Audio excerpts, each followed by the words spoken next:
Prepare to be transported to a brilliant sci-fi universe filled with imaginative characters, high-tech weapons and gadgets, and unprecedented action-packed shooting adventure. Welcome to the brave new world of Ratchet and Clank.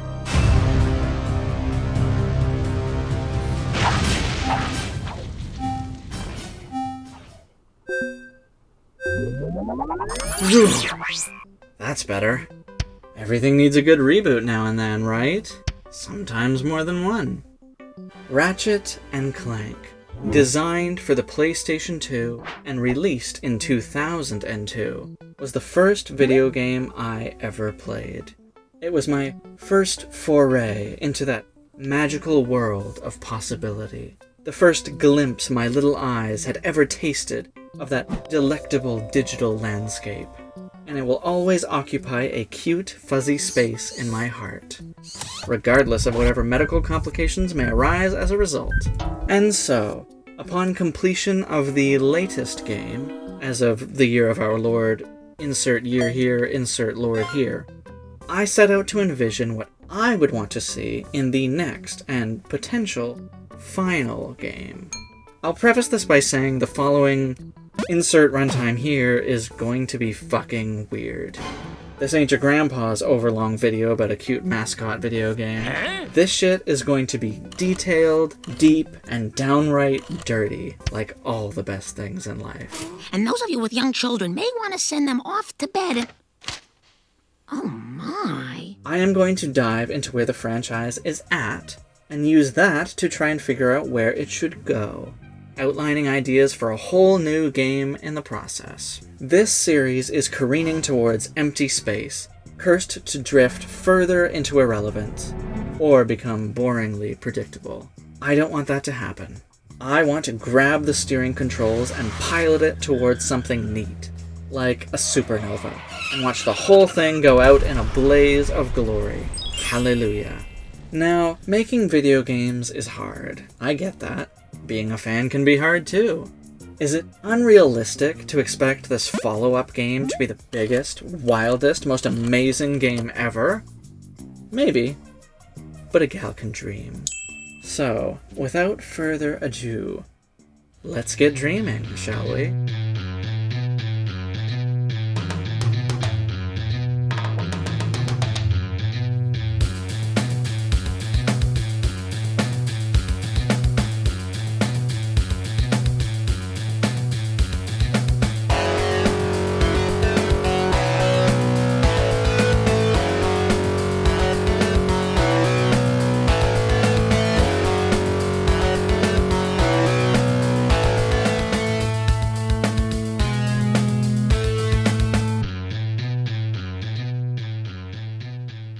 Hello, lovelies. I am Madam Dia, and this is Consume Media. And today we have a special extra helping of media for you to consume. You might be asking yourself, who am I? Referring to me. What authority could I possibly possess? Who are you, and why are you talking to me? I have surrounded myself with Ratchet and Clank. For the last few months, I have ate, slept, and breathed Ratchet and Clank. I am on the brink of madness. In preparation for this video, I scoured the internet and personally watched every video there is on this series, read every single forum post and comment, found every scrap of fan art, every last drop. My brain is now well beyond oversaturated with Ratchet and Clank. I am treating my approach to this video as though I were hired by the creative team at Insomniac. I am putting as much dedication, thought, and research into these characters, this story, and this hypothetical new game as I would if I was actually being paid for it, and people were being paid to listen to me. Okay, this whole thing is gonna take a while, but you're gonna want to stick around, because I'm going to reveal something that no one else has ever talked about regarding these games. Cool, what is it? A secret shame that has been kept quiet for over a decade. Alright, let's see it. Not so fast! I'll save it for later, of course. Stay tuned.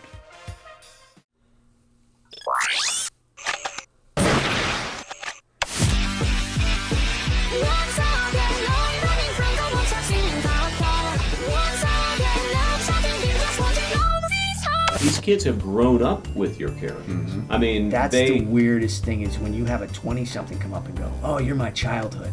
Go, well, thank you. It's good to know. Let me do that Ratchet voice for you.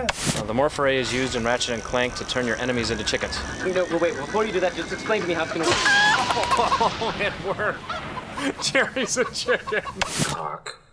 On April 29th, two unlikely heroes will need courage and friendship. Ratchet and Clank, rated PG. Robots are so cool.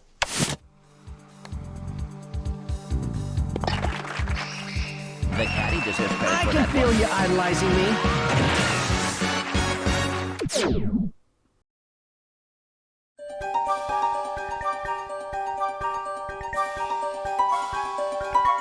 Before we can talk about where we need to go, we have to provide some context for where we've been. So a recap is in order, but I'll keep it brief.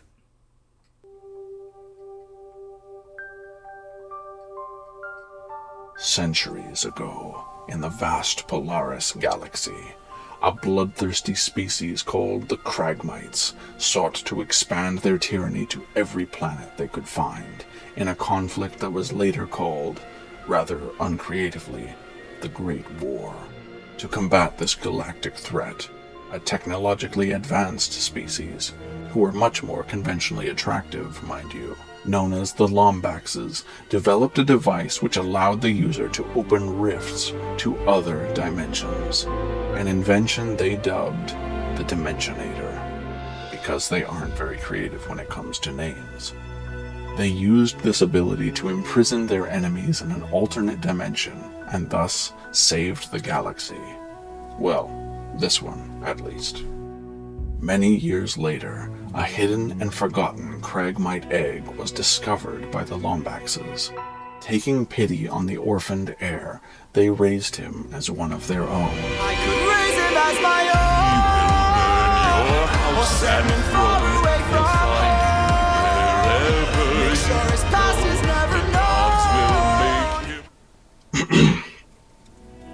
known. As I was saying, but when he grew up and learned the truth of what happened to his ancestors, the Kragmite named Percival Tachyon secretly vowed to get revenge on his surrogate family. Know that he will grow from a boy to an avenger, one fumed with rage as you're consumed by age. If you don't end him now, you'll have no one left to save. The terrible irony of his plot involved approaching the Lombaxes themselves with his designs for the very weapons he would use to destroy them. Some Lombaxes were skeptical of this young Kragmite inventor's ideas, but one, named Alistair Azimuth, insisted that these weapons would help their people keep peace across the galaxy in case another great threat arose.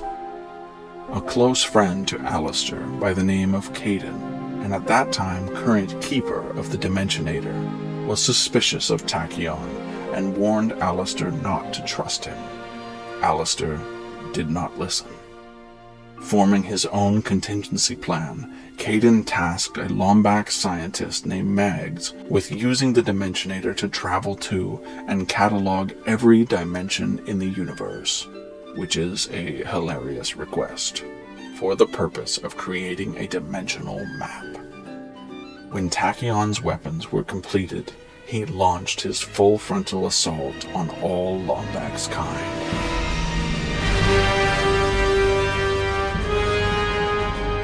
Fortunately, thanks to Mags's work, Caden was able to locate an ideal dimension for many of the Lombaxes to escape into hiding. Though Caden's romantic partner was killed during Tachyon's attack, their son survived. Caden stayed behind instead of fleeing the dimension with the other Lombaxes, and escaped to the neighboring Solana galaxy with his infant son, until Tachyon caught up with him.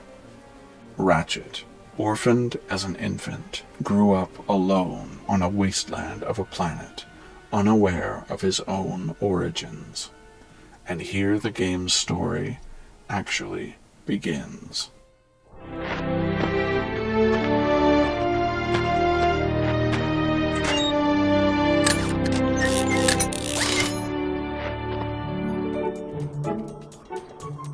A young, ambitious Ratchet spent his days longing for a life among the stars, toiling away building a spaceship so he could leave the dust ball of a planet he was stranded on. On a nearby planet, a supposed factory malfunction results not in a killer warbot, but a small and intelligent little robot. After learning of the evil plans of the factory's owner, one Chairman Drek, to steal pieces of every planet in the galaxy to form a new homeworld for his species after they knowingly polluted their last one, this kind-hearted little robot flees in search of a hero. He crash lands on Ratchet's planet, where the two meet and find they need each other. Ratchet can't start his ship without a robotic ignition system like the robot possesses, and the robot, who Ratchet names Clank, needs help finding the famed galactic hero Captain Quark to save the galaxy. They go forth in search of this celebrity, only to learn that he is a sellout phony in league with the villain, who attempts to kill this fledgling duo. Ratchet reluctantly continues the journey, seeking revenge on Quark, while Clank tries to convince him of the greater good at stake. After catching up and getting payback on the corrupt captain, and then learning that Drek plans to destroy the planet Ratchet grew up on, the young Lombax switches gears and finally sets out to stop Drek. The newly forged hero team defeat the villain, save the day, and a lifelong friendship is born. Our heroes are bored with domestic life after saving the galaxy, and revel in the chance for another adventure when they are suddenly transported to the faraway Bogon galaxy. They are hired by a corporate head by the name of Mr. Fizzwidget, who has recently had his latest genetic experiment stolen by a masked assailant. This supposed crook is revealed to be a female Lombax named Angela Cross. It turns out that Angela was actually a hero who was trying to keep the defective, violent creature from being unleashed to the public by the true villain, a disguised Captain Quark, who planned to regain his status as a celebrity hero by thwarting a threat he devised, Syndrome style. Ratchet, Clank, and Angela all team up to stop Quark, and another galaxy is saved. After hearing that his childhood planet is being invaded, Ratchet grabs Clank and the two race off back to the Solana Galaxy, only to learn that it is under threat by a new foe, Dr. Nefarious, a former organic lifeform turned evil robot man who wants to commit genocide on all organic lifeforms, turning the world into a prosperous place for robots only, who he feels are superior. The man has a lot of issues. The Galactic President responds by creating a task force to lead his peacekeeping military faction, the Galactic Rangers. A victim of hype, the President assigns the leadership position to none other than Captain Quark, who is turning over a new leaf as a real hero. Ratchet and Clank join this task force and do basically all the work in foiling the Doctor's plans. Meanwhile, fearing Tachyon's crusade, a researcher of Lombax artifacts named Max Apogee located Angela Cross, and the two disappeared in search of the other Lombaxes. Heroes are disappearing all over the galaxy, being kidnapped and forced to compete in the deadly, illegal Dreadzone reality TV show. Ratchet and friends are captured as well, and fight through a series of challenges before taking down the head of the event, a slimy businessman named Gleeman Vox, and earning their freedom, and rescuing the other heroes in the process. Unbeknownst to Ratchet, the Cragmite Crusader Tachyon was still out there, seeking only the remnants of his past adversaries, growing even more hateful over the course of the past decades. His venge quest for Lombax blood took him to the far-off Solana Galaxy, where he finally found Ratchet. Our Lombax hero's search for answers regarding his past leads him to meet a woman named Talwyn, daughter of Max Apogee. Meanwhile, Clank begins to see visions of strange aliens that Ratchet ignores. Tachyon, all but fresh out of Lombax's to kill, now seek the Dimensionator, planning to restore his fellow Cragmites back to this dimension.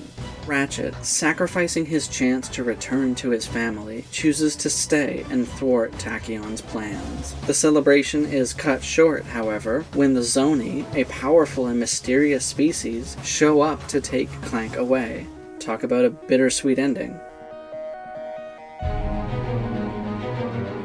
While tirelessly scouring the galaxy for his best friend, Ratchet meets Alistair, the outcast Lombax who was forbidden from joining the rest of their people because of his failure in trusting Tachyon. The two bond over their shared heritage and their connection through Kaidan, Ratchet's late father and Alistair's former best friend. Alistair, learning of the legendary mechanism known as the Great Clock, hopes to use it to reverse time and scrub away his past mistakes. As it turns out, Clank has been taken by the Zoni to this awe-inspiring clock, the late head caretaker of which is the same person who designed and engineered Clank's very creation, with the intent that he would one day inherit this cosmic responsibility to maintain time itself. Dr. Nefarious was also there, until he wasn't. The day seems to have been saved, all is well, until Ratchet chooses to listen to Clank over Alistair, deciding that time shouldn't be tampered with. The older Lombax, feeling betrayed and still committed to his singular goal, kills Ratchet.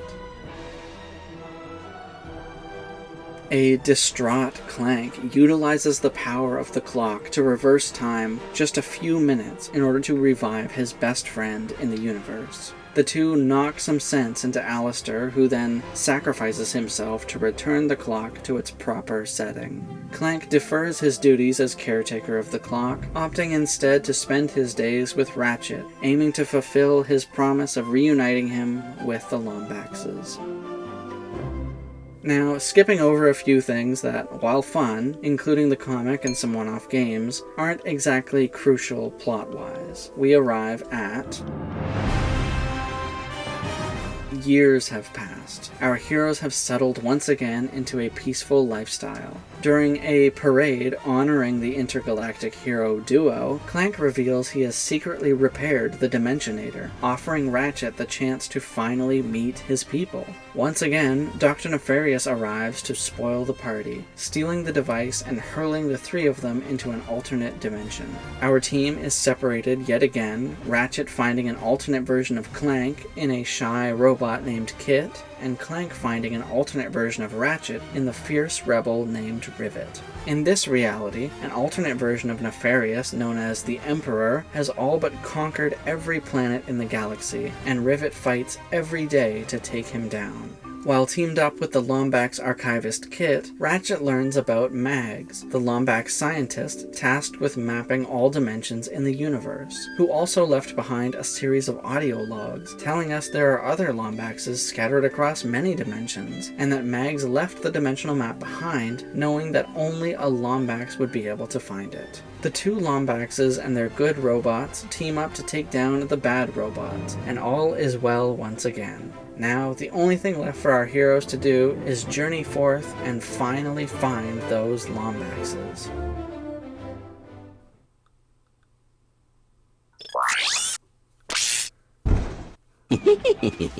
Tell us about your latest incredible adventures.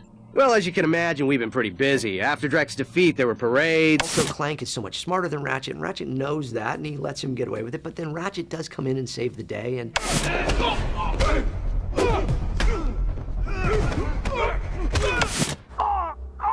Call an ambulance! Call an ambulance! But not for me! And stop staring at me with them big old eyes!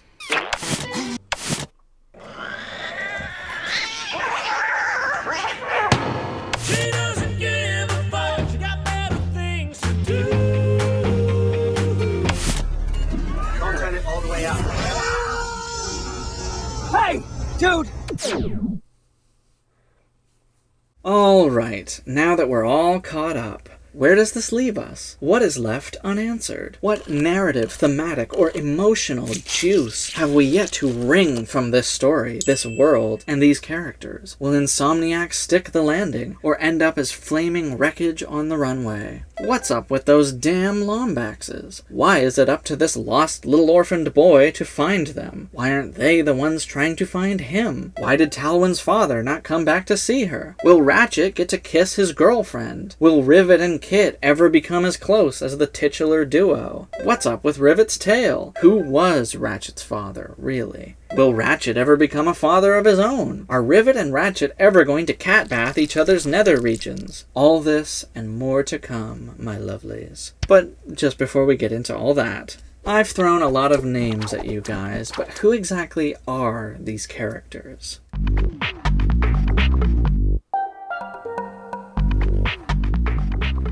Gotta start off with our main man. Who was Ratchet? He was naive, alone, rude, bitter, angry, selfish, vengeful, untrusting, shallow. I will devour courses like that for breakfast! Bet that's not all. Ratchet starts off the first game being very materialistic and self-centered. Every character our duo meets, Ratchet has no qualms with using them to get something shiny or get something cool. The people on those planets are hosed. Well, Actually, you could help me. even if I wanted to, I can't. I have got to get me one of those. Hey, you giving me these or not? They are magnetic. I appear to be stuck to them. Here, take my infobot. It's all I've got left. Sir, we're not assassins. Hold on, let's see what he's got. He is very childish. And that makes sense if he has had to fend for himself his whole life and never had anyone really to tell him right from wrong. Blast it! Look, plumber's crack. What did you just say? I said, look, the plumber's back. All right, wise guy. What did you just say to me? Get off of me, you idiot! Meanwhile, Clank is constantly stressing the importance of their mission. I just might have a spare hoverboard for you. We'd love to help you, Mr. McMarks, but Ratchet and I need to find Captain... One of your boards? I'll make you my next star. We have no time for trivial matters. I could be the next Skid McMarks. You are a true hero in the making. Really? You mean I could be famous? Oh, absolutely. What do you mean? What do you think he means, genius? He's not gonna help us. He's gonna kill us. You catch on quick. But... why? But why? Clank, by contrast, is trusting and morally upstanding because he is new to the world. But Ratchet has been alone for a long time and has become jaded by this consumerist, capitalist galaxy that didn't care about him. Clank? Clank? Come on, wake up! Captain Quark? No, goofball. It's me, Ratchet. What happened? You got toasted by lightning. This place is having one heck of a storm. You won't be safe out there. He wanted Clank in order to escape the wasteland he was on. He needed Clank and continues to need him in order to realize what's really important. Look, maybe you were right. This is a lot bigger than you or me. I was really selfish focusing on Quark. People complain about Ratchet being mean in that first game. You're a meaner. Newsflash, good people can be mean sometimes, you fucking idiot. Aang had his villainous moments, so did Katara, Lightning McQueen. The crew of the Next Generation didn't get good until they were allowed to have some conflict. The Deep Space Nine crew were good from the get-go because they were allowed to start off with that conflict. In Avengers Endgame, Tony Stark compares Rocket to Ratchet. Ratchet, how's it going? It's Rocket. Take it easy. You're only a genius on Earth. And it's an apt comparison, not just cosmetically. Speak for yourself and put your hands down. You look ridiculous. Quit smiling, you idiot. You're supposed to be a professional. Who are you kidding, Quill? You're one sandwich away from fat. Better not throw up on my ship. As promises go, that was pretty lame. I live for the simple things.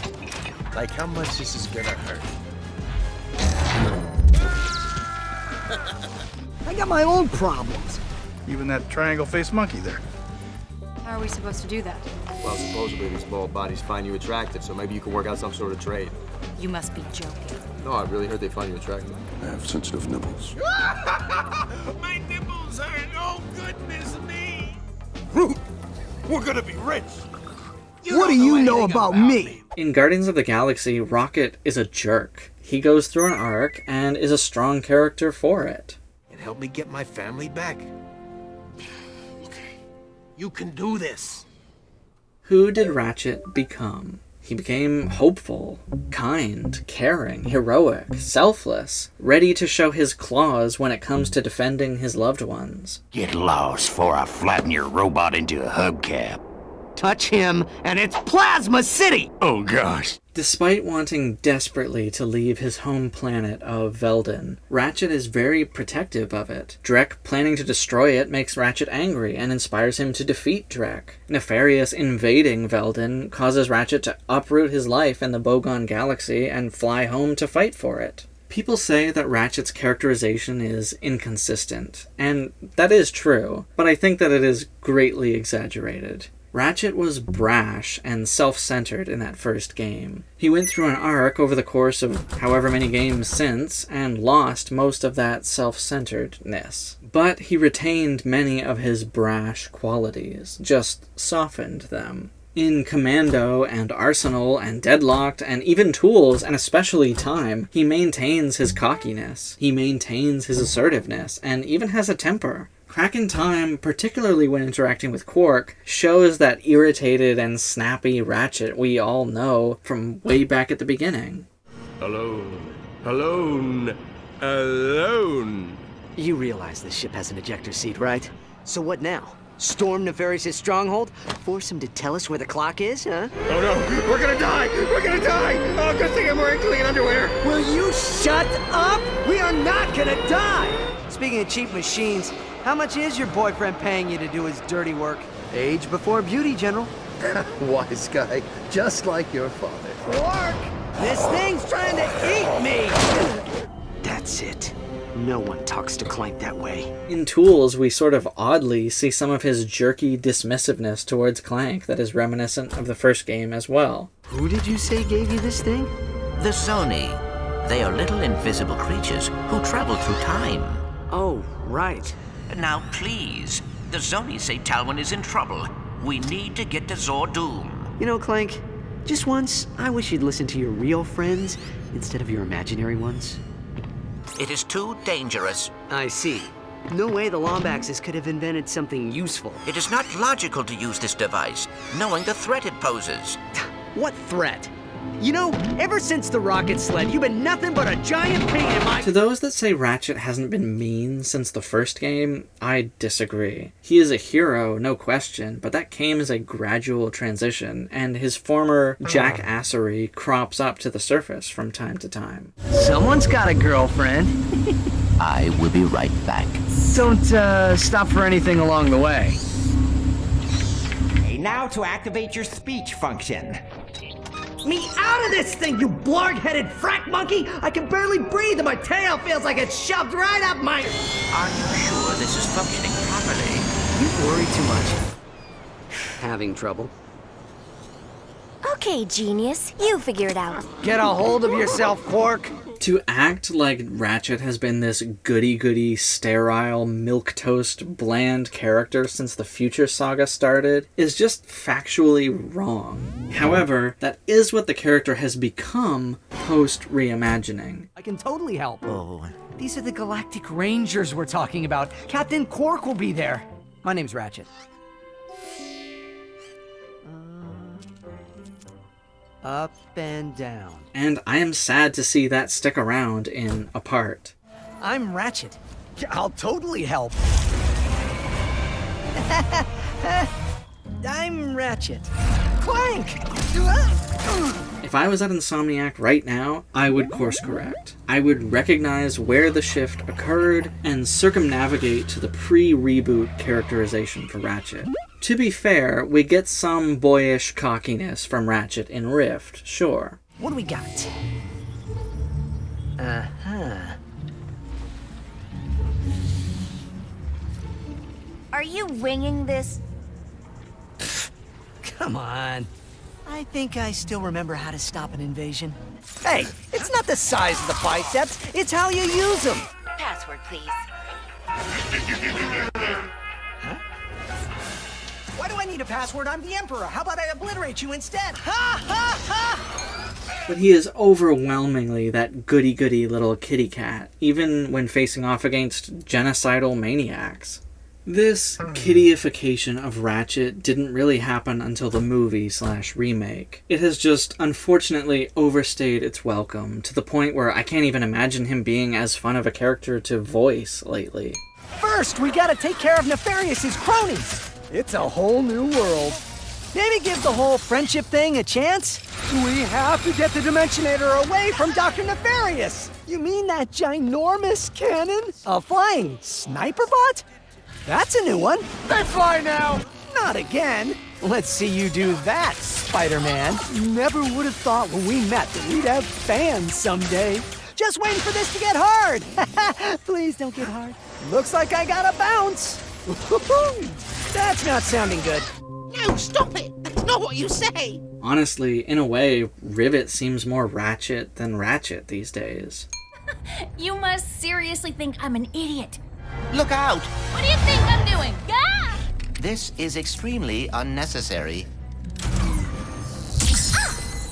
Okay. Do not enter. Got it. Eureka! She's done it. Ratchet started off as the classic sort of person who couldn't care less about the suffering of others until that same oppression is directed at him and the things he cares about. But then he got some perspective and saw the good in the world. After his arc, he becomes the sort of selfless person who would help anyone in need, no matter who they were or how small of a problem they were dealing with. And I love that for him. Even if I don't make it out of here alive, at least a lot of other heroes escape tonight. What does Ratchet want? After the events of the Future Saga, Ratchet abandons his pursuit of the Lombax dimension and says that he has more in this dimension to stick around for, citing Clank and his girlfriend Talwyn specifically. If the Dimensionator was functional, would you use it? To find the Lombaxes? I don't know. There was a time I would have said yes, but at this point, there's more for me here than over there. It's only after meeting Rivet and Kit and receiving support from Clank in a big public spectacle that he changes his mind again and decides to pursue the other Lombaxes. So what does Ratchet still need? From where we see him in Rift, he needs to work on his self-confidence issues. Don't you think it's weird to throw a celebration for us? I mean, we haven't done anything heroic in years. What if everyone thinks we're washed up? Oh, what if we are washed up? I do get, you asked me on Savali if I wanted to find my family. For a long time, I did. I mean, I really did. But the closer I got to doing that, what if they're not what I expected? What if I'm not what they expected? Even if the Lombaxes are the best family ever, they could still be disappointed in me. How? You are a hero. I've hit a few bad guys, sure, but they invented so many brilliant things. You sell yourself short. Maybe. He was once so overconfident, but he has overcorrected. I am your man.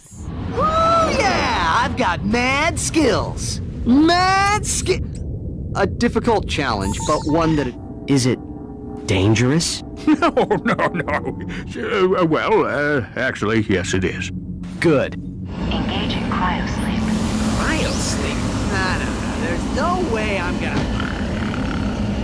I know. It was touch and go there for a while.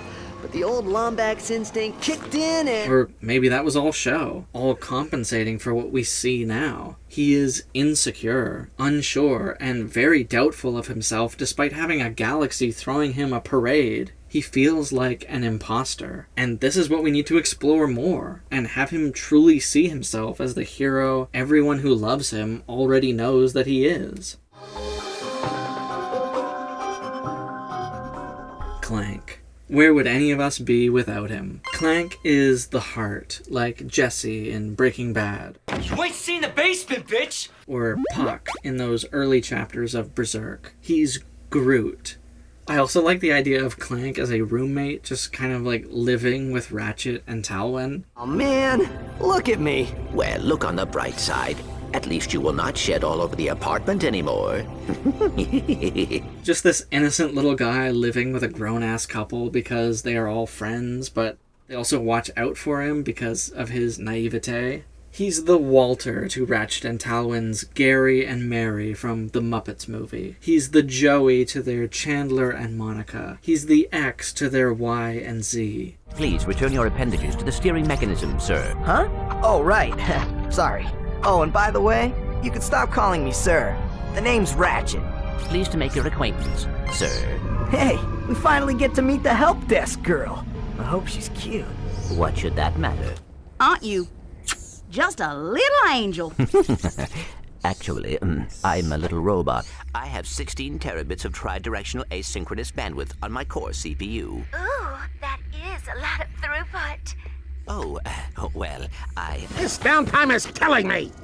Do you need medical attention, sir? Don't be so literal, son. Don't worry. The boss only yells because he loves us. Yes, sir. I do feel his affection. Little remnant from my previous life. You were reincarnated? That was terrific. Yeah, great. Change the channel. But the man said to stay tuned. This pocket crotchetizer is still warm. Ew. Ratchet? Where are we? I must have dozed off. Angela? Is that your name? Ratchet was calling you something quite different. Oh, was he now? Anyway, I'm just... There must be another way to make a home for your people. You think that's what this is about? Who do you think polluted our last world? I did. This is about one thing and one thing only. Cash, and lots of it. Why, you evil little... Oh, that was horrible. Your wish is horrible. You're horrible. You're an irredeemable monster. Clank is intelligent. I take it he's the smart one. He has had time to study Lombax's technology in between Nexus and Rift, and he becomes familiar enough with the Dimensionator to be able to build one. Ratchet! And some metal guy! The series is called Ratchet and Clank. Their dynamic is everything. A huge part of the future series is Ratchet trying to reunite with Clank. Their relationship has to work, has to evolve for the game to work. I mean, these guys have the life, the fame, the money, the babes. Try not to forget that we are being held prisoner by a criminal organization. We have sports, weather, the Science Channel. Keep going. Hey, what? What? Oh, nothing. Just some robot humor.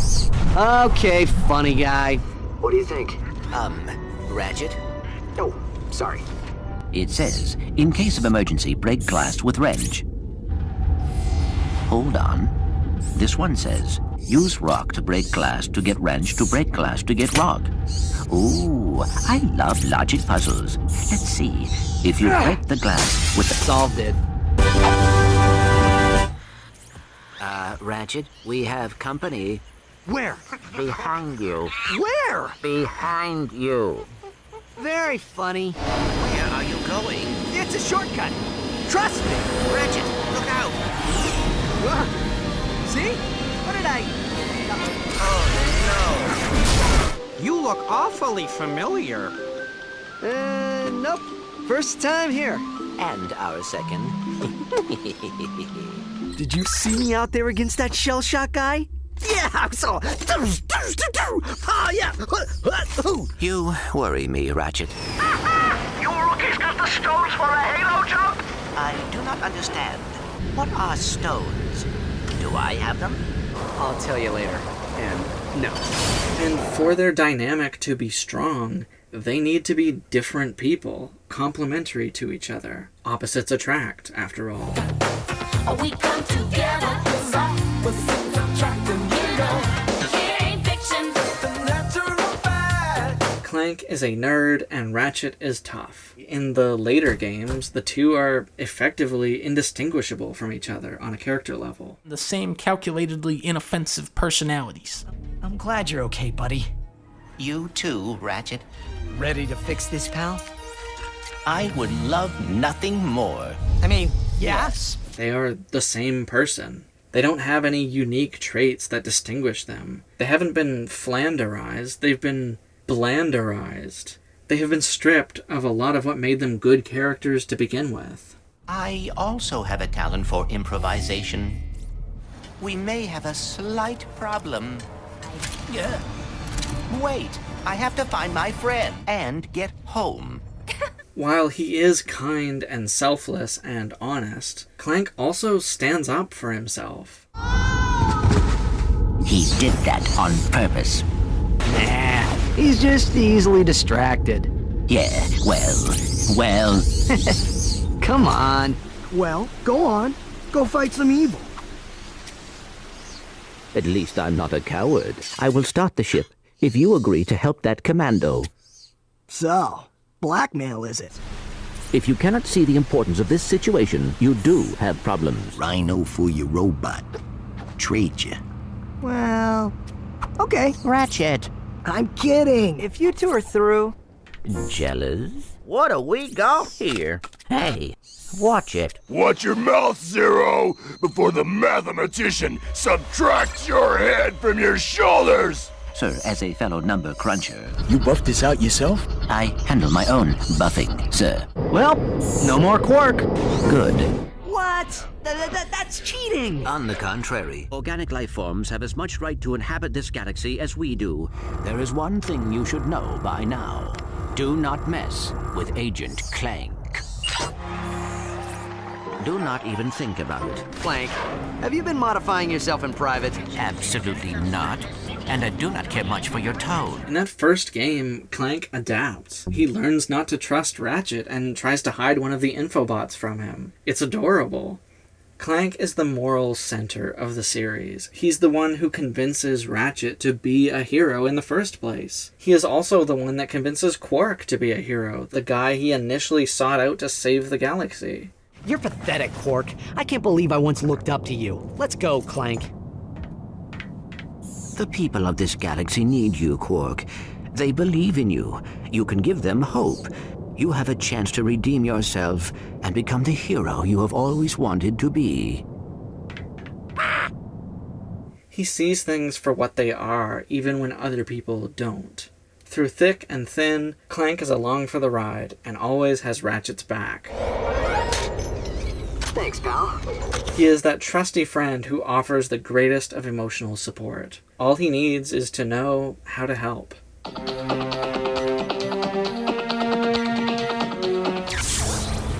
Hey, Ratchet! I can't breathe! No oxygen! Light flashing before my eyes! I'm not listening. Ratchet!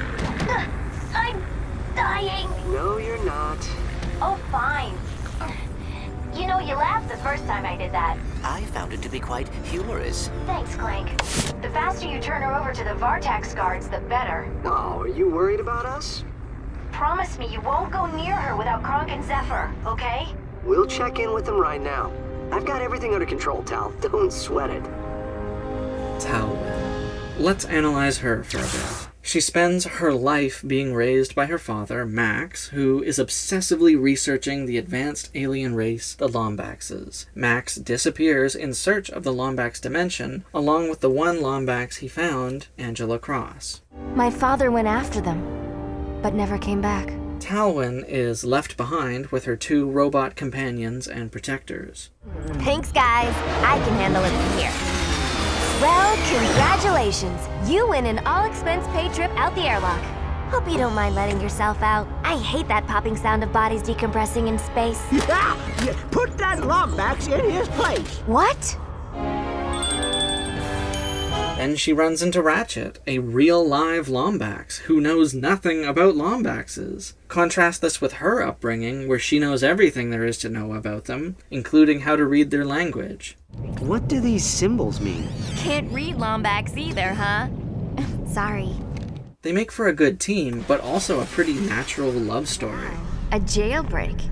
You sure know how to impress a girl. Talwyn has imagined Lombaxes since she was a child, became passionate about them through her father, feels a connection to him through Lombaxes even though he is gone. And here comes along this cute, sexy Lombax boy her age who needs her knowledge in order to obtain what they have both lost. We like when someone takes an interest in us, our hobbies, and what we have to say. We like it even more when all those things literally relate to the person we are romantically interested in. It's like a football fan dating a football player, a match made in heaven, which the series doesn't dive into at all. The games forget she even exists half the time. Not a good way to treat a love interest. It's like they don't even fucking exist. Most of the internet didn't even know she existed, opting to ship Ratchet with Rivet as soon as the first trailer dropped.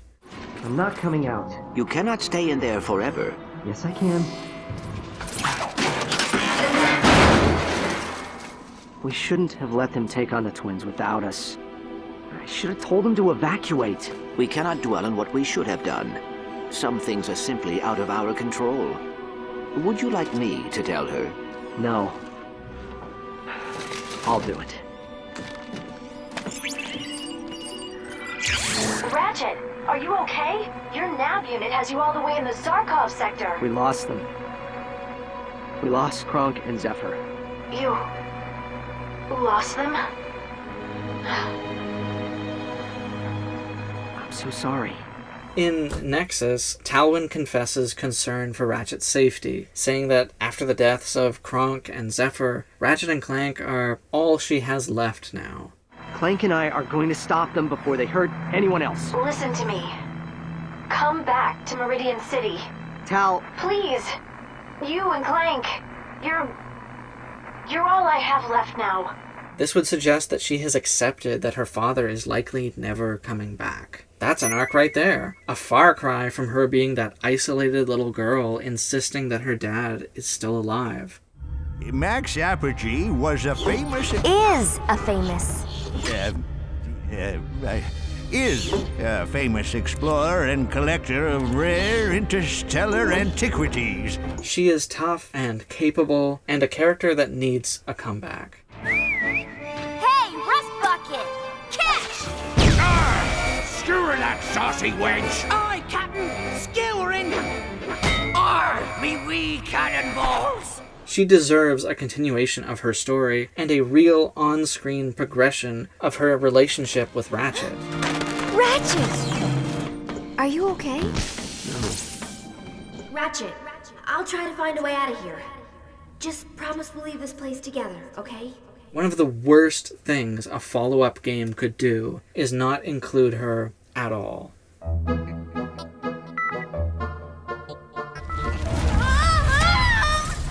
Whoa!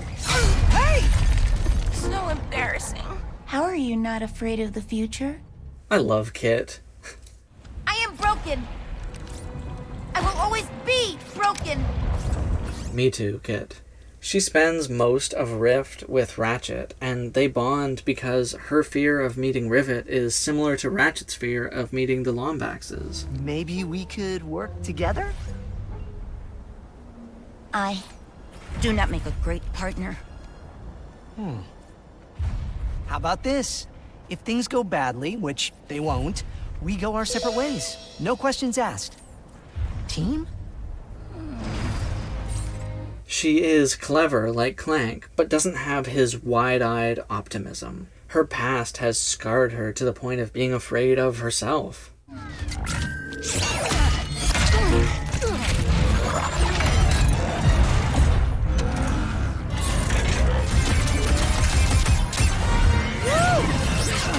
That was amazing! Kit! It's just me! And you don't have to be a gun. You are what you choose to be. You choose.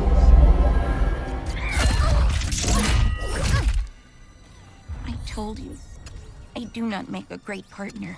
Sure, that was intense, but it was kind of awesome. You do not understand. You are not safe around me. I was built to be a weapon. That is what I was built to do. Hurt. But she is slowly learning to be more self-assured, and time spent with this newfound team of friends will no doubt help her along that path. If I remember correctly, our promise was that if this mission didn't go badly... You want to stay a team? You are very strange, Ratchet. I've been told that a time or two. Team? Perhaps. Just this once. Yes, I will try. She is the team's leading Lombax expert, and she and Talwyn can bond over their Lombax knowledge. Rivet has been fighting her whole life to free her galaxy from the claws of a tyrannical dictator. I imagine this next chapter of her life will see her struggling to figure out what to do with herself without something to fight. She has only ever known survival, and now she has a group of friends and a peaceful galaxy to live in, and she feels out of place. Rivet, this is... Kit, I have been looking forward to meeting you. Me too.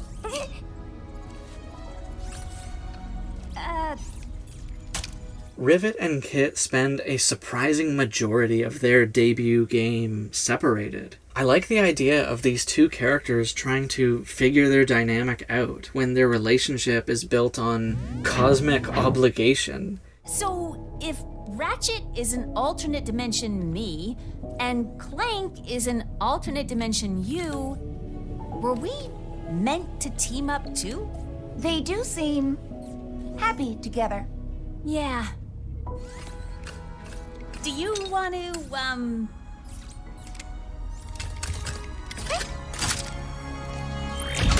They are together because alternate versions of them are together in another universe. It's awkward, it's uncomfortable. It is a shame that we don't get much time devoted to it. Guess being on my own is just what I'm used to. Me too.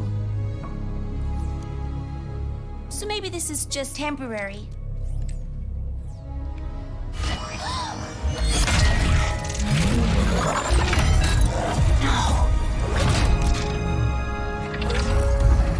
You! It was you! I am very... Truly, I am sorry, Rivet. For everything. I am not a good partner. Well, maybe you could be. If you'd stopped to help me that night instead of running away, things could have been different. Kit should be here. She didn't want to be. Only because she thinks she's dangerous. And maybe she is. So you're just gonna give up on her? Because you're afraid? Says the big hero who's too scared to look for the other Lombaxes?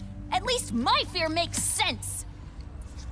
So, a new game has the potential to dive into the messiness of their connection. These are two people who have had to live for so long without each other, rely on themselves, and now they need to figure out how to accept each other. There's going to be some growing pains. I'm sorry for what I said before.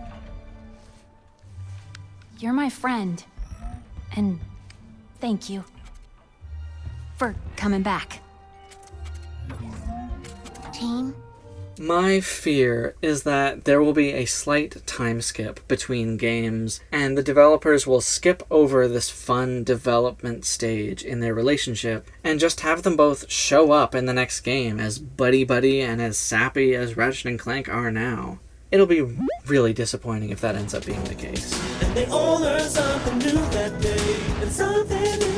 One great thing about a mixed cast of characters that have different life experiences is that they aren't all on the same page. They each know different things than everyone else in the group. This allows us to have natural exposition, because some characters can be confused about something, and another character can explain it. They also have different dynamics with each other. Like I said, Kit and Talwyn can bond over their shared Lombax knowledge. Ratchet and Rivet are both orphaned Lombaxes. Kit and Clank value the pursuit of knowledge over their original purpose as war machines. Clank and Rivet both lost an arm and have replacements. Ratchet and Talwyn are in love with each other, and I hope they kiss. Having a big ensemble cast can be daunting. It is the reason why Peter Jackson originally rejected the idea of adapting The Hobbit. But it can also be a great thing. We take this group of lost, orphaned characters, and by the end we have a kick-ass space adventuring family. So, Insomniac, don't cut down on the cast.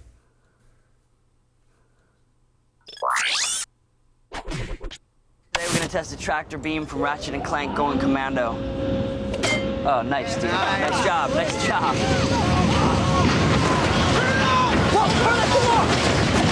Crazy weapons, immersive storytelling, and inventive gameplay. So why not take those classic elements of our favorite games and bring them to the next level? My wife and daughter like playing games where they can beat my character up for some reason. They think that's fun to hear, hear me making all those noises. But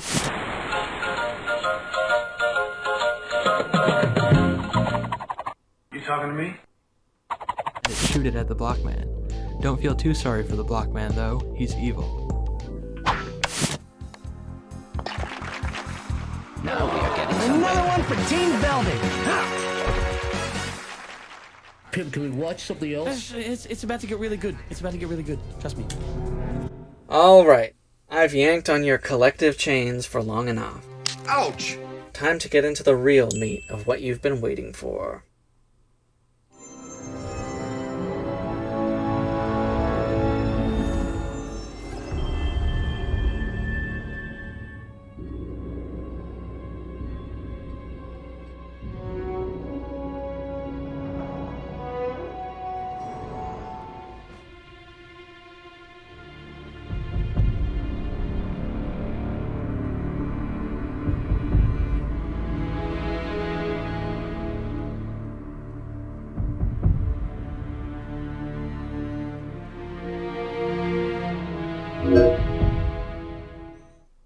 The games all have a tutorial level. Pretty typical stuff.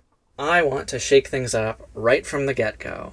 We use the tutorial to cover some backstory ground and get a cinematic experience at the same time by setting it on the Lombax world of Fastoon during Tachyon's attack. We play as Caden, Ratchet's father, armed with a simple blaster and Omni-Wrench. We see a younger and more chipper Alistair Azimuth and a cute infant Ratchet. We walk around calmly and see the peaceful and pristine Lombax society, the peak of innovation, a peaceful galaxy. And then we get to see the whole thing fall apart in real time. During this tutorial level, the player is taught the basic mechanics of the game as Caden fights Tachyon's murderous machines. This dramatic scenery also sets up that we are in for some darker subject matter this time around, and helps us establish tone right away. We longtime fans all have an image of Tachyon and his army in our minds as a bunch of bumbling buffoons, a kiddie slapstick force that lacks intimidation. But they killed people, and toppled a civilization, and disturbed the balance of multiple entire galaxies. I want to see that. I want to see the same intimidating threat the Lombaxes would have seen through their own eyes. All that canon stuff that has been established. I want Tachyon to be scary, sitting on his throne as it tears through the city streets, and he laughs. After an emotional revelation, learning that his partner is dead, Caden and his baby Ratchet slip away from the battle, but the camera stays still. We transition from the past into the modern day, at seemingly the same location, with the arrival of our 5 heroes using the Dimensionator.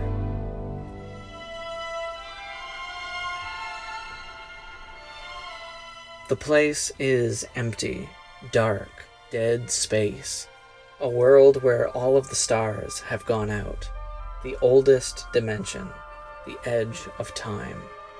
They venture into the darkness and explore this wreckage of the Lombax world. The crumbling city is now covered in dust. It's a sandy, stormy desert. They know the Lombaxes should be here, but everything seems wrong. Like something else horrible happened and they were too late somehow. To understate it, Ratchet is bummed out. After all this searching, he thought he was finally at the end. Talwyn, his trusted partner, comforts him. She understands what he's feeling. She thought she'd finally be reuniting with her father, who she hasn't seen since she was little. And just when it seems like all hope is lost, a giant killer robot shows up out of the rubble and tries to murder them all. Its headlights are a scary sight in the dark, dusty place. It swipes through the decayed ruins as it hunts them down. Ratchet and friends run away and hide. It appears to be a leftover killer robot from Tachyon's invasion. It attacks and chases them through the Lombax ruins. We get a cool sequence, maybe even a boss fight at the end.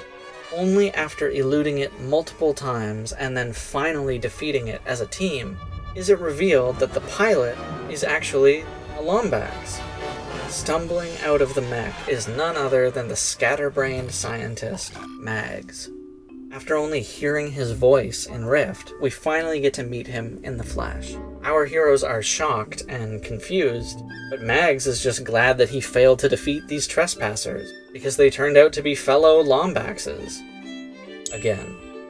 Mags turns off the planetary hologuise, his own modified design, which reveals that the planet is not so dark and dreary after all. Turns out everything was a ruse, to trick people who made it this far. The fake ruins, the killer robot, they put these failsafes in place after learning that the Dimensionator had fallen into the wrong hands. He explains that Kaidan really stressed the importance of defense. Ratchet perks up at the mention of his father, and Mags reveals that Kaidan is their current leader. Ratchet is, again, shocked and confused, but Mags assures him that everything will be explained, and so they follow him off-screen. After they leave, another rift opens up, and a mysterious figure steps out, following them.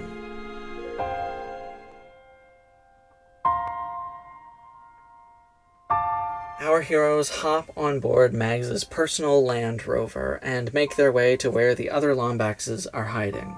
Mags tries to be positive, but he unintentionally gives away more than he should about the dire state of things among the Lombaxes. Morale hasn't been great, but he is sure things will improve with the arrival of Ratchet and Rivet.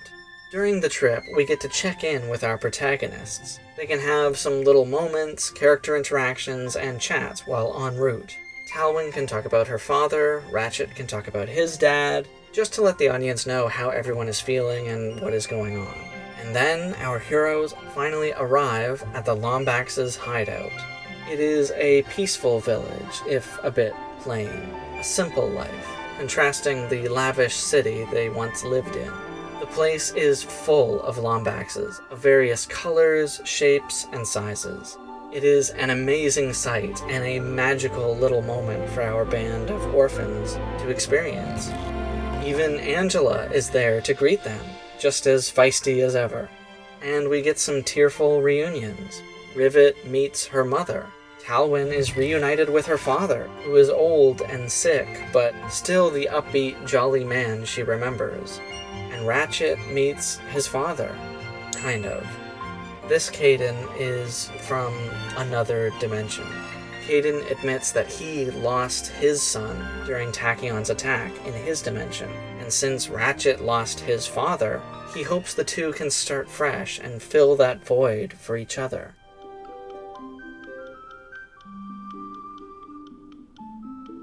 All seems well, a lot of closure is happening, and then he shows up, the masked villain who was following them earlier.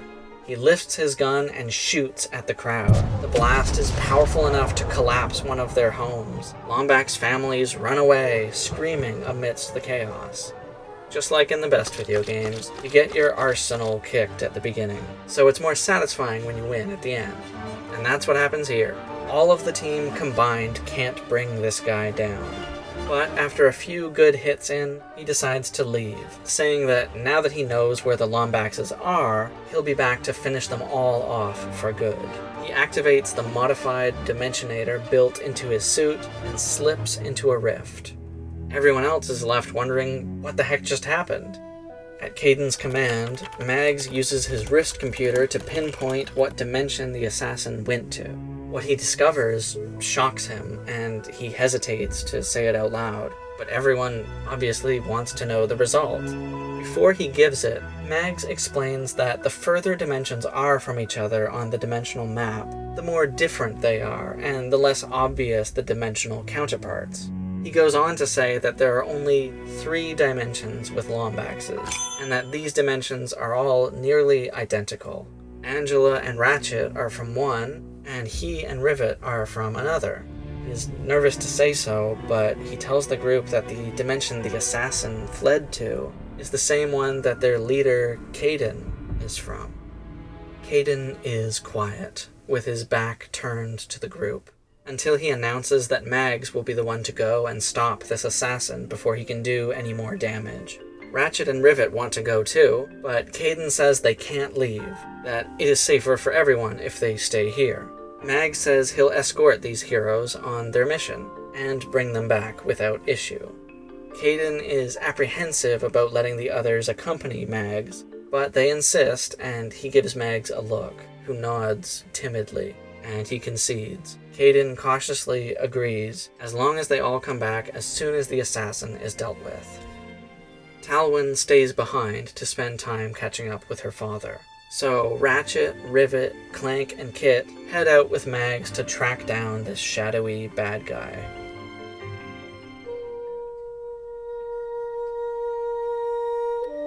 Ratchet and friends explore this third alternate dimension and walk through a broken down metropolis, seeing posters of Ratchet with graffiti on them. Some citizens see Ratchet and run away. Our heroes catch up to this assassin and tangle with him again, which results in him removing his mask and revealing that he is an alternate version of Ratchet, and he goes by the name Axis. In his dimension, he never met Clank. He had no one and nothing to fight for. He became cold and bitter and angry. He resents the Lombaxes for abandoning him and tries to convince Ratchet and Rivet to join him or stay out of the way. They refuse, and Axis escapes once again. After learning that the masked villain is an alternate version of Ratchet, the team contacts Kaiden to confront him with this news. The Elder explains his side of the story, how his child fell through a dimensional rift and was lost and presumed dead, and how horrified he is to discover his true son has returned as a hateful monster. He reiterates how glad he is to have found Ratchet, a version of his son he can be proud of. This makes Ratchet happy, and seems to be what he wanted. The heroes are satisfied for now. They still need to take down Axis, of course, so they continue their mission. Rivet is more suspicious of the Lombaxes, especially Kaiden. She tries to convince Ratchet that something is up, but Ratchet is too blinded by the opportunity to reconnect with any version of his lost father to listen and believe her. Ratchet, remembering Rivet opening up earlier about feeling anxious without the Emperor around anymore, flips this back on her and says that she is just paranoid, wanting to see an enemy everywhere she goes. Rivet is hurt, sowing some conflict amongst the group.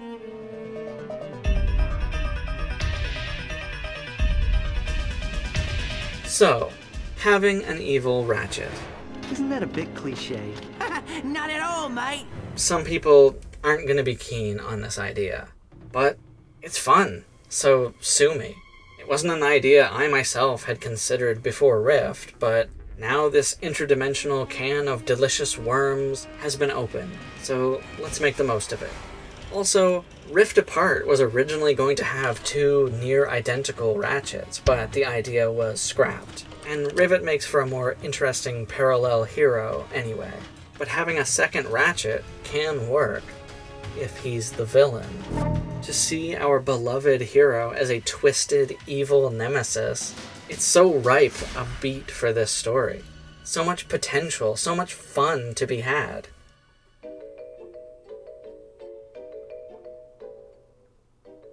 So, how do you deliver a finale that really complements the series overall?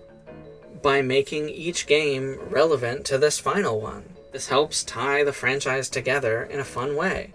By having an evil Ratchet as a villain, we have a logical reason to backtrack through the other games, revisiting worlds we know. This also partially satisfies the crowd that are still holding out hope to see Going Commando and other games recreated in a modern engine. We can feature a series of locations that feels rewarding to longtime fans by reusing popular locations from every game, with a gritty twist given the dark parallel dimension setting, which allows the experience of visiting these worlds to be extra exciting for fans old and new.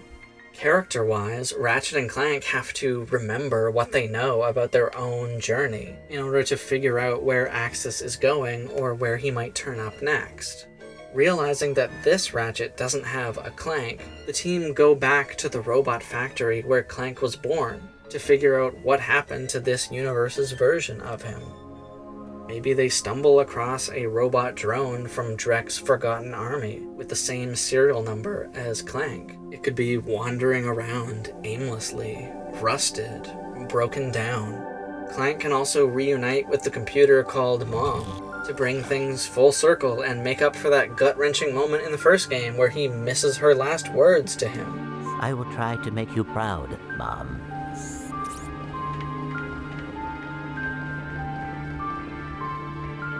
Our heroes continue ever onward, retracing their journey, utilizing the Dimensionator in combination with their ship to skip over much of the unnecessary space travel. We visit some other past planets and places, including but not limited to Orxon, which was left out of the remake, Angela's snowy home planet, Gemlik Base, Ultanis, the deserts of Tabora, as well as some new places referenced in games but we never got to see. At each location, they learn a little bit more about this elusive, evil Lombax.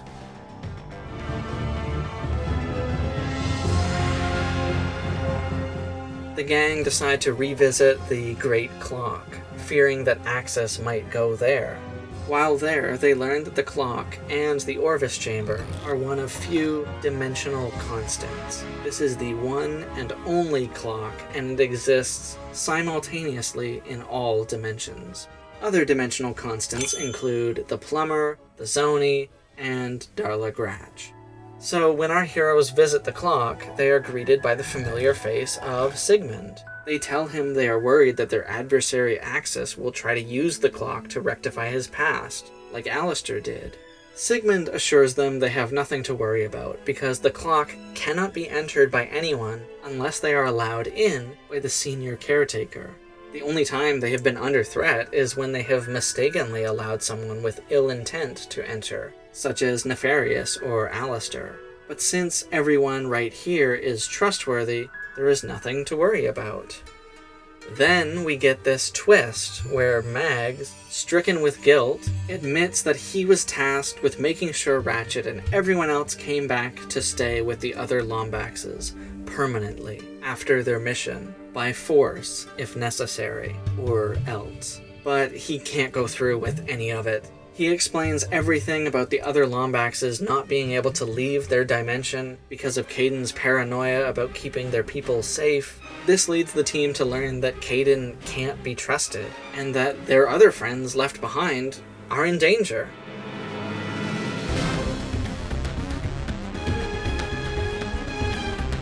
They arrive back at the Lombax's hideout to rescue Talwyn and Max and Angela, but before they can leave, they are intercepted by Kaidan, who demands that they stay. The heroes try to reason with him, but he is clearly not going to budge, and attempts to apprehend them all. They narrowly avoid capture, and only really manage to get away thanks to Mags' knowledge of the area and its defenses. Kaidan, recognizing this as betrayal from the last person he thought he could trust, snaps. The group escapes, flying through space, planning to deal with Kaidan after they have regrouped at home and created a plan. After the heated encounter with Kaidan, Ratchet is understandably shaken up. Ratchet doubts who his own father really was after meeting this living version of him. But Mags reassures him and talks about how fond he was of his own Kaidan, and how different this other one is. Mags and Ratchet can bond over discussions of Kaidan like he did with Alistair in Time. Just when they think they are safe, they are ambushed by goons and pirates and brought straight to Axis, who, after a maniacal monologue, kicks Ratchet into a rift and sends his friends to their deaths.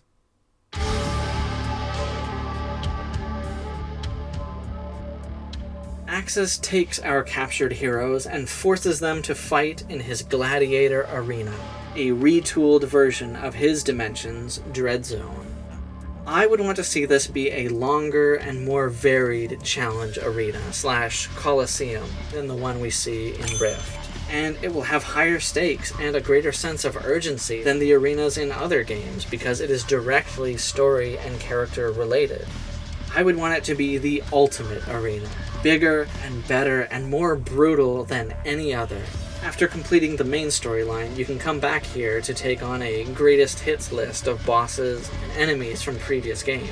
The developers can throw all of their extra or unused boss fight ideas in here.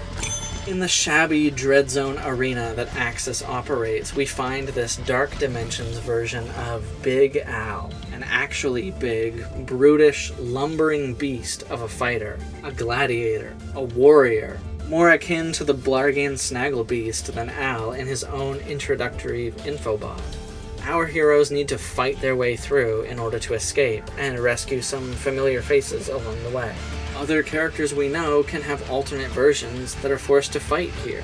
This can include Helga, Sasha, Kronk, and Zephyr, maybe even Courtney Gears. It'll be a fun, awesome time for everyone, except for the characters themselves. The dimension jumping gimmick is perfect for covering a lot of ground over the course of one game. You can just have your characters leap from one location to another. Because we are dealing with rifts to other dimensions, we have an excuse to randomly and quickly go anywhere we want and encounter anyone we want.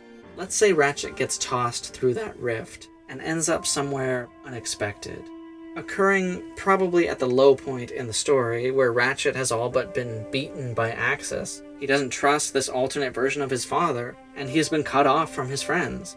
At this dark moment where he is so lost and confused, Ratchet ends up face to face with the last person he ever expected to see again.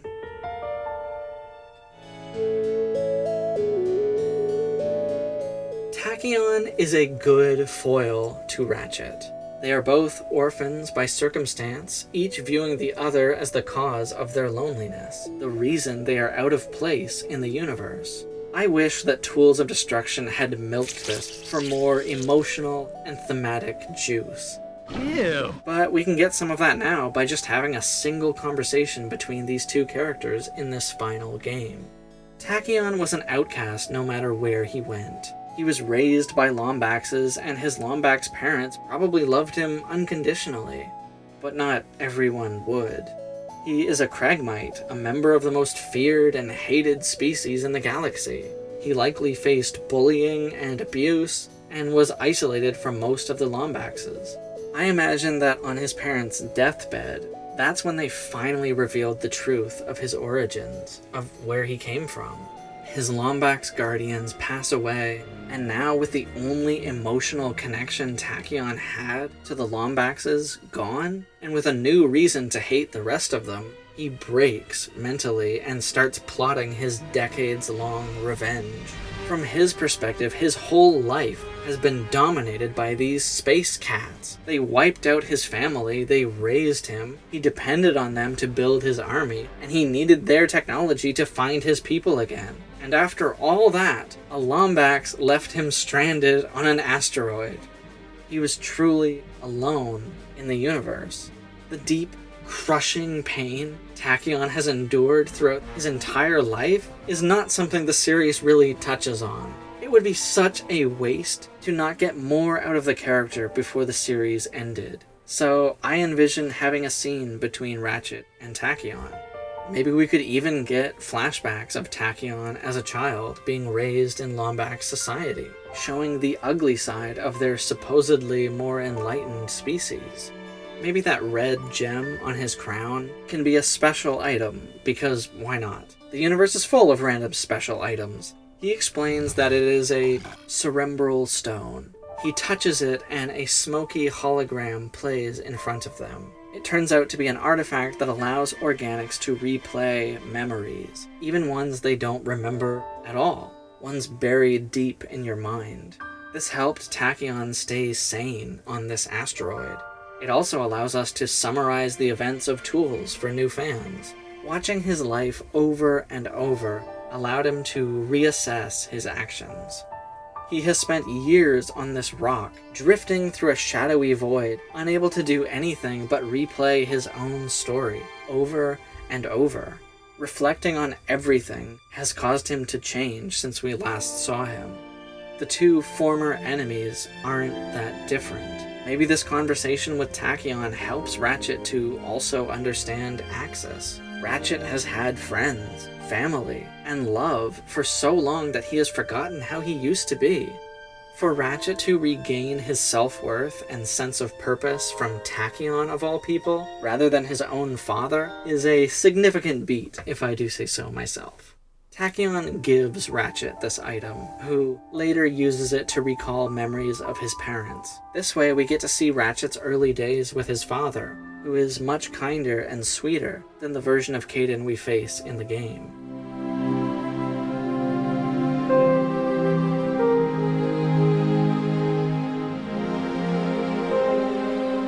Ratchet uses the stone to remember being alone on Veldin, wishing for a better life, and see significant moments on his journey to becoming a hero. This offers a fun mini recap of the series. Prior to this, and throughout much of the game, Ratchet struggled to feel connected to Axis at all, was constantly horrified by the things this stranger with his face had done, unable to see himself in this guy, mentally distancing himself from him, despite their inescapable link. Seeing that someone like Tachyon is capable of changing allows Ratchet to see that Axis isn't too far gone. It inspires him to get through to Axis and come to an understanding. So, that's all well and good, but how the heck does Ratchet get off that rock? Well, a rift opens up, and Ratchet gets ready to fight whatever comes out. And then the plumber pokes his head out and says something funny. Tachyon immediately takes the opportunity to leave through the rift. Maybe Ratchet can get a word of cosmic advice from the plumber before leaving as well.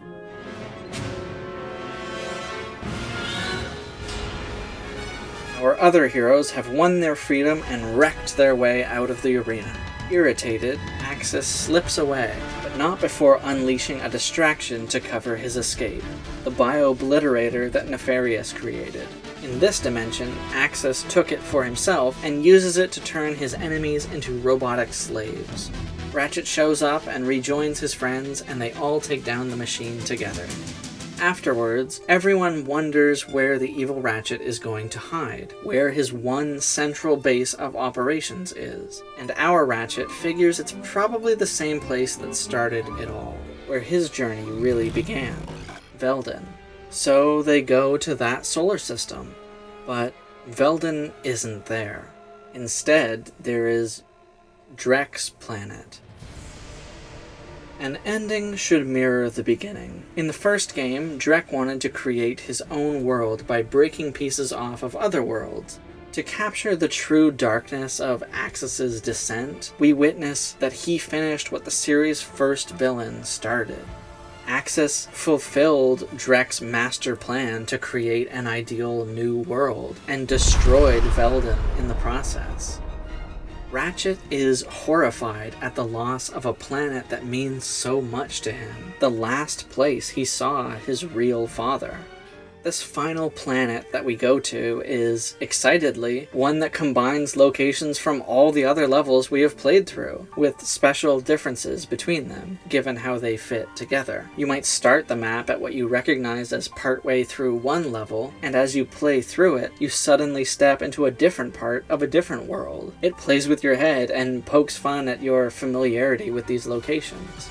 The team traverse the tricky terrain and finally catch up to Axis. With their newly freed friends in tow, they battle it out.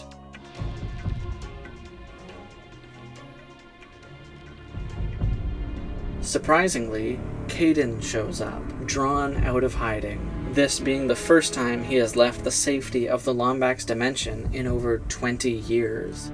The final confrontation takes place just outside Ratchet's shack on Veldin. Unable to truly let anything go, Axis saved this small plateau with his shack on it for his artificial planet. This allows Kaidan to witness firsthand where his abandoned son was forced to spend his childhood and so much of his life. It ties things up in a nice little bow. After a major struggle that leaves most everyone else waiting on the sidelines tending to their wounds, Axis is finally defeated. This sad, lost, damaged man shies away from Ratchet, terrified like a wounded barn cat. Ratchet kneels down and brings up the stone and his memories of Veldin to Axis, in a speech where he connects to him, knowing what he is going through. Axis is startled by this, the first touch of kindness he's ever really had. Kaidan, however, urges Ratchet to not trust Axis, to kill him before he has another chance to escape and undo all the work that has gone into maintaining what is left of the Lombax society. But Ratchet ignores him, offering the scared Lombax a chance at redemption instead. Axis accepts, and Kaidan sees this whole display unfolding as confirmation that Ratchet is unworthy of being his son as well, and will only lead the Lombaxes to greater ruin. Ratchet tries his best to reason with Kaidan one last time, but Kaidan goes off the deep end. He feels he has been betrayed by everyone around him. That fear and anger all boils over. He launches into an attack, and the three versions of Ratchet fight him together. After one last climactic fight, the true final boss is defeated. The remaining Lombaxes have been liberated from their own paranoid ruler, able to start rebuilding their lives. And our heroes can finally rest easy, with the galaxy saved and their loved ones found. The end. Want to hear it again? I didn't want to hear it the first time.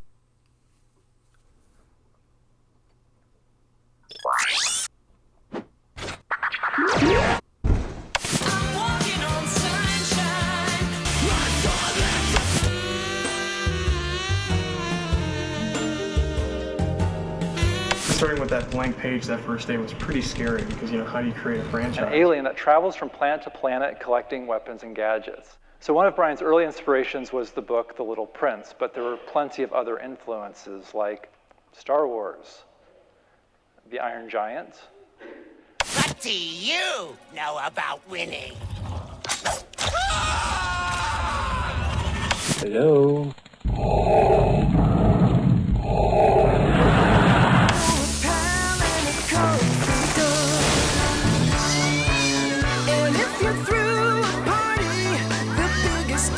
Thanks, guys.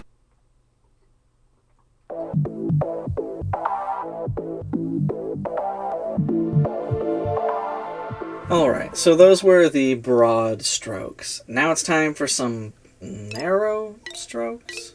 We're gonna get into some more details about this game and why it should be this way. Basically, we still have a hell of a lot more to talk about. We're planning a whole ass video game here. What, you think it was gonna be over so soon? Look how much runtime we got left. So why make the Lombaxes into bad guys?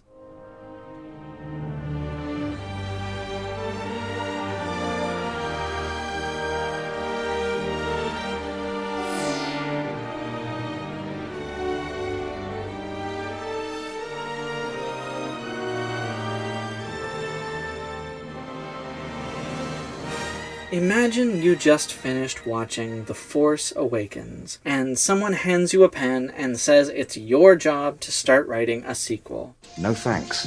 You would start by asking all the questions you still have, fresh off the tail of that movie, and go from there. Focus on the facts, what we know for sure, versus what we are only speculating on or heard from questionable sources. We know Luke isn't here. He's missing, somewhere lost in space. We need him. Why isn't he here? Why isn't he helping us in our hour of need? You could say he isn't helping because he can't. Maybe he is frozen in time, or kidnapped by bad guys. Or maybe he isn't the hero we all thought he was. Maybe something changed. Whether you like The Last Jedi or not, I'm not going to get into all that, but given what you are to go on, what is more compelling and interesting? That Luke gets rescued by the main cast and magically all the conflict is solved, Deus Ex Machina style? If he's so godlike and we can't do anything without him, why would he be the one that needs help?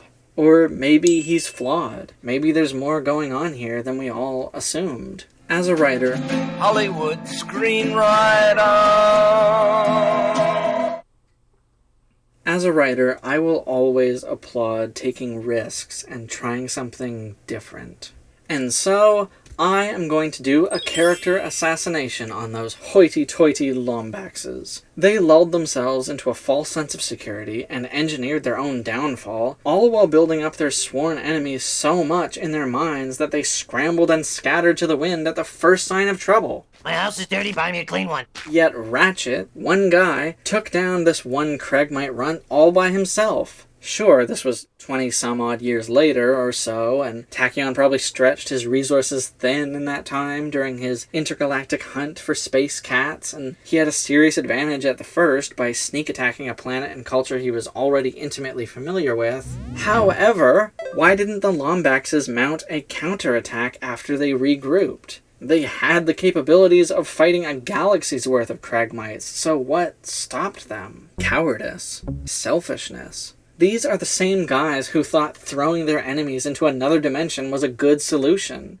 We should take Bikini Bottom and push it somewhere else! The "that's someone else's problem now" mentality runs deep. It makes total sense that these uppity Lombaxes would just escape to another dimension and call it a day. Sure, there's a murderous mastermind on the loose, but who cares? He's someone else's problem now. Yeah, and that someone else is Ratchet, one of their own. Yet they would gladly celebrate him as the hero who rid the universe of Craigmites once again, even though they didn't do jack shit to help him. Thank God that's not me.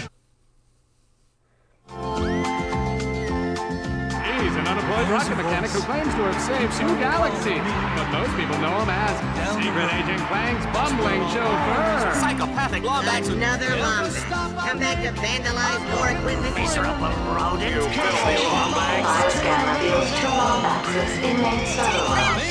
Mobilizing all units. Ratchet, space rat. Put that Lombax in his place. My mother used to serve Lombax brains for breakfast. Lombax. Rouse the lads, rusty feet. Tonight our foes taste the cat's tail. He hopes that disguising himself as a Tyrannoid will make him more attractive to the ladies. Until tomorrow, I'll just keep moving on. We think of the Lombaxes as being so advanced, and the glimpses we have gotten of their dimension would suggest they live in a lavish city. But I imagine meeting up with the Lombaxes and they are living in a village-style setting. They are restricted by Kaidan and forced to live a simpler life because he fears being too flashy and drawing attention to themselves. By having the height of their civilization depicted in the opening tutorial of the game, we get to satisfy fans who want to see the marvelous, technologically advanced versions of the Lombaxes, and we also have a point of reference to compare and see how different they live in the modern day, how the mighty have fallen, and all that jazz. You're Kaidan's son. Forgive me.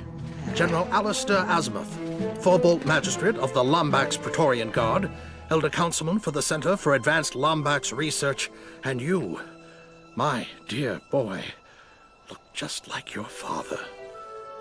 Alistair did not rejoin the Lombaxes because of his shame. He felt that he failed them. He felt guilty. He admitted all this to Ratchet. You ask all these questions. Ask yourself this. How relevant is the past when it can be changed? Your father would have said not very. That's him. And you still haven't given me a straight answer. Now why aren't you with the Lombaxes? Because I failed them! I failed them. I made a mistake. Your father refused. He would never have left your mother. But when he made it back, she was already gone.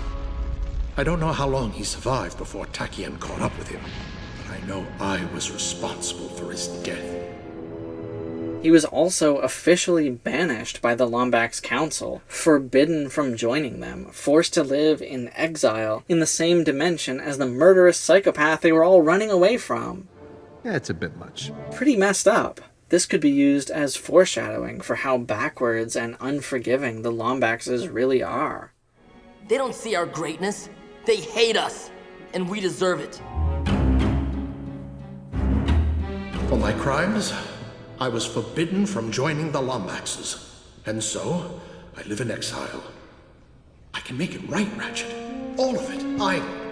We can fix it. With the clock under our control, it'll be like none of this ever happened. Stay with me, and I promise I'll get your family back. Ratchet, after seeing how the guilt twisted Alistair to the point that he would risk the universe for the chance to wipe away his mistakes, he would internalize this shame and guilt. It's just... we're the only ones who can fix the past. I'm proud of you, Ratchet. The risk is just too great. Risk? Risk is what makes us who we are. Ratchet, our kind is lost without us. What about the Lombaxes? They're not in danger. They've just moved on. And we'll find them. But the past stays where it is. He would think of Alistair and his reasons for not rejoining the Lombaxes, and he would feel afraid of facing them as well.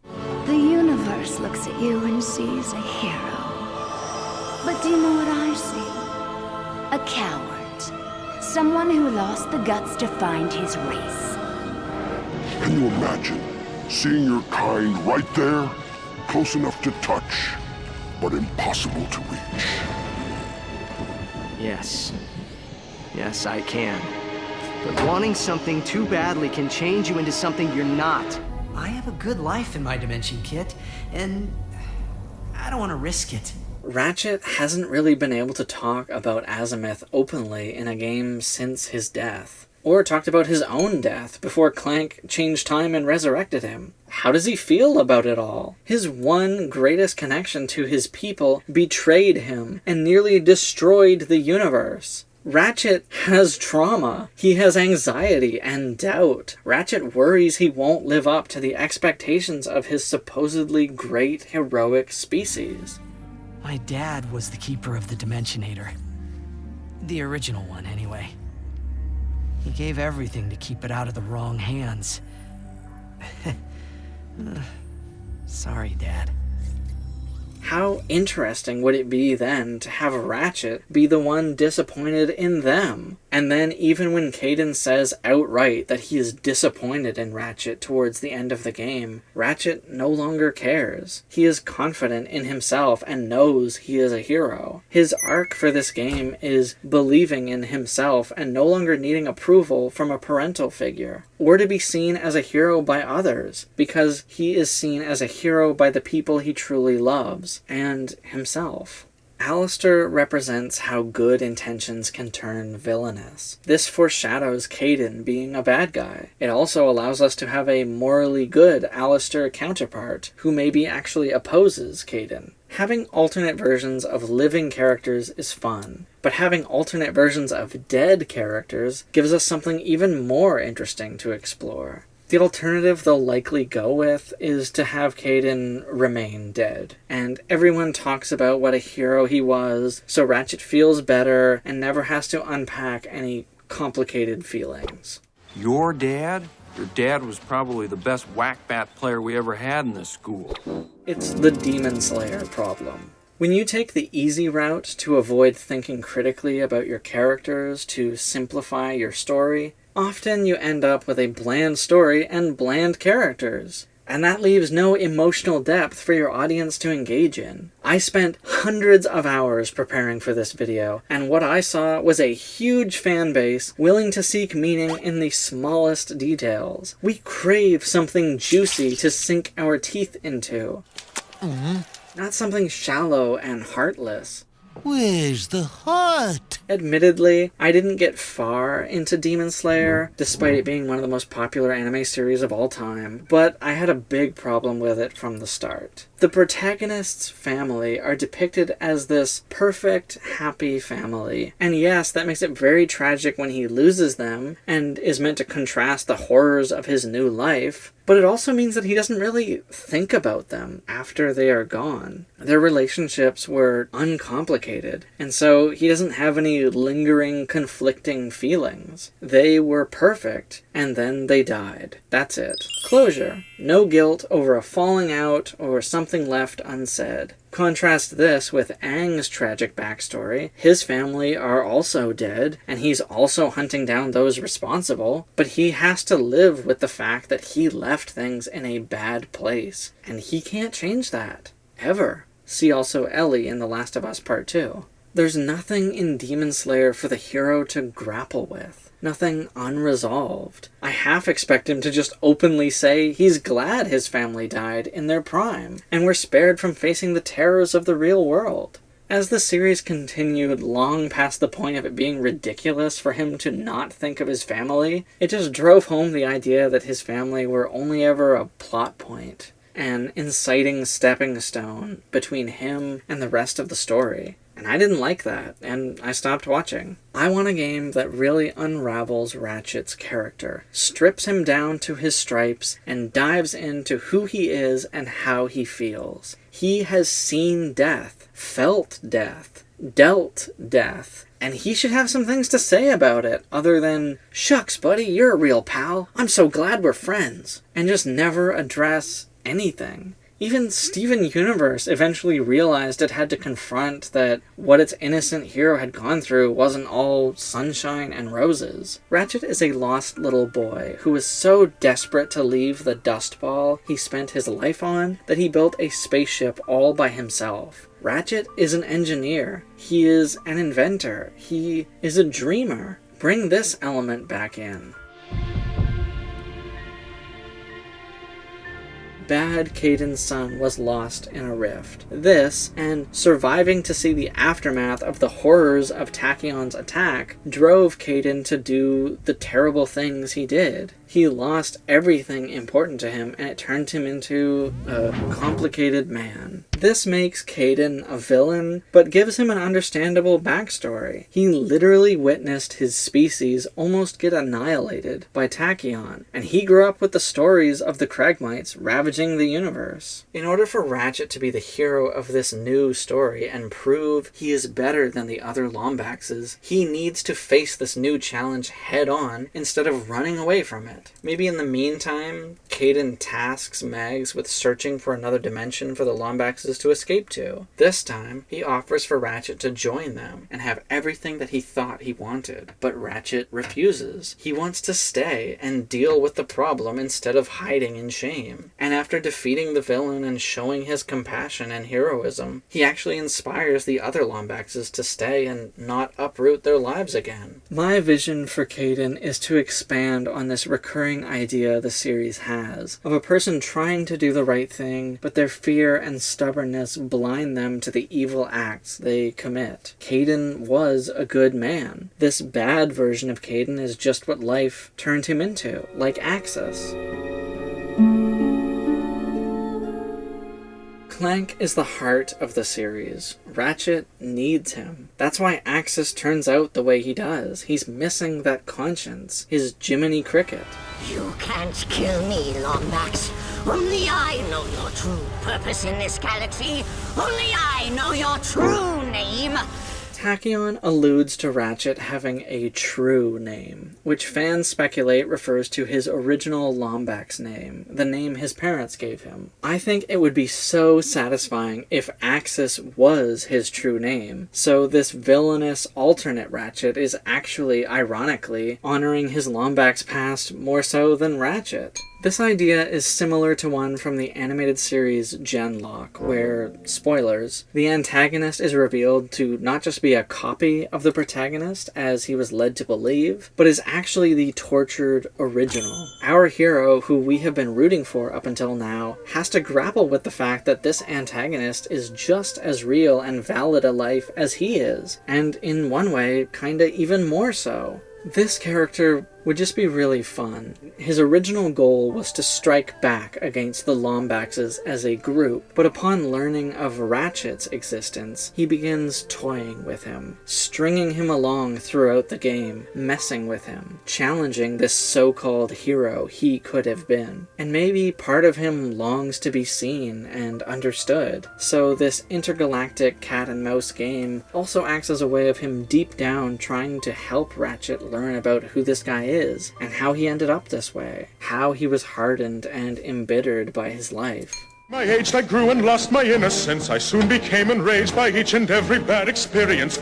Axis has taken every villain's evil plan and fulfilled them all himself. He killed his dimension's version of Tachyon and considers himself stronger than any other Lombax because of it. He still has the wrench we see in the first game because he is incapable of letting things go. He is an angry child who never grew up, sitting on his throne and trying to hold onto any shred of joy he can get through making people suffer. He is the Ratchet version of Tachyon. I have far grander plans for you. All right, Lawrence, you can turn it off now. Oh, may I, sir? What a treat. For those unaware, this franchise has a villain problem. Mainly that it only has one. Or at least that's what the latest installments would suggest, and what new fans would be forgiven for believing. Put down the Dimensionator, Nefarious! Put down the Dimensionator! Yeah, right. I enjoyed him as a kid. He was funny, wacky, he had a silly voice. I understood the gimmicks with him. Oh, Janice, you'll always be the love of my life. You really should have that looked at. That moron could never hope to match wits with the likes of me. If anyone can beat a moron at his own game, it's you, sir. When he came back as the villain in Crack, I was overjoyed. Then he got shoehorned into the remake, then he showed up in Rift, and I was officially sick of seeing him. What's wrong with you? I'm sick. I don't know why. Have you considered the 60-inch diameter cookie you're eating? How can something that's delicious make me sick? Unless too much of a good thing is actually a bad thing.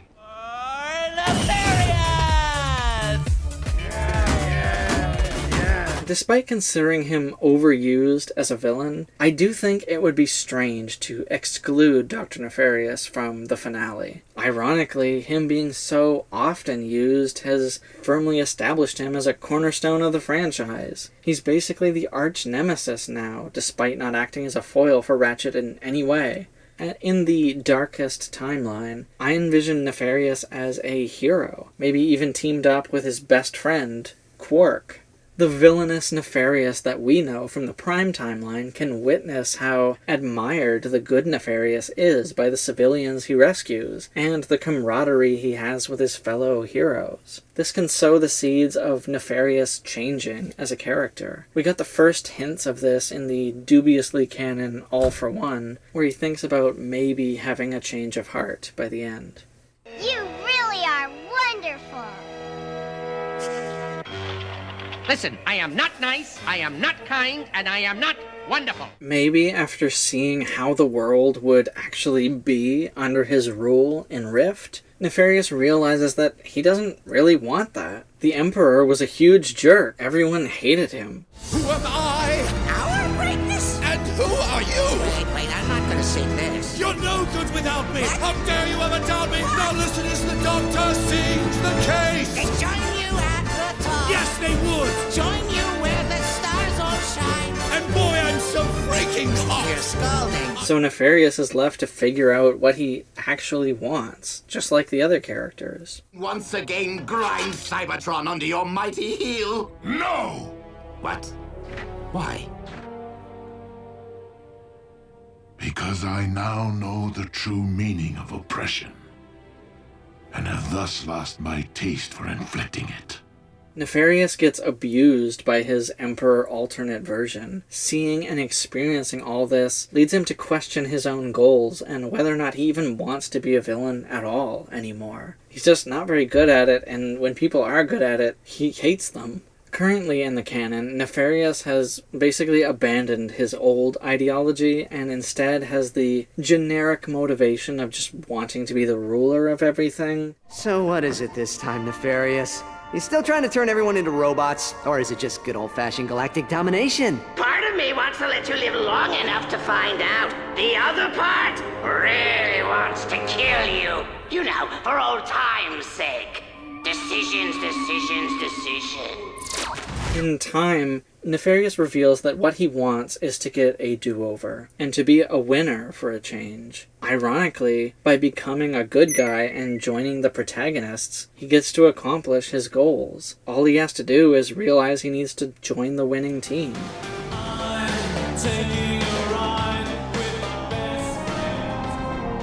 Clank, you see that? It's an old ship. Very old, it would seem.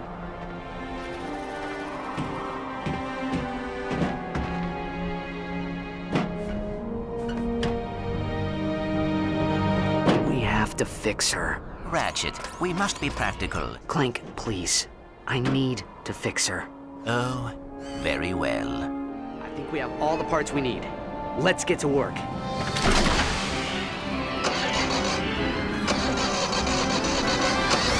This. Yes? Yes! It's working! Miserable little droppings. I can't believe they used Sick around them. What a bunch of cheats. Oh, a Lombax.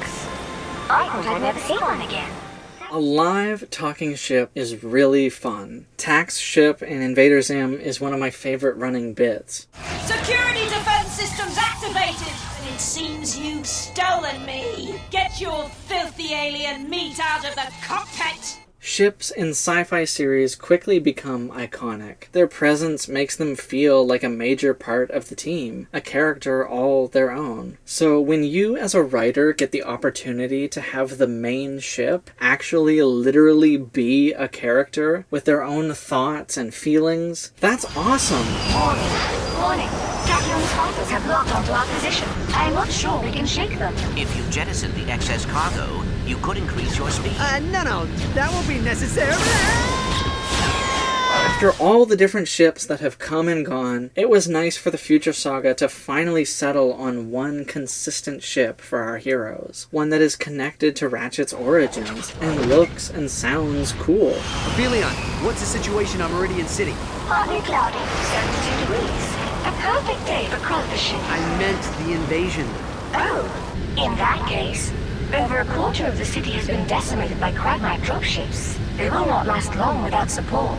It's on the way.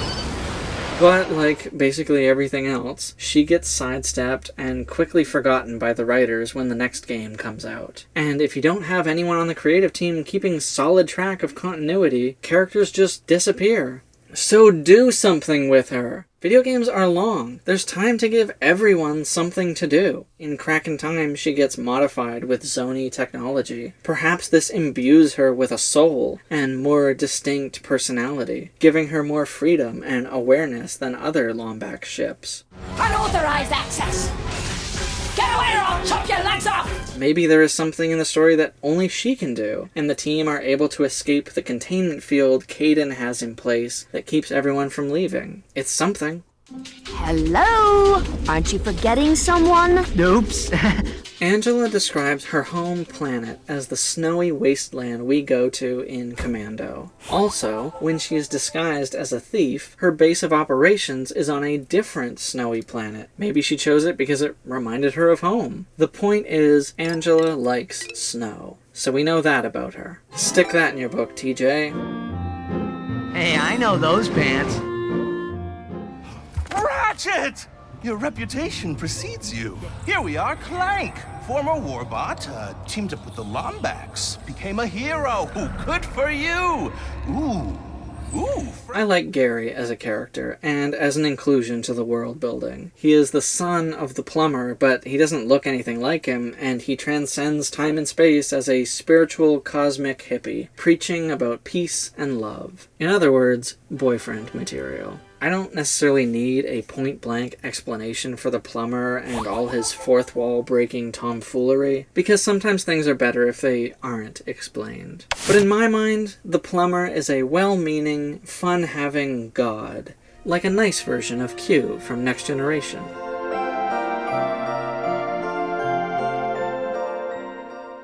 But he's opening rifts willy-nilly to get to it.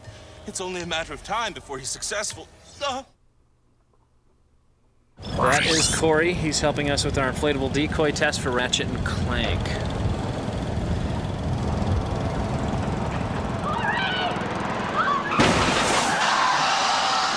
The inflatable decoy.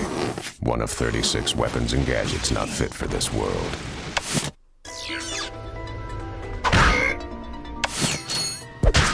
I said no. I remember as a kid being so thrilled by Tools of Destruction. I can still recapture some of those feelings of seeing spots on TV.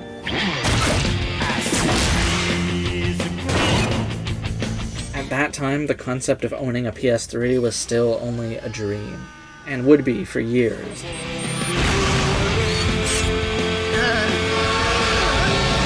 But it was still so damn awesome to see something I was obsessed with displayed so gloriously on television.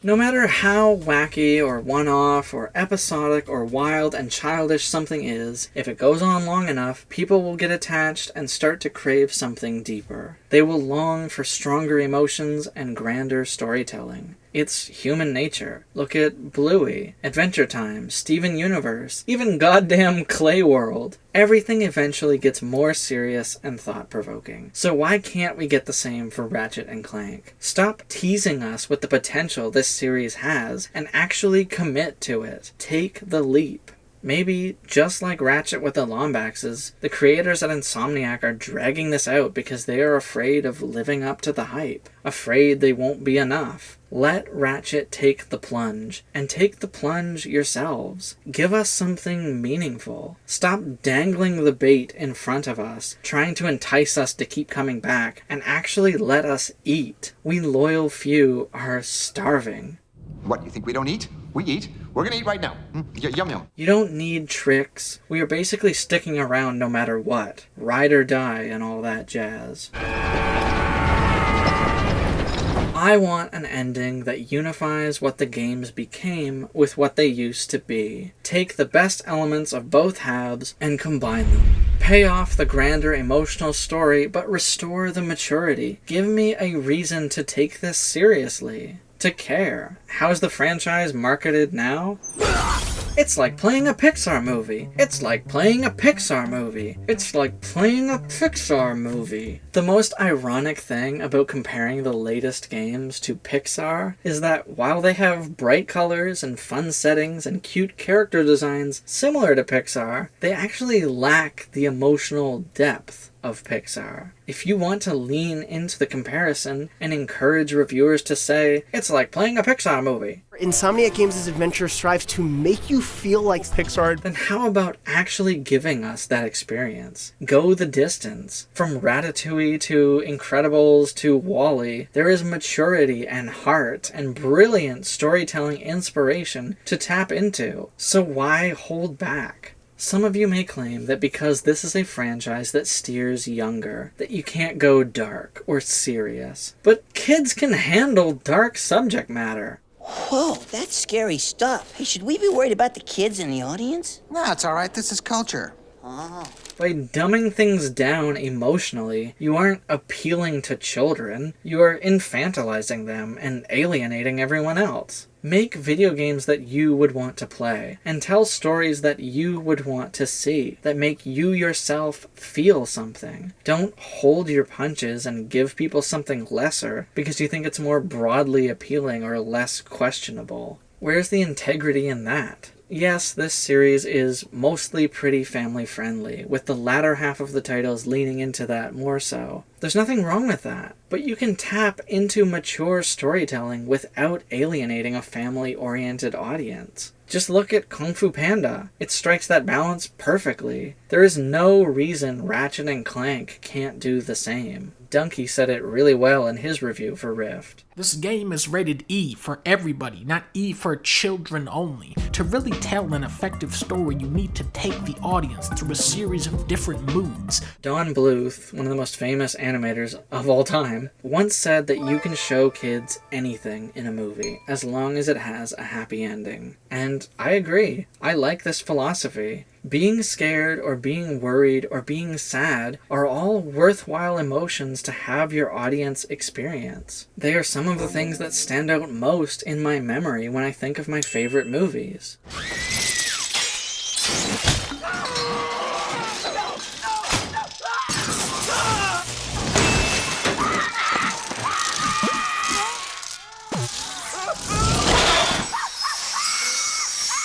Just because you are uncomfortable doesn't mean something is bad. Sometimes it's necessary to feel uncomfortable. They might say, we didn't like the scene where the best friend was killed by the bad guy.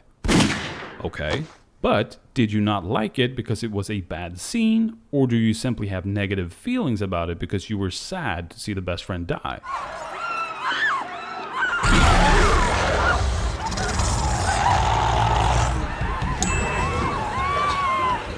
Once again, the comparison Insomniac likes to make between themselves and Pixar does them no favors. They are so cutesy with their stories and characters, and they are so focused on making family entertainment that is happy, but they misunderstand their own goals. Happiness is not simply the absence of sadness. The happiness in your story can be greatly amplified by also including sadness. I mean, did these people even watch Inside Out? It's sad to say. Ratchet and Clank has become too sappy for its own good.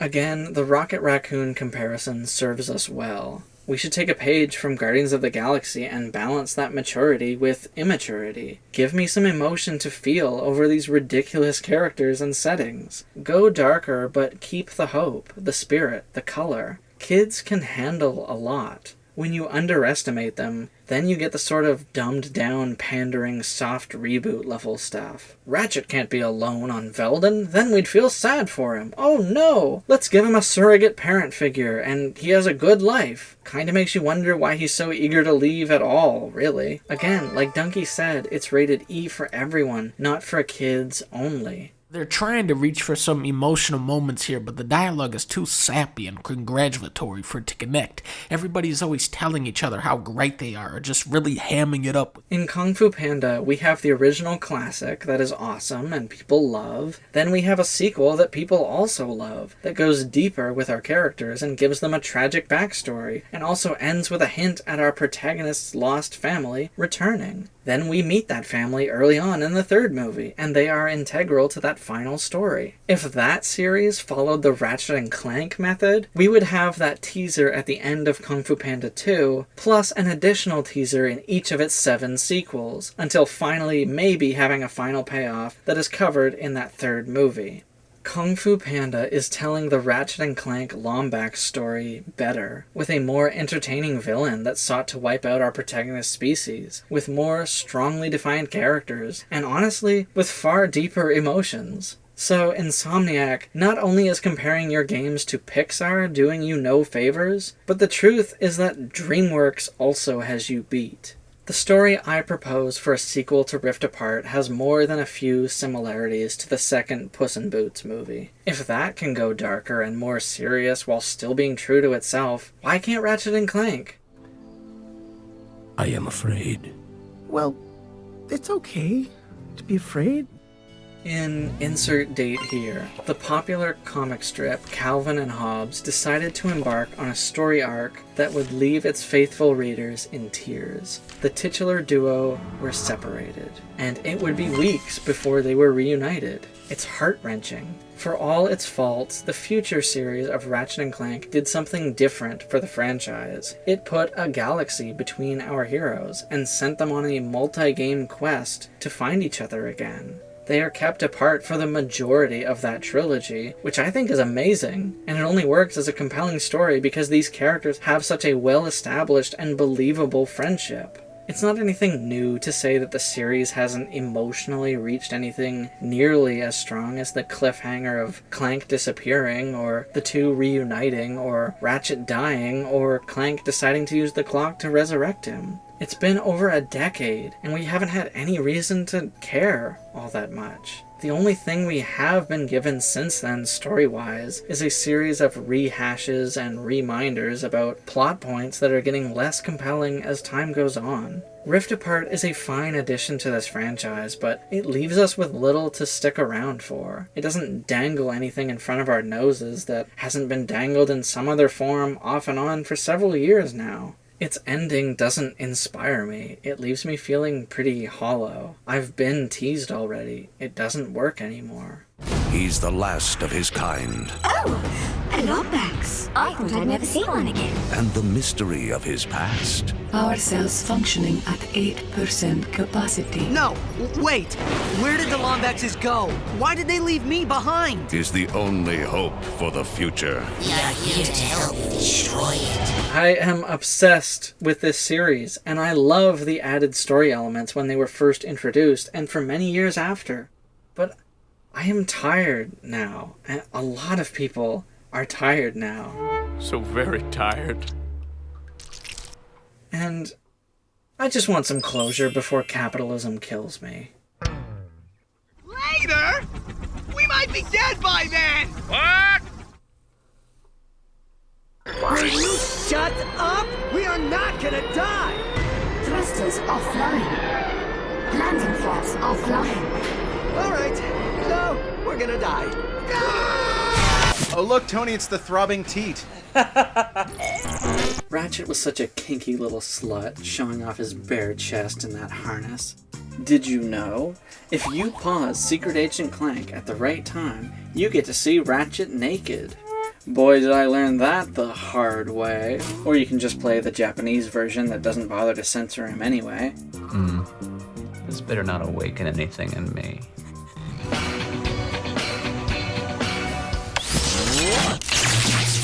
You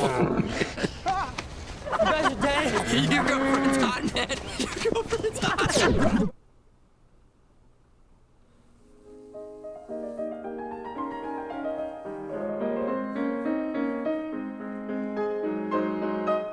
The Ratchet & Clank series' iconic naming convention began with the first sequel, being subtitled Going Commando, a phrase which here refers to the practice of not wearing underwear under your wear. There's nothing like an unfurnished basement for pure comfort. Huh? Just letting everything hang loose down there. Which is actually beneficial for sperm production because it allows the testicles to sag away from the heat of the body so they can regulate their temperature independently. Some researchers speculate that the drop in fertility rates among men nowadays can be partially attributed to them wearing tighter pants. Now I know. And knowing is half the battle. The Transformers! Double entendres would continue with the sequel to the sequel, as the third title was called Up Your Arsenal, which refers to the fact that your number of weapons will be higher, but also arse means ass, so it has the double meaning of up your ass. Yep. As the years went by, this fun naming convention was more or less abandoned, likely as a way to appear more mature in the age of video games as art. Or maybe the studio was embarrassed. Is it cringy now? Like, it is. It's totally cringy for me. It is. It's. I don't. Yeah. People love it though. Moved on. People love it. They love that. Far more likely it has to do with wanting to be more appealing to parents of young children, or poich. I think we didn't want to scare off the parents that might be buying the game for their kid. So. After all, you don't want conservative mommies and daddies picking up a game for their sweet, innocent baby, only to see that the cover is inscribed with crudities such as crack, arse, or dare I say, booty. Mom, ass. Stop it. The phasing out of the names happened even before the switch to the PS3, but the spirit never died. Alternate titles for Into the Nexus and All for One included Into the Nether Regions and Foreplay, respectively. Such a crime those were not the titles. These names did live on, however, in the form of chapter names in the comic series, and in the hearts of fans everywhere. Full Frontal Assault seemed a return to form, a spark in the dark, if you will. But also, it was only the dying embers of the former raging fire, a fading echo. With the release of the PS5 title Rift Apart, it may be the last nail in the coffin for this extended bit. I mourn this loss of childlike immaturity. Let's put the T back in T for teen, can we? The double entendre is a dying art form, if you know what I mean. We live in a post-9/11, post-the fractured but whole world. You're really gonna let the South Park dudes beat you in the silly video game names Olympics? Come on, Insomniac, you're better than that. You invented this category. As far as I know. So the name I would give to the final game is Ratchet & Clank Black Hole. It implies that this chapter will handle some slightly more mature subject matter, alludes to how our heroes will be sucked into a dimensional rift to the darker timeline. It's a space term, and to top it all off, it makes you think of orifices. Yum, yum, yum.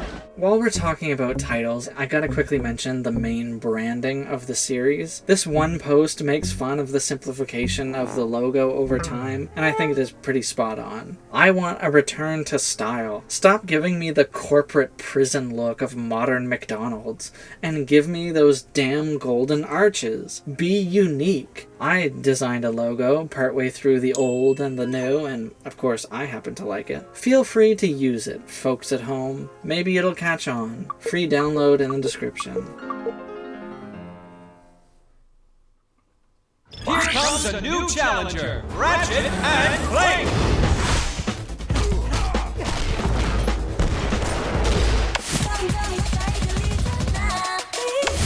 It's Ratchet and Clank.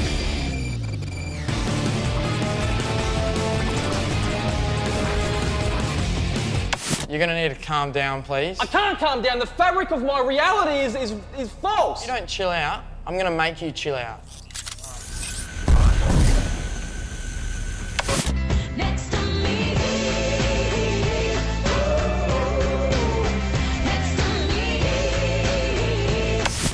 I need to build a Dimensionator?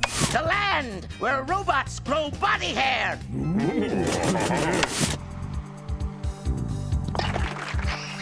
It is a pleasure to serve you. Let's see Jack do that.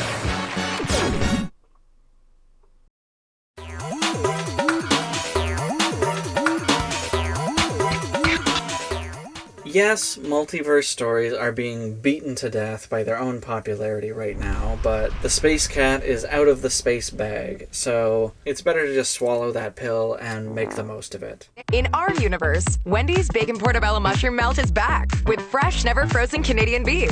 In another Meltyverse, it's back too. The world-building decisions made in Rift Apart have at least opened up a new path for exploring our characters. In this game, I would want to cash in on this hopping into different dimensions gimmick the characters have introduced and have some real fun with it. We have so many great franchises to fan service-illy jump to. Sly Cooper, Jak and Daxter, Crash Bandicoot, Spyro, God of War. There is precedent for this given the Easter eggs in Rift. Mapped my first dimension today. Pretty standard stuff, and there were these creatures. One of them even looked like a Lombax, but he had smaller ears, a mask, and a cane, and I think he was pulling some kind of heist. Dimension 31X7, not super different from home, but there were these creatures. One was firing a gun and spinning himself around every other second, while the other hung out on his shoulder doing live commentary. Dimension 242Y8, quite possibly the cutest dimension I've ever seen. The inhabitants were all made out of wool, I think. They could literally make anything. It doesn't have to be entire levels, because that breaks immersion pretty quick, but a kick-ass long grind rail sequence that dips in and out of all these wacky dimensions could be the most creative and visually stunning action sequence in the entire franchise. Just saying. Or maybe an extended interdimensional train sequence, like in Uncharted 2 or Ratchet & Clank 1. In any case, the player will be busy fighting enemies, and so the focus won't be on the background. This makes for a good time for Easter eggs and references and gags, because they won't be so in your face. But people will talk about it, and people will love it. Part of the fun and creative freedom that comes with multi-dimensional settings is seeing a wide variety of dimensions. In Rift, we really see like one dimension and only hear about others. This game is the Doctor Strange 2 sort of dimensional. But not even, because at least that movie goes to like 3 dimensions and kind of gives you a small montaged glimpse into others. For the sequel to Rift, I expect more dimension hopping. Maybe not as extreme as something like Everything Everywhere All at Once, even though I love that movie, but leaning more in that direction. Use the wackiness to service a grounded emotional story. Have seemingly random Rift jumps that suck you into bizarre alternate universes. I think it would be really neat if they went back to the concept art for the scrapped games that preceded Ratchet & Clank's creation and reincorporated more of those designs into the Ratchet & Clank world. It would be a cute callback to the origins of the series and a chance to breathe life into some really cool unused artwork. It can even feature characters inspired by Ratchet & Clank's own original designs, illustrating how the further you go on the map, the further the counterparts deviate. Rift Apart's dimensional parallels are weak. One of the reasons you do an alternate reality story is so you can have fun with all of the characters we know and love and see them in different scenarios or as different people altogether. It also allows you to explore these characters in a neat way, make you really appreciate what you like about them. The terrible newer Star Trek series Discovery had an alternate reality story in its first season, and it quickly became embarrassingly obvious that the only character the show could have any sort of fun with was Tilly. A little tiny piece of it destroyed an entire table. It was awesome. What just happened? Yeah, you have really beautiful nail beds. Thank you. You're welcome. Hello, this is Captain Tilly. What the hell? What the hell? Hold your horses. Because she was the only character with well-defined traits and a personality up to that point. You are a captain now. No, I'm not. She is. I'm nothing like her, Michael. She's terrifying. She's like a twisted version of everything I've ever aspired to be. I'm gonna have nightmares about myself now. You don't actually have to be her. Well, let's not keep these assholes waiting. Too much? The only pleasure I take is from the blood of my enemies staining my uniform, Captain Connor. Rift Apart makes a vague gesture towards this concept. We have alternate versions of Pete, Skid, Quark, and Nefarious, but they aren't nearly different enough from the characters they are based on. They are just a tad more competent. And that's basically it. Not much fun to be had. Skid in the alternate dimension is still a cool guy, just a slightly cooler guy. He is an agent with technical knowledge, but we've already seen this in Arsenal, so it isn't really anything new. Rather than the first mate or a low-level pirate like in Ratchet's world, Rusty Pete is instead the pirate captain. Pete should have been like a cop, or whatever the opposite of a pirate is. A galactic coast guard, at least, or a state-funded bounty hunter. Instead of Nefarious being an evil robot, he is an even more evil robot. It's not particularly fun or interesting, and it's such a waste of the multiverse concept. The fucking Phineas and Ferb movie did a better job of this. Phineas and Ferb is awesome. I want to push the concept further with the next installment. See a world that is very different from the one we've established, with characters that match. Quark should be the scientist sidekick to the goodest guy, Captain Nefarious. Our Quark Quark could never share the spotlight, yet this alternate version prefers to take a back seat. Bad Boy Ratchet, Killer Robot Drone Clank, Slag and Pete can show up as well, why not? Maybe they can be Robin Hood type figures, robbing the rich to help the poor. Skid can be a slick-back millionaire mogul type, the opposite of a skateboarder dude.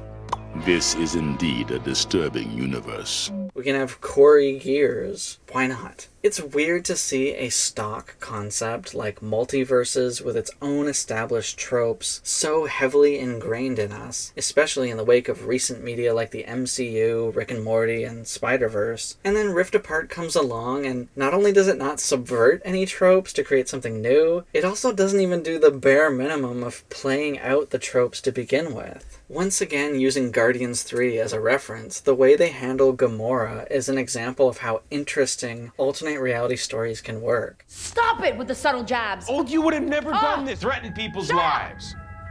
The consequences matter. One of the trope stock storylines I don't like in TV shows is when there is an alternate future that ends up getting corrected and scrubbed away. I just stop caring about what happens because none of the characters are going to remember and it won't have any bearing on future stories. This ends up being the case with an episode of The Orville, an otherwise fantastic show. Ratchet can have his father back, but with a twist. It doesn't change what we already know to be true. We get to see Alistair again, but it doesn't negate the story we saw before. We can, in fact, have our interdimensional cake and eat it too. We get to explore our villain father. Ratchet gets to meet him, but he also gets to think of his real dad as a good guy. We don't retcon what's already established, but we can add to it and play with it. We get to explore the character more. He isn't this nebulous thing that we reference in passing but don't really dive into, but now he is a part of the physical story. There is still some potential in these characters that hasn't been realized, and if I am to have a pet peeve when it comes to anything, it's wasted potential. I also hate characters dying off screen.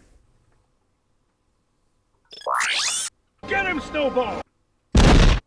Is painful itching in your nether regions causing you undue embarrassment? Do you just plain stink? He became such a vital part of the series that when he was left out, fans would actually be upset. But what kind of weapon is it? Launcher number 8.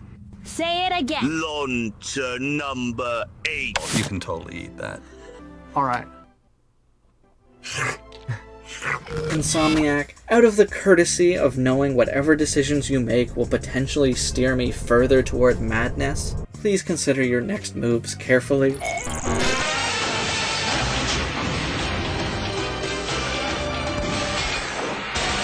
Ratchet.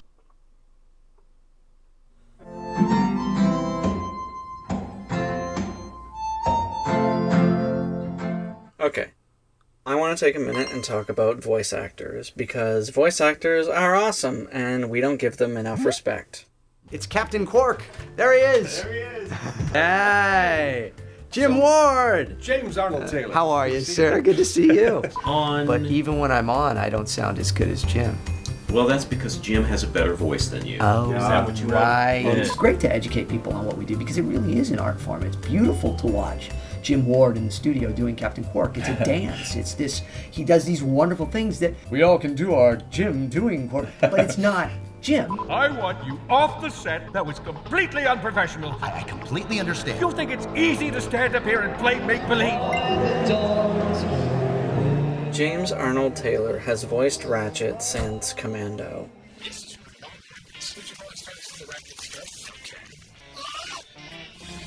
that the most challenging one for you then? It can be, yeah, because it's really easy to do. You know, if I'm gonna do Gilbert Gottfried as Ratchet, it wouldn't work as well, but It'd be easier for me because I can fall into the character. But James as Ratchet, yeah, there's a little more there. So I had a lot of fun doing it. His most significant other role, to me, is as Obi-Wan Kenobi in the Clone Wars CGI animated series. James seems like an all-around awesome human being.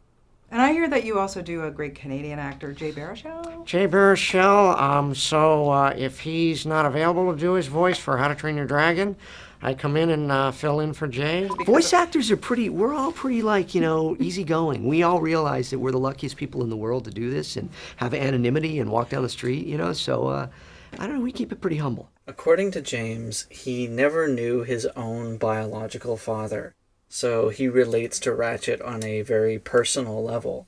You know, he's a bit of an orphan, and hopefully we'll find out more about that if there's more of these. But, you know, I never knew my father, so I related to that character there, and I had stuff to pull from. And he's kind of the everyman. He wants to be the hero. He wants to do the right thing, and that's me, too. I'm always wanting to kind of please everybody and have a good time. And so this proposed storyline could reach some very serious emotional depths for him and his performance. Do you think he was telling the truth, Clank? About my father?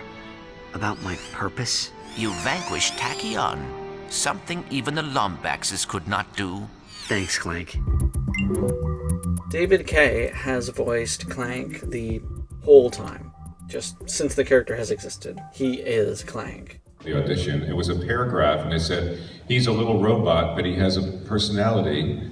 And it was like a little bit of dialogue, and I sort of started talking like this. And I did things with my head, and it would go back and forth until my neck hurt. And so, if I'm doing it wrong, my neck doesn't move, and the audio engineers say your head's not moving, and I didn't quite have the voice, but... That's how I came up with this. Ratchet, we must find Captain Core quickly.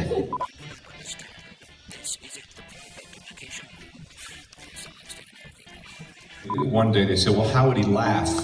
And I'm thinking, oh, I don't know, I'm stuck here, and all of a sudden, I thought of Scooby-Doo, and, you know, and because it was sort of robotic, and they called it the Scooby laugh. Well, the life of an intergalactic superhero can be very stressful.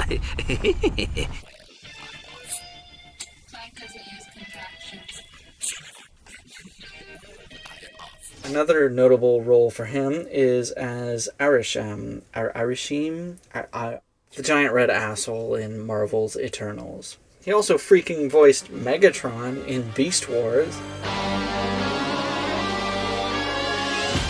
Which is funny because the company that made that show also made the Ratchet & Clank movie nearly 20 years later.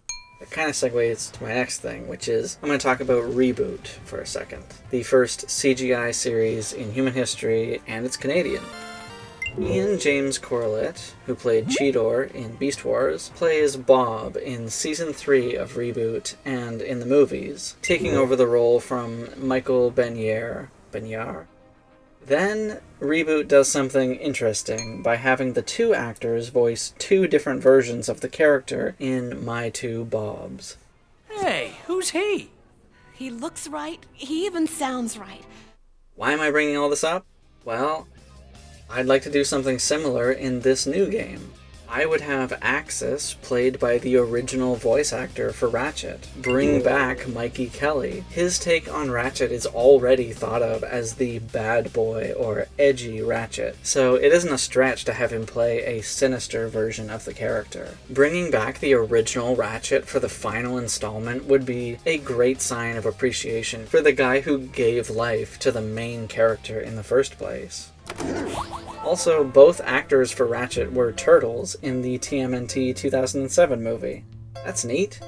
I told Splinter I'd get this team in shape again. Hey, I've been training. Since you left, my video game scores have, doubled. Right. Behold the final chapter of this galaxy's destiny. You are my robot.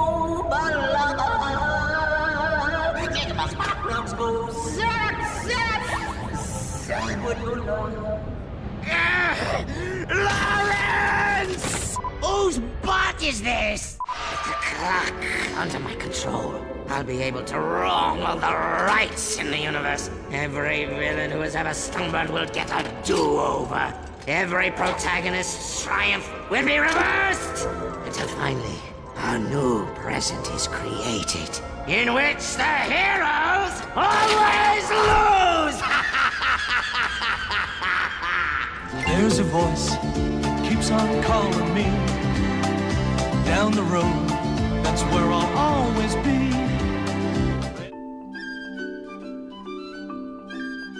Mags, again, is the Lombax that we hear but don't see in Rift Apart, and he is lovingly voiced by Emilio Rosal, if I pronounce that correctly. And from his voice performance alone, we get a good glimpse into what kind of a person he is. I just like the potential for this new character, and I want to see him have a bigger role.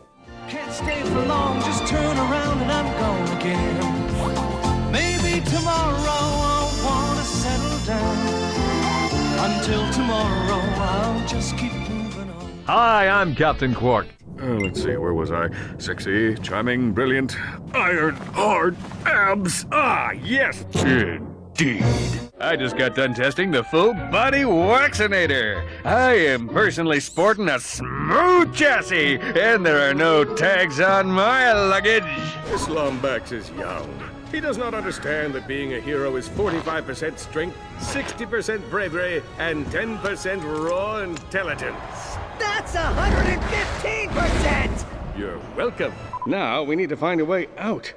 What's your name? The child. Hurl yourself into this laser wall as hard as you can. Imagine an entire galaxy with no more me. Hang on, cadets! Well, that was 5 bolts wasted. You win again, technology. You have honored us. You are a true hero.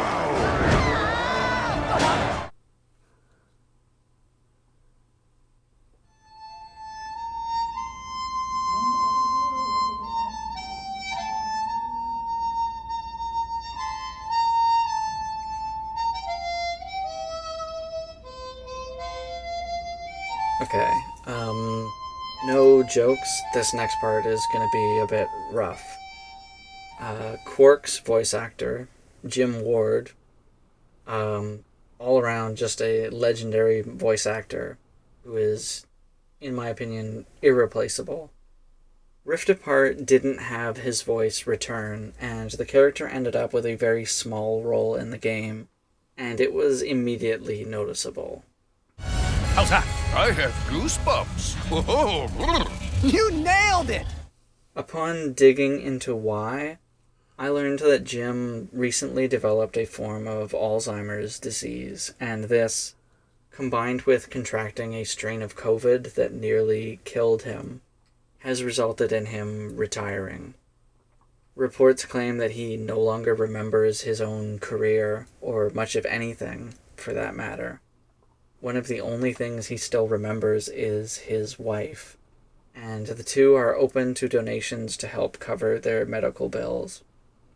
You can donate via PayPal at blendedarts@aol.com. I absolutely love this man's voice, and he will be sadly missed. Alright, this way, Tim.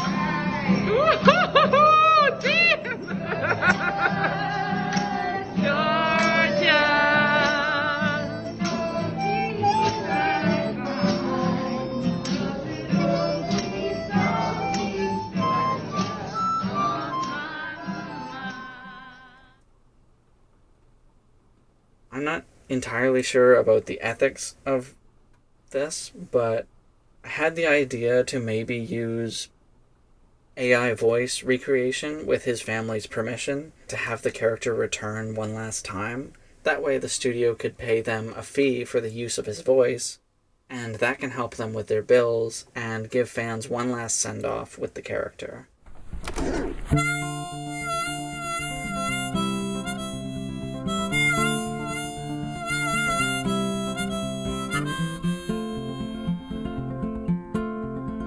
There's a voice that keeps on calling me. Down the road is where I'll always be. Every stop I make, I'll make a new friend. Can't stay for long, just turn around and I'm gone again. Maybe tomorrow I'll wanna settle down. Until tomorrow I'll just keep moving on. Down this road that never seems to end. When new adventure lies just around the bend. So if you wanna join me for a while, just grab your hat, come travel light, that's hobo style. Maybe tomorrow I wanna settle down. Until tomorrow the whole world is my home. So if you wanna join me for a while, just grab your hat, come travel light, that's hobo style.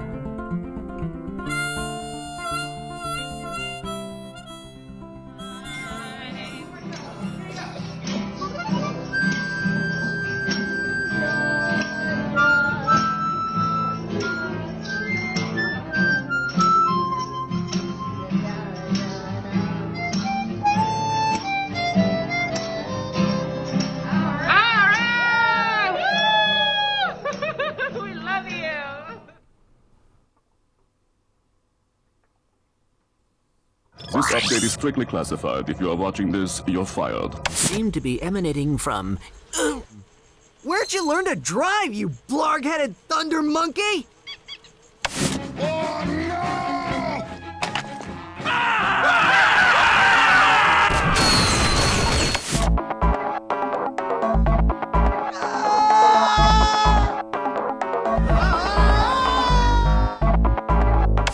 Break out your PlayStation 2, because there's a new game at the Walmart Home Entertainment Department. Choose from an arsenal of 36 weapons and gadgets. Launcher number 8. No way! Black market dealings with the most destructive weapon in the universe are forbidden. This guy intends to deceive. Deceive? What are you talking about? I see the future, and what do I see? Robots going crazy across the galaxy. Full disclosure, I don't really think that this black hole game would need to be the last game, just the end of the story. These characters can always have more adventures just for fun afterwards, so I envisioned a little concept for a follow-up.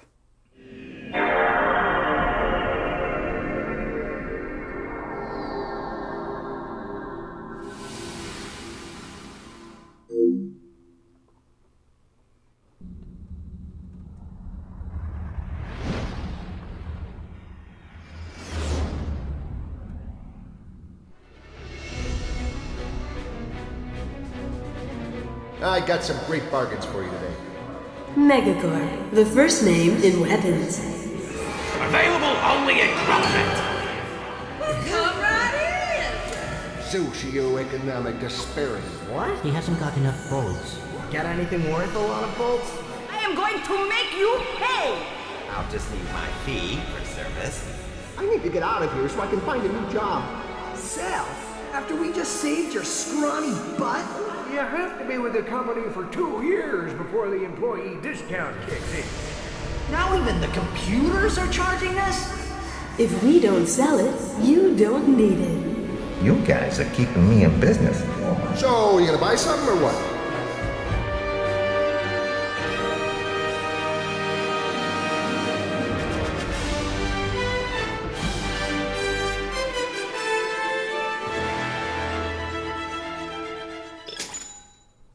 That's right, this video you clicked on is actually about 2 different games. Holy shit, there's 2 of them. One to end the Lombax story, and an additional game as return to form to really end the series. Come with me, imagine with me some more. Take my hand. Here, don't be afraid. Ah, your hand is so tiny and purple. I love that about you.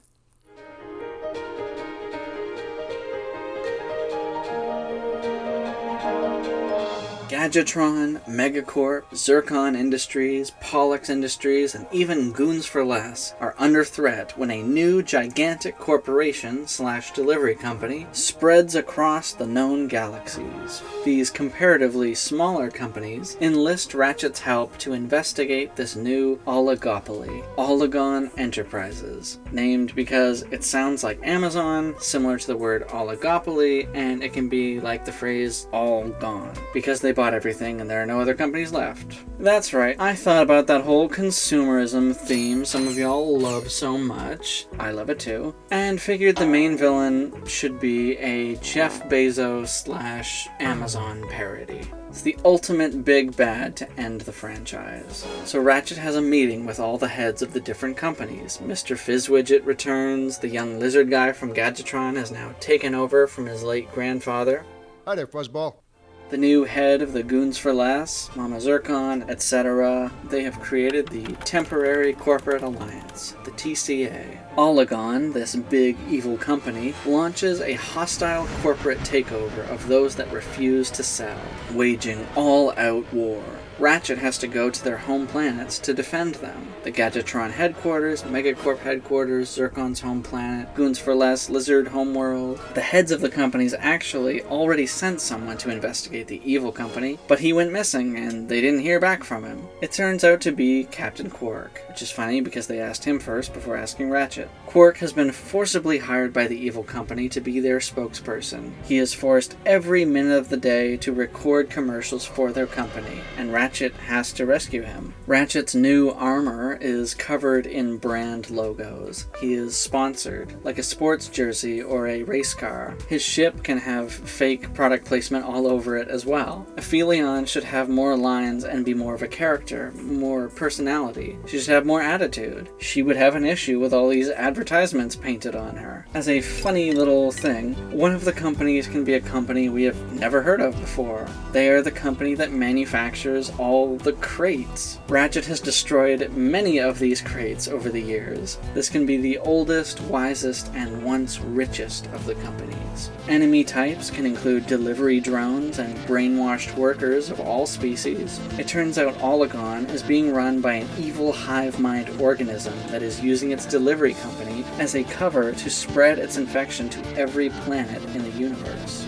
To aid Ratchet in his mission, the unity of the companies offer him weapons and gadgets and other assistance to take this company down.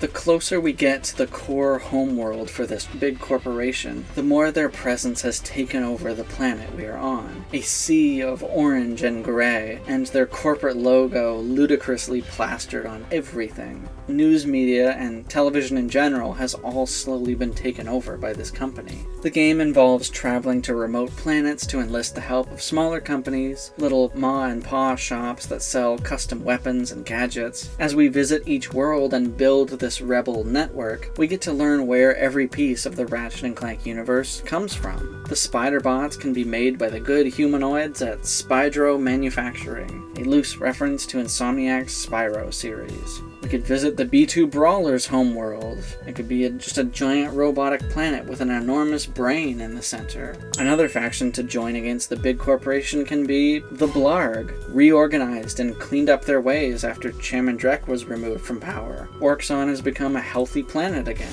Could also maybe explain where nanotech comes from. Maybe this Oligon company has acquired the sole rights to it, and they are the only ones who can manufacture and sell it now. So everyone you meet on all the planets, they're all on edge. Everyone is trying to avoid injury because they can't afford it. I can't go back to no hospital. I don't have health care. We meet the original creator of nanotech and learn that they always intended for it to be cheap and easily accessible to everyone, but greed kept that from happening. This affects the gameplay because health is harder to come by. The third act would have you fighting your way through an Amazon-like warehouse and liberating the workers inside. One of the themes is that keeping companies manageably small makes them quaint and full of heart.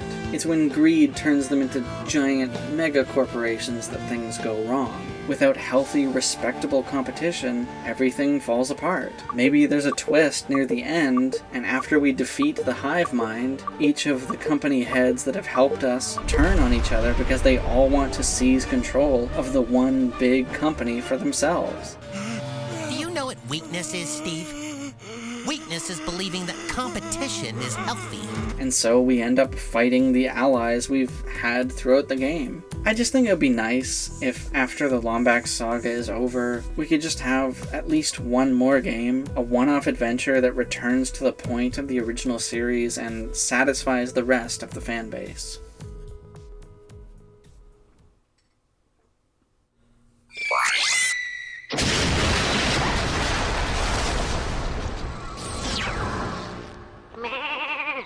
Settle scores flows nicely with new multiplayer battles. You have a tail, or hair and a tail? Wow. Best of both worlds. Well, I don't know what your diet consists of. Maybe mice or, small birds. But anyway, I forgot the question.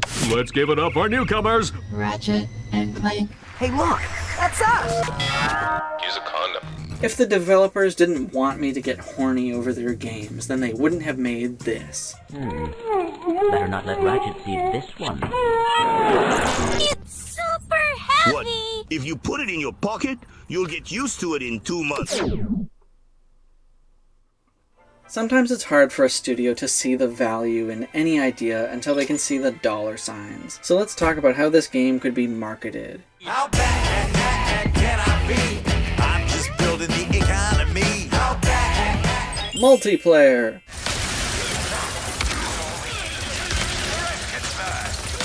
More weapons than ever! Rated T for teen! Those fucking kids. Exciting conclusion to the story over 10 years in the making. Corporations love their social medias. Hashtag Gadgetron. In the past, Insomniac has run contests for fans to come up with their own ideas for weapons, resulting in the most popular being featured in the games. What an awesome thing to do! Do something like that again. The Insomniac Museum this time around could maybe have a section for fan-created artwork. From the Lombaxes we've seen, there's a pretty wide color variation. It would be cool to see an even wider range of appearances when we see the Lombax's homeworld. There are plenty of fans that have their own Lombax OCs, so it would be neat to do a social media campaign where a handful of fans got their own Lombax design featured in the game as a background character. This is a good chance for some more engagement and get some free character designs while you're at it. When the trailer for Rift Apart dropped and the world saw Rivet for the first time... Who the fuck is that? Who the fuck was that? The internet, meaning mostly furries and the furry curious... You're a horse, banging a cow or something. You're a dolphin. ...took off with it.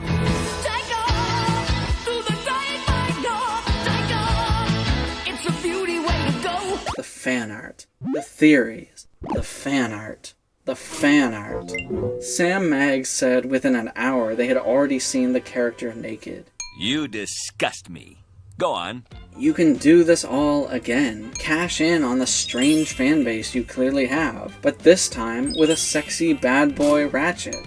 Tumblr is no stranger to self-cessed. Oh, come on, you bunch of prudes! The Ratchet X Axis ship could be huge.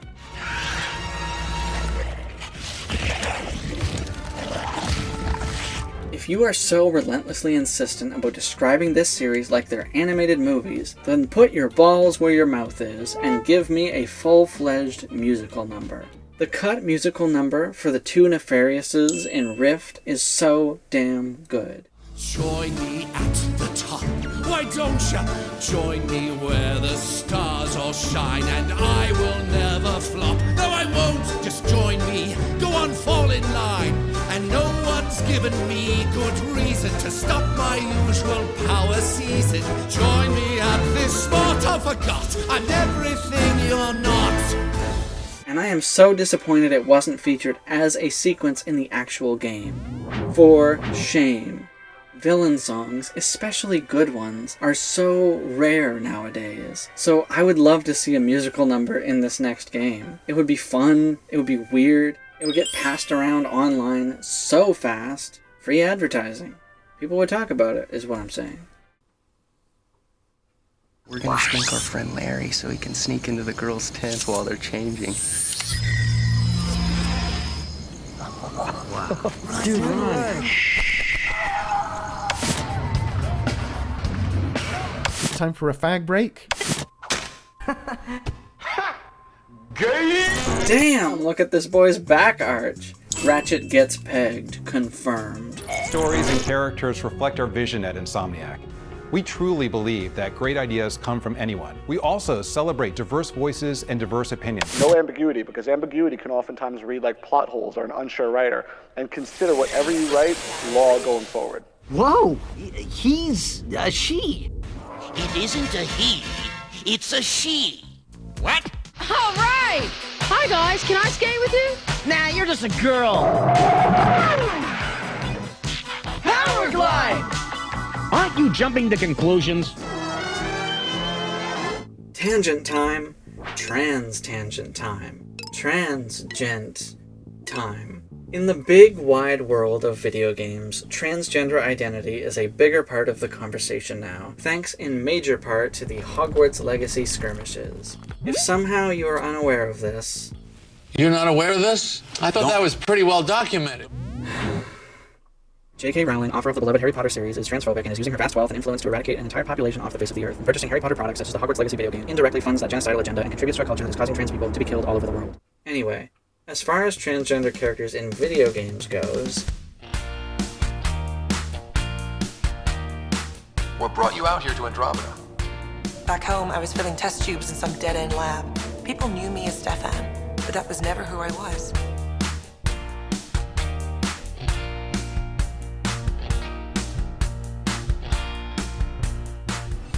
Butterbeer's on knee. Took them a second to realise I was actually a witch, not a wizard.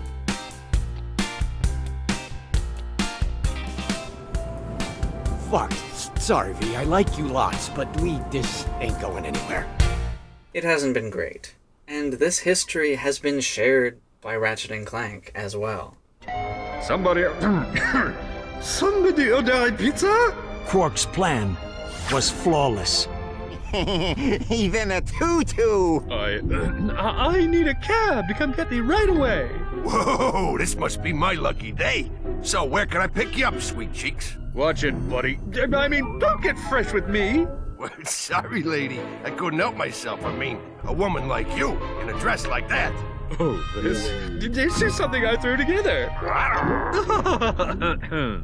Oh, one more thing. You happen to have a spare charge pack for this thing? Cassiopeia!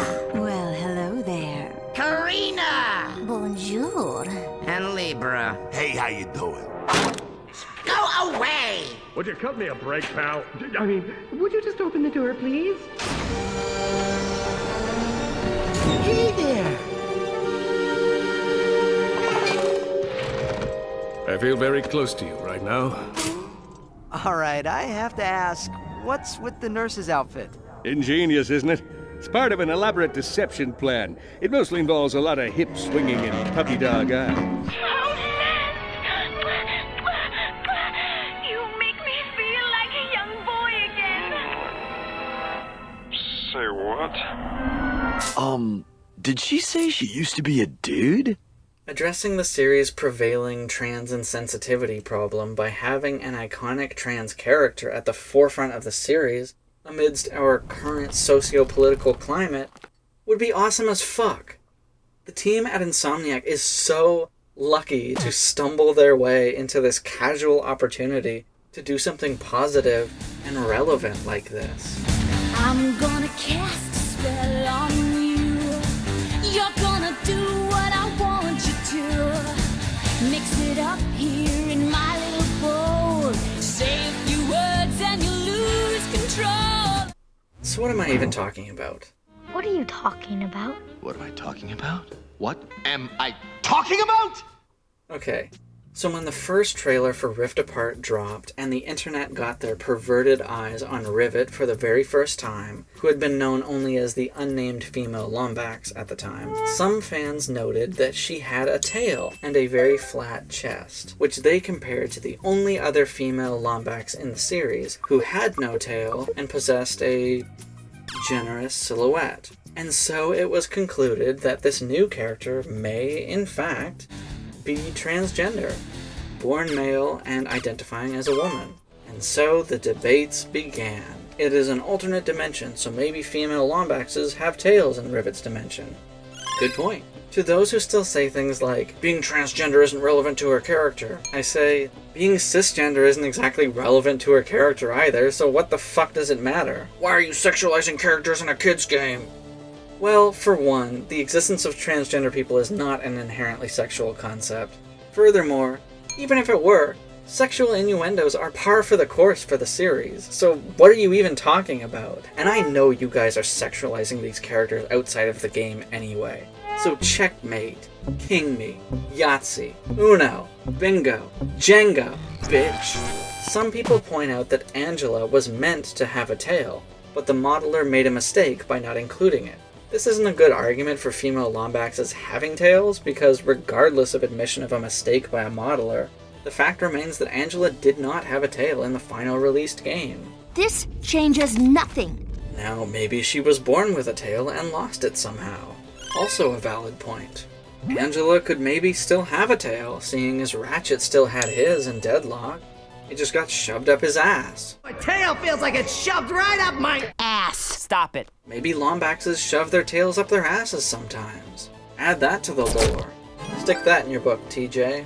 The only indicators we have of female Lombaxes not having tails at all is that Angela didn't have one, and a little radio broadcast in Crack. Tonight's top story, new information on the disappearance of Lombax rebel Angela Cross. I'm sorry, have we confirmed that Angela Cross is in fact a Lombax? I know that was the assumption, but she doesn't have a tail. Female Lombaxes don't have tails, Kip. But that reporter is not a Lombax expert as far as we are aware, and we don't know if what she said is accurate. However, it is absolutely worth bringing up that until Rift Apart's teaser dropped, it was accepted as fact in the fandom that female Lombaxes don't have tails. It wasn't until it became attached to trans people that players started forming an opinion on it. I wonder why. I can't imagine why. Transphobia absolutely is playing a part in this debate. And then a 3D modeler who worked on the design for Rivet said the character is trans.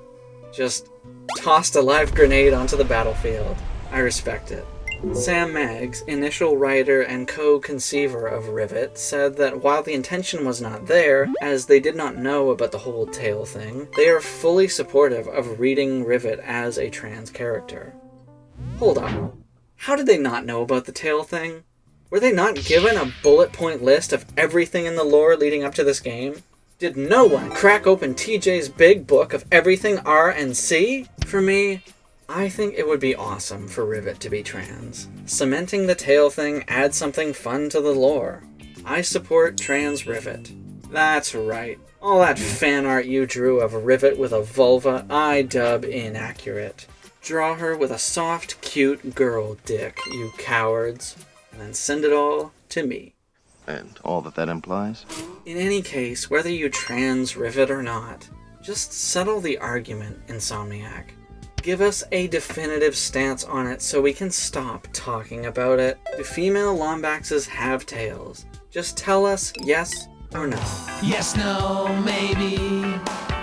I don't know. Can you repeat the question? Rivet being an alternate version of Ratchet actually supports the trans theory, because no other alternate universe characters have a swapped sex. Captain Quark, Skid, Nefarious, who was originally organic, they were all men in the main dimension, and they are men in the other. We do see swapped genders. Gender and sex are different concepts. Literally, look it up. Good genders, man! But in every other instance, it is a robot. Kit, and arguably the Emperor's assistant. Interesting stuff. That's all I'm saying. Notice earlier that I said the sex of the characters were consistent. This doesn't apply to robots who don't have biological sex but do still have gender, like Transformers. He or she just doesn't fit who I am. Remember, don't judge people till you give them a chance. Now we know. And knowing is half the battle. The Transformers! Some people say that Rivet is not actually meant as an alternate version of Ratchet himself. But that's not likely the intention, considering all of the other character parallels and how obviously Rivet and Kit are meant to parallel the original duo. Pretty sure you're me, after all. Wait, what makes you so sure you're not me? Clank is a caretaker of the Great Clock, Kit is a caretaker of the Lombax archives. They also share a remarkably similar serial number and design. I know talking about trans and gay stuff is gonna be pretty hit or miss with the gamer bro crowd. Are you going sucking? Are you going sucking? But get over it. It matters a lot to the people it matters to. And if it doesn't matter to you, well, if you're really so tough, then it shouldn't bother you either. When I say canonize, I'm not asking for anything major here.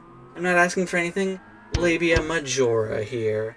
I'm not asking for anything labia majora's mask over here. It can be something as simple as a throwaway line of dialogue or a short and sweet little scene. Really, looking at all of the points, I conclude that we are perfectly balanced on the edge. No one direction for this debate is more valid than the other. It is up for Insomniac to commit one way or the other. The ball is in their court. The girl balls are in their court. They have no obligation to canonize Rivet as a trans character, nor will they be judged heavily for the opposite. All I'm saying is that they have an opportunity, offered up on a silver platter, to do something of value to a community that is struggling. In a post-Hogwarts Legacy world, they could be viewed as progressive champions for change in the video game industry. Or not. But they could. And that's worth considering, in my opinion. Your move, Insomniac.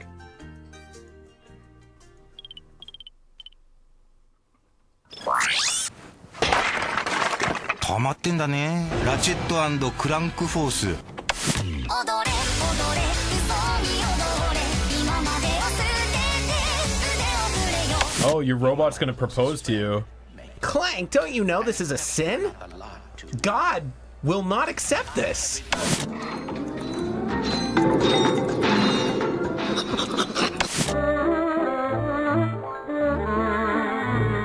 Now two of us love you. Who will you choose? No! Yeah!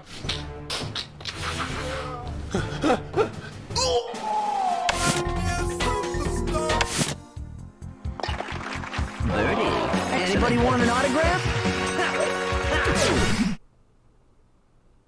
Now, I didn't grow up with the internet. Not really. It was around, but it was only really, talked about in passing. Something the rich people had that would eventually trickle down to us.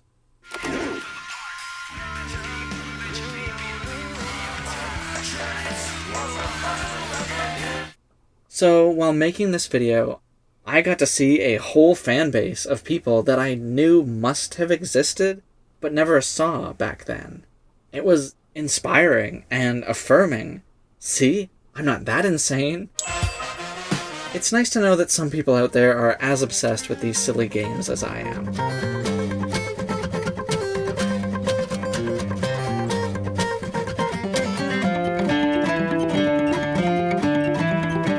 This series has had a serious impact. It's been sold in many countries, translated into many languages. La bataille la plus juste de toute la piraterie.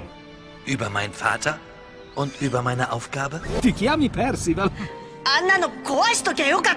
Nefarius, no puedes usar el reloj. No pondremos en peligro el universo por un deseo tuyo. Och du har fortfarande inte gett mig något klart svar. Varför är du inte med lombaxerna? Nefarious, je maakt een grote fout! Selling many copies across the whole series, and they're just well-selling games. They're a flagship property for PlayStation. Part of the reason I wanted to make this video was to showcase and celebrate fans of this franchise as a way of showing appreciation and exemplifying just how impactful these games have been, how they have affected people's lives. I want to state clearly that I have featured this artwork because I think it's awesome, but my views and opinions are my own and do not necessarily reflect those of any artists whose work I have featured. Links to everyone I showcased are available in the description below and throughout the video. That said, I just want to take this section and gush a bit about the fans of this franchise. They are so creative and cool, and they deserve to be celebrated. From dedicated YouTubers and content creators such as RC Lombax, MT Entertainment, Blue Knight, Vivi, The Golden Bolt, Space Sheep, and many more, who were all very inspiring to me in making this video, to fan plush that is better than the official stuff. One fan modeled their own gun concept. One fan even made real-life grind boots.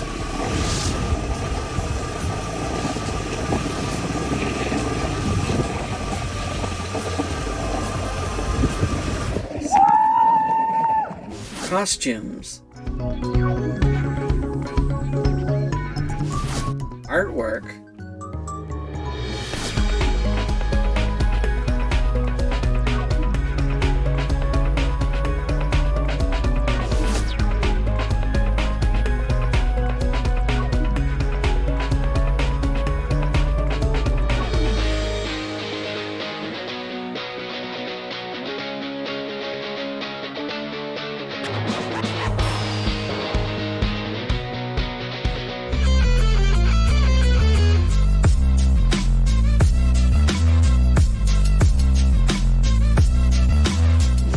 Someone modded GTA to have RNC weapons.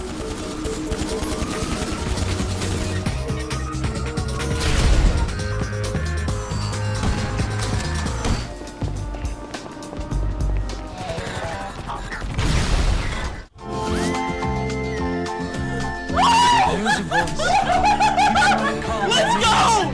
Let's go! Down the road, that's where I'll always be.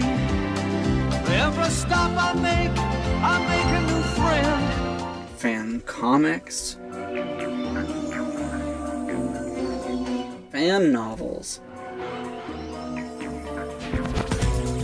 There's a fan dub of the comic book. I actually auditioned for the role of Zephyr and didn't get it. But I'm not bitter about it or anything, even though I do think I was the best. I mean, the character sounds like this. Ooh, looky here. It's one of those ancient holovid players. We used to watch old episodes of Lance and Janice on those certain things. I sounded like this. Woo-wee, that's a lot of smoke. I said that's a lot of... Oh, never mind, you darn fool. We'll have a reunion later, Clank. Right now, we got a Amscray. But I'm not bitter about it or anything. Good luck to them. Fans are so desperate for music like the first game had that they have created their own inspired tracks for the later games.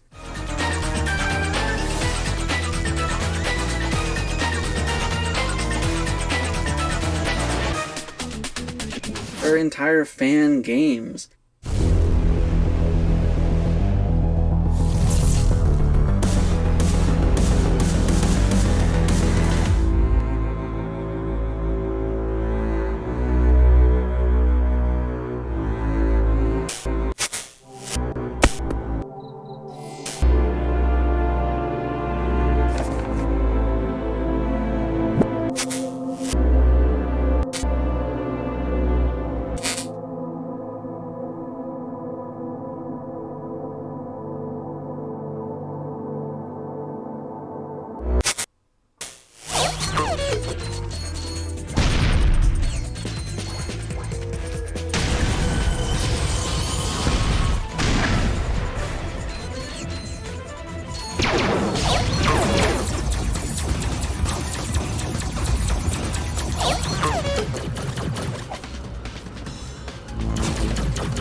Fan animations.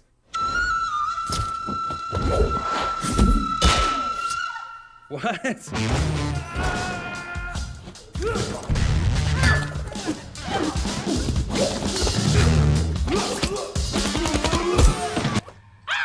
Aliens known as the Zoni kidnap Clank. Ratchet searches the world for Clank. Clank, you coming?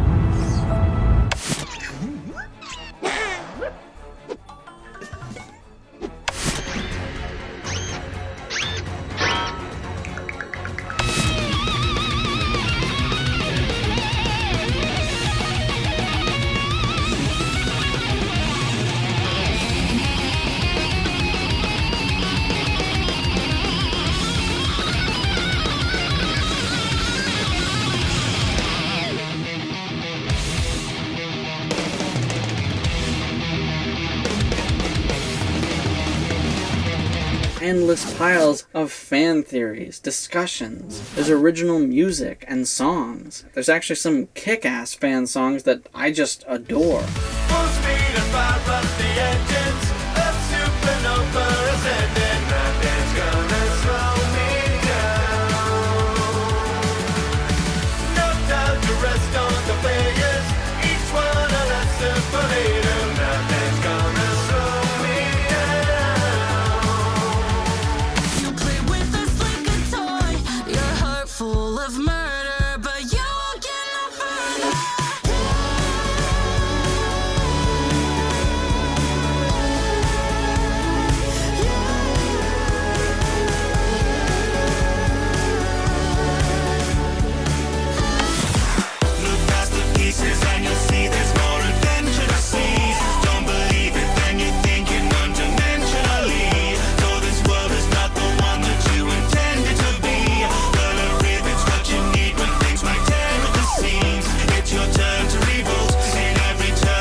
And whatever the fuck all this is. Will you please take this seriously?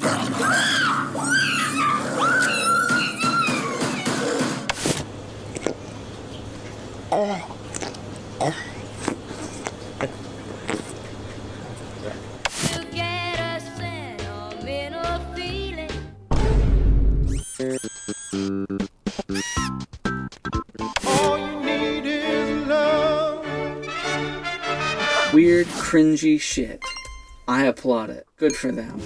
Furry solidarity. There's also porn.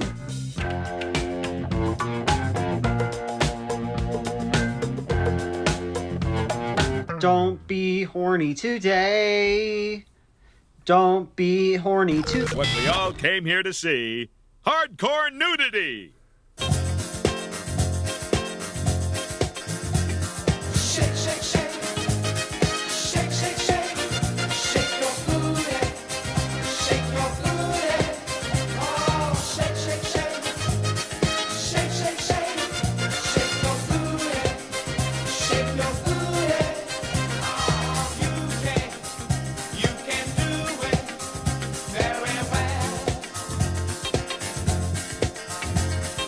You're the best in the world. Turn it off! Turn it off! You just saw that. Congratulations. You think to yourself, that was weird, but I'm not gay. You are. You are gay. What I'm getting at is, this is a real fan base. A big fan base. And it deserves to be listened to. I mean, most of the time. I don't like. I love it. If I don't love it, I don't swallow. A hero's heart can't be swayed by bolts. What's great is that there are a lot of people out there who are still pushing the envelope, trying to make stuff that truly is different and not just going with yesterday's ideas. The official reason it was cut had something to do with saving memory. The real reason has a lot to do with squirrels, hacksaws, and our lawyers. You have to really be careful when you're starting with new tech. It can be a lot of rope that you end up hanging yourselves with. So we were wondering, how do we please longtime fans if the graphics were taking a step forward and our gameplay and story breadth was taking a step back? Golf match. Son of a quark. Oh.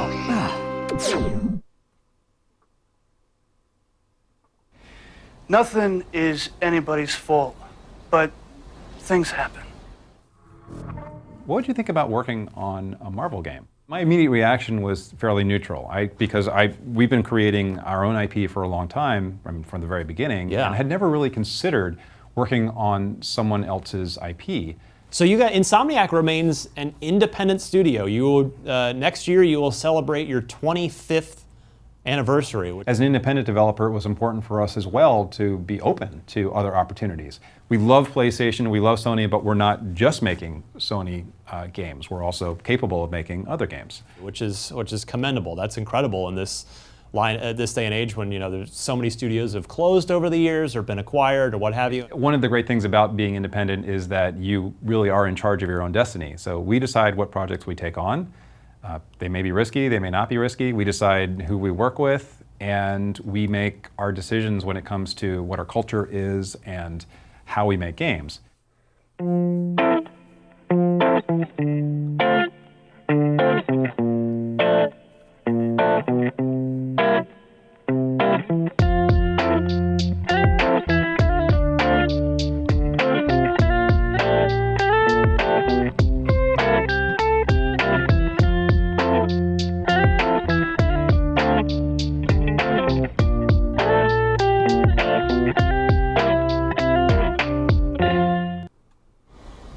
That's the bad blood between you and... Yes, that's it. Yeah, but that's not his fault. I don't care! I ain't no freaking monument to justice! You want me to take my heartbreak, put it away, and forget?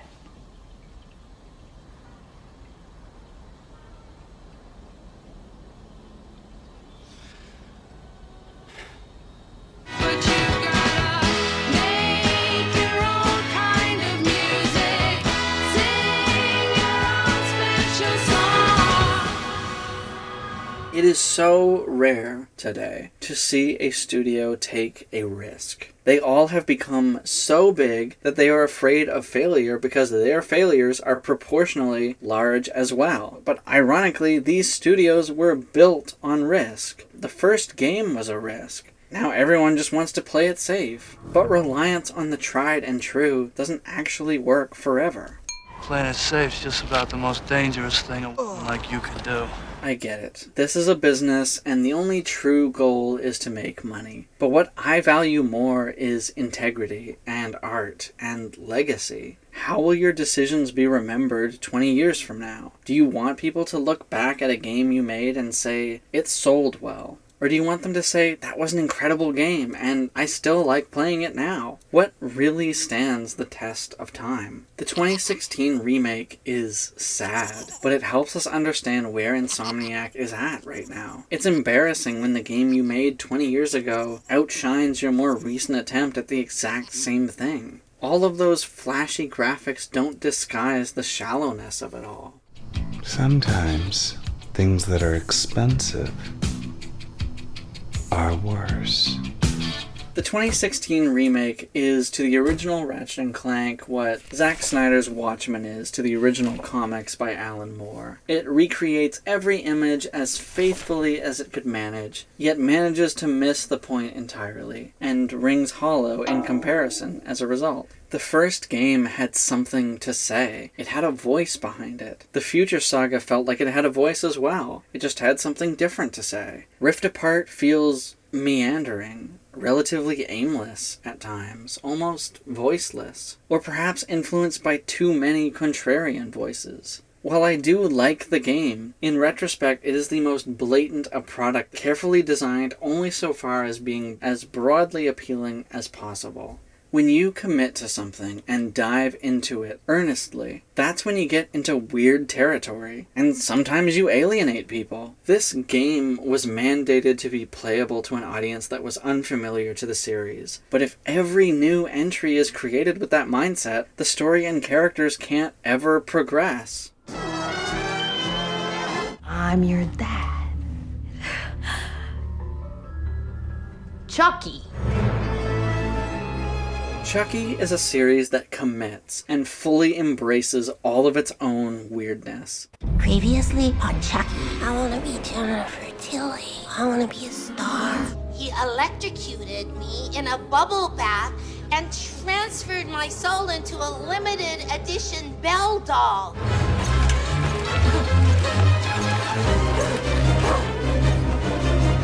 How does it work?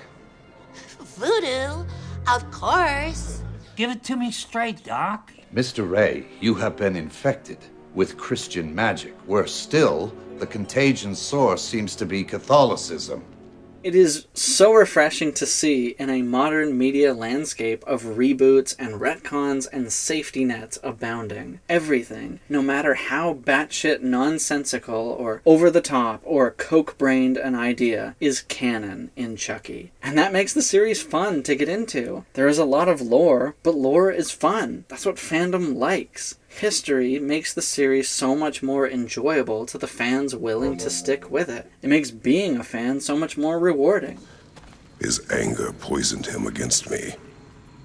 But I never stopped loving my brother. You think you can even begin to understand the pain of losing a child? Yes, I do. There was another. Before Atreus? Her name was Calliope.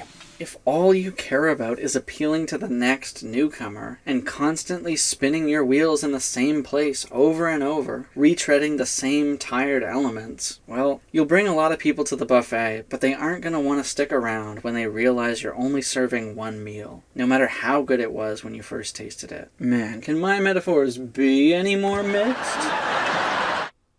In the information age we find ourselves in as a civilization, where even the most common sense takeaways are given entire videos dedicated to explaining them, there's just simply no excuse to not include any amount of obscure characters or plot elements in a modern game. Any new players are one search away from being caught up anyway. So I say, go weird or go home. Don't take the easy way out. Challenge yourselves and do something hard again.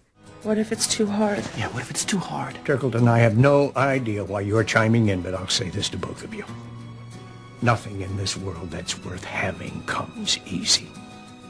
It's sad to see a company whose mission statement is to make the best games possible, but increasingly sacrifices creativity in favor of profitability. It's doubly ironic when its early titles were specifically counter to this concept thematically. Insomniac is bordering on being a satirical company that could fit itself into the Ratchet & Clank universe.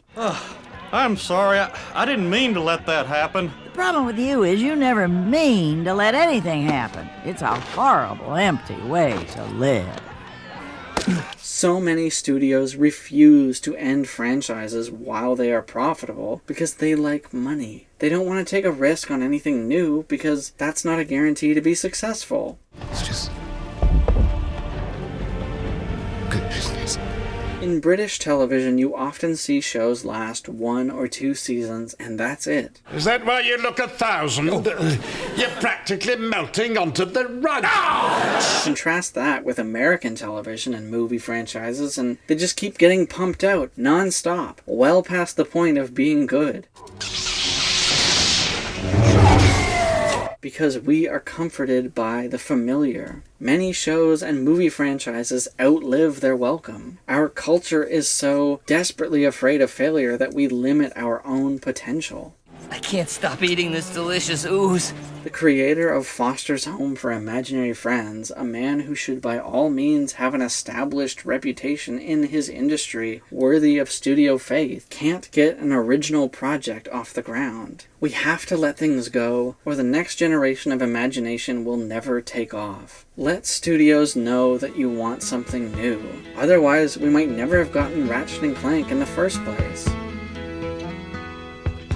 Nobody can tell you there's only one song worth singing. They may try and sell you, 'cause it hangs them up to see someone like you. But you've gotta make your own kind of music, sing your own special song, make your own kind of music, even if nobody else sings along.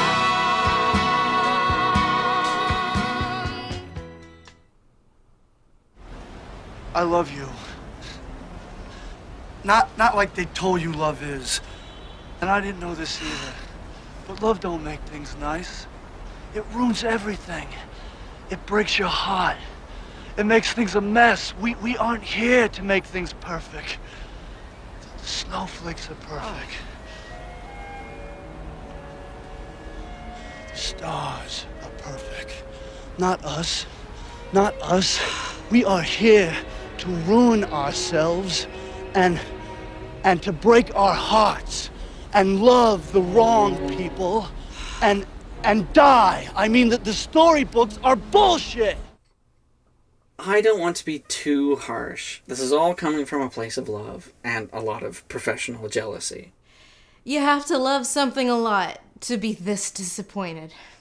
These days, AAA games should be giving us more, not less. We now have bigger wait times between games only for the content of those games to be lesser in a lot of ways. I know some of that comes down to crunch and strain on the people who make these games, and I want everyone to enjoy their work and not have to rush. But even with the longest production cycle in the history of the franchise, Rift still feels rushed. It has elements of a messy production with its oversimple story and characters, and the lack of enemy variety, and the dumbing down of weapons and overall gameplay, and all the other stuff that has been talked to death at this point. So often we sacrifice innovation and replayability for graphics, textures, and lens flares.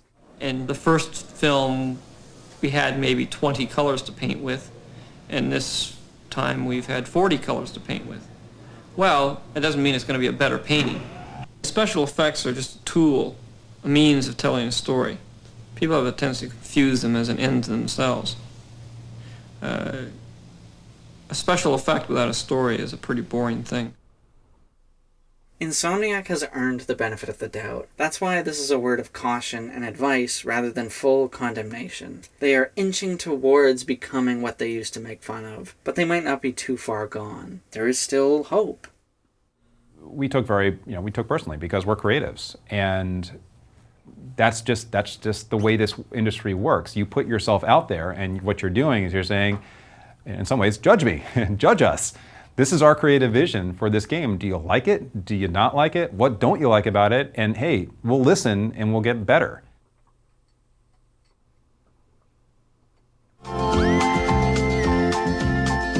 There's a voice that keeps on calling me down the road. That's where I'll always be. Every stop I make a new friend. Can't stay for long, just turn around and I'm gone again. Maybe tomorrow I'll wanna settle down. Until tomorrow I'll just keep moving on. So if you wanna join me for a while, just grab your hat, we'll travel like that's old style. Maybe tomorrow I'll wanna settle down. Until tomorrow I'll just keep moving on.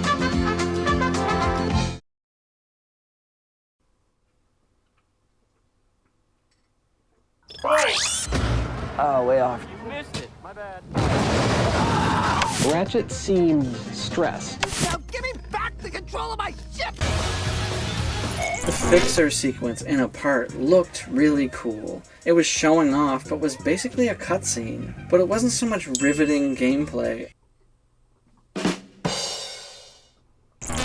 My ass has better haptic feedback than this game.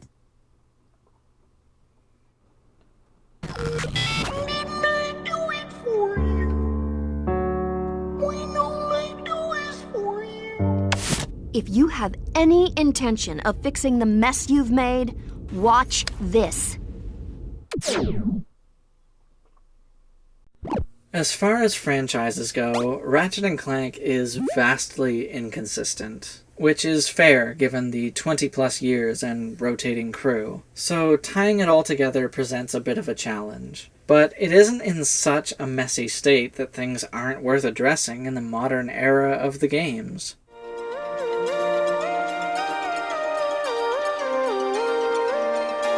Some people question why random side characters in the early games don't make a bigger deal of Ratchet's presence as a living Lombax, citing this as needing to be retconned in order to fit with the whole future saga. To that I say that Ratchet may be the protagonist, but he's not the center of the universe. This is a series that spans multiple galaxies full of a variety of aliens. Why would they know or care about the grander Lombax story? To me, this all stems from the same Star Wars expanded universe thinking where every random background character knows who Bossk is for some reason. Lombaxes are kind of like Jedi, I guess. Depending on who you ask, it seems that everyone should know what they are. But then you also encounter people who have no clue, and also people who talk about them like legends or myths. On Earth, our Earth, just one planet, there are so many cultures and peoples that I couldn't name you one fact about, let alone their significance of global impact. And that's a pretty common state of education to be in, as sad as it may be.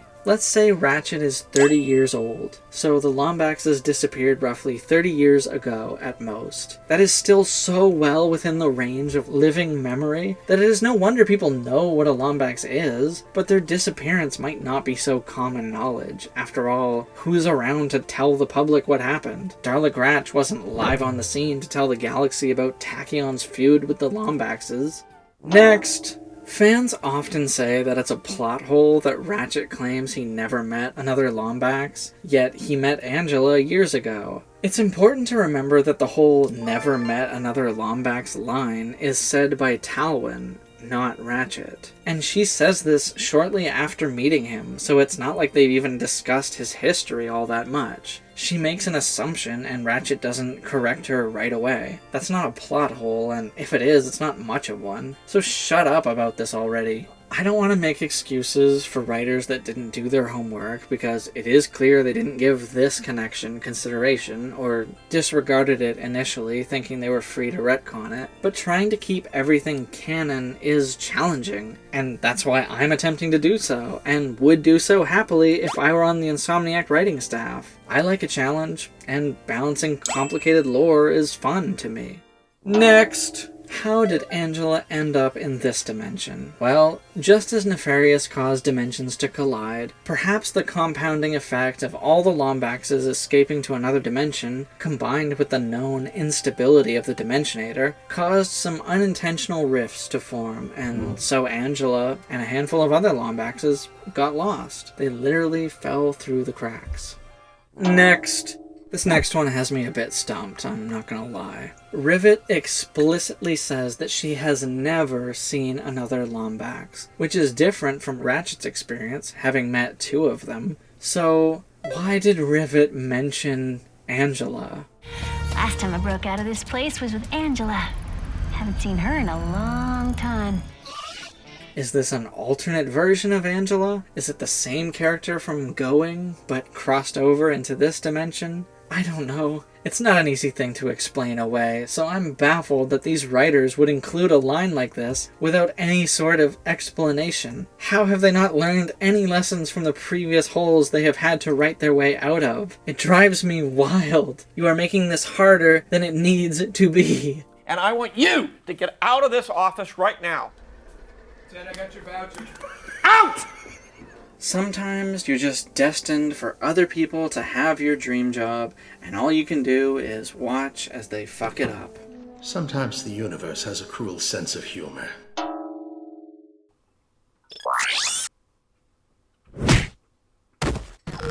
It's gonna take some big tools to fix this mess. Sorry, this is the only wrench I have. This is gonna be awful. Whoa! Steve! I see the future, and what do I see? Robots going crazy across the galaxy. About a lot more than any one person. Fair enough. Close enough. Yeah.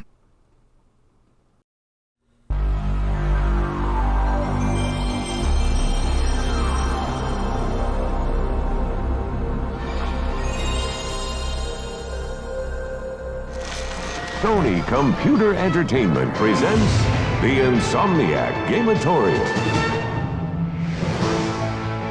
Since 1994, Insomniac Games has used advanced computer technology to create interactive entertainment. But their secret method for creating the perfect Lombax experience has been shrouded in mystery until now.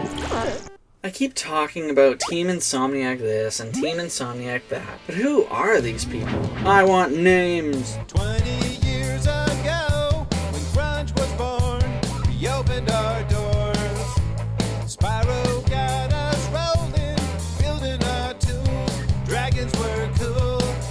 TJ Fixman, a writer. Hollywood screenwriter. The first person to compile all of the lore for the series in one place. He put the work in. I would love to take a look at that book. He's responsible for the Lombax/Zoni storylines and the Future Saga as a whole. And sadly, that insulting movie. Defect! Oh my. But that's not really his fault, and it's a shame he had to step away from the series after that. I hope he can return in some capacity. Sam Maggs, also a writer. Hollywood screenwriter. I would love to see a full commentary track of her playing Rift Apart and talking about her involvement and specifically what parts she wrote that made it into the final product. I wish her luck in her future endeavors. Every step I take, I'm making a friend. Can't stay for long, just turn around and go again. Dave Girton. Sorry. Lead concept artist and original designer of Ratchet. Ratchet started as this really small, scrappy cat type thing, then kind of a much taller dog-like creature. And what I ended up doing was actually taking these two forms and putting them together. Such amazing skill doth this man possess. It makes me want to punch something with jealousy. It's probably for the best that I don't possess his abilities because I would just use them for evil. Al Hastings, head of architecture. I don't really know what that means, but he's crucial to the series, so he's earned a high five in my book. Brian Hastings had said that he wanted to make a game about this alien that travels from planet to planet in a spaceship and gets to collect all these gadgets and weapons. And that was the kernel of the idea. And as soon as he said that, everybody started thinking about it and said, yeah, that's kind of what we're looking for. Brian Allgaier, the MVP, the director and designer of Ratchet & Clank since the beginning, who just seems like the sweetest, most innocent man in the world from his interviews, and genuinely passionate about everything he is working on. I just want to give this man a hug. I'll settle for a handshake someday, though. Maybe tomorrow I want to settle down. Until tomorrow I'll just keep moving on. Lauren Mee. Some people say that she is the leading authority on Rivet as a character, being the latest head writer at present. Hollywood screenwriter. Cool position to be in. I wish I was you. If she's still the head writer by the time the next game rolls around, I guess it's up to her to fix all of this mess.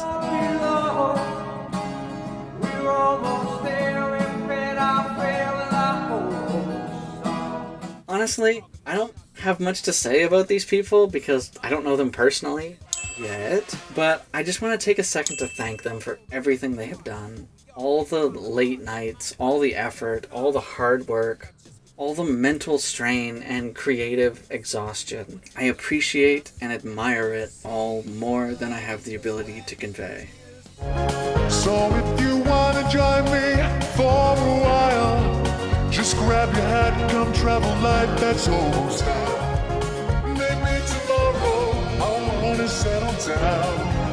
Until tomorrow I'll just keep moving on.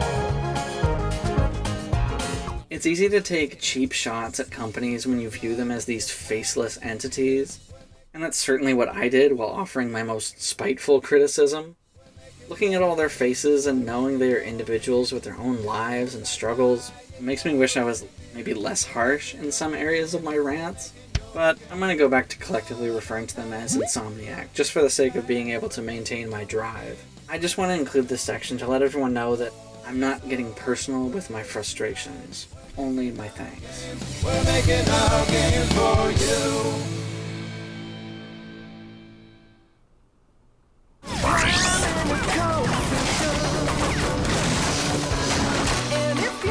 Ace. Just wanted you to know that. Oh, Al, you don't know how long I've waited for this moment.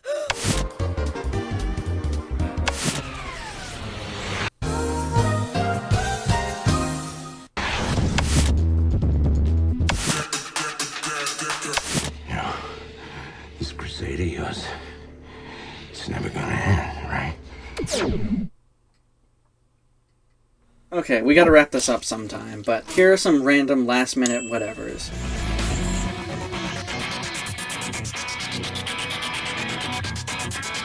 Puzzle sequences with Clank. For this, bring back the Gadgebots from the first 2 games. They were some of my favorite parts as a kid. I also really like the puzzle sequences in Time. Maybe combine the 2 together. Clank doesn't have speed and strength, he has his brain and his ability to make friends. Keeping this in mind, Clank could be presented with challenges in the form of dangerous enemies, and the puzzle component comes into play in the form of traps and aspects of the environment Clank can manipulate to either distract, sneak, and evade these enemies or eliminate them. This can help counteract the tedium that sometimes sets in with puzzle segments by giving them a sense of urgency and consequence. Insomniac seems to want nothing but orchestral or cinematic scores these days, while the fans are clamoring for music like the first game.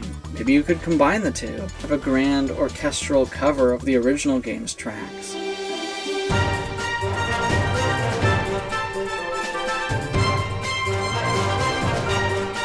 Get experimental, get weird. If we have a game where we are literally retreading the past, it's the perfect time to restore or re-record the classic game tracks and incorporate them into the new versions of these familiar levels. Have the classic outfit from the first game as an option. I have my problems with the recent models for Ratchet. I mean, just look at these. Look at the... It's really hard to get right. Like, when people start to know a character really well, you can tell when it's off. Restore the design from Time. Use that as your reference, with some modernized tweaks, of course, fur rendering and so forth. The Last Rhino. Maybe this time it is just a massive gun combining all of the rhinos, haphazardly duct taped together. Maybe a vendor can have his illegal shop set up near an open rift, and when you buy a weapon from him, it is a mystery as to what it is. He just reaches his hand in and grabs a weapon. The series has a decent-sized cast of likable characters. It's sad to see them fall off the face of the earth. Bring them back. Give them things to do. Let me see them again. Bring back the Galactic Rangers, as seen in Arsenal, not the reboot. Also, bring back the BattleBots from Deadlocked. Kronk and Zephyr are robot ghosts after the events of Into the Nexus, so they could show up again. There's plenty of robot ghosts. Maybe they can slip into some spaceship computer, or possess some giant BattleBots and help in the final fight. Bring back Sasha and her father. Sasha doesn't really get much characterization in Arsenal's main story, but I like what I see from her on the bridge. She is so deadpan and formal with her responses to the strange requests by the other team members. This reminds me a lot of Frankie from the final season of Community. Oh, I don't like that word hemorrhaging. I'll see what I can do. Maybe the group can be en route to a planet and they are all sitting on the couch watching an old episode of Secret Agent Clank. Orvis, Clank's dad, could show up. Al and Helga are in a relationship based on cut dialogue in Arsenal. Let's see some of that. Maybe the good Gaiden never died at all. What confirmation did we really get? Maybe the new game's hub is a big ship like the Starship Phoenix, where our characters can walk around and talk like in Mass Effect. Dr. Nefarious canonically created the Amoeboids. Can we do anything with that? Maybe Rivet can get some romance too. Maybe hook up with Sasha or Angela or a whole new smoking hot woman. The male announcer in Deadlock says to buy the Dreadzone home game. This would be a funny thing to have on a shelf in Ratchet's apartment. Courtney Gears on the radio saying she has launched a comeback tour with a song that apologizes for her past wrongdoings of advocating for genocide. Cut dialogue from Alistair mentions that he and Caden and Ratchet's mother knew a Lorna Cross, supposedly Angela's mother. Tachyon created the robot pirates and then abandoned them. This makes him similar to the High Evolutionary in Guardians Volume 3, which is funny because that villain is the foil to Rocket. The first game ends with Ratchet saying he needs to fix Clank's arm. Rift Apart ends with Ratchet replacing Clank's arm. The Sand Mice are described as an intelligent and mysterious species. Maybe bring them back in some capacity. What's their deal? Al introduces himself as not a robot guy per se, which is ironic because now he actually is a robot guy. Maybe this makes him more sexually compatible with his robot partner, Helga. Helga might be non-binary. Ratchet should have pet names for Clank again, like Goofball or Tin Can. And maybe Clank can show his growth and comfort with Ratchet by calling him cute names as well. Fuzzball, Fuzzbutt, Space Cat, Fur, Ass. I am an idea machine. These are just some of my ideas. I got a ton more.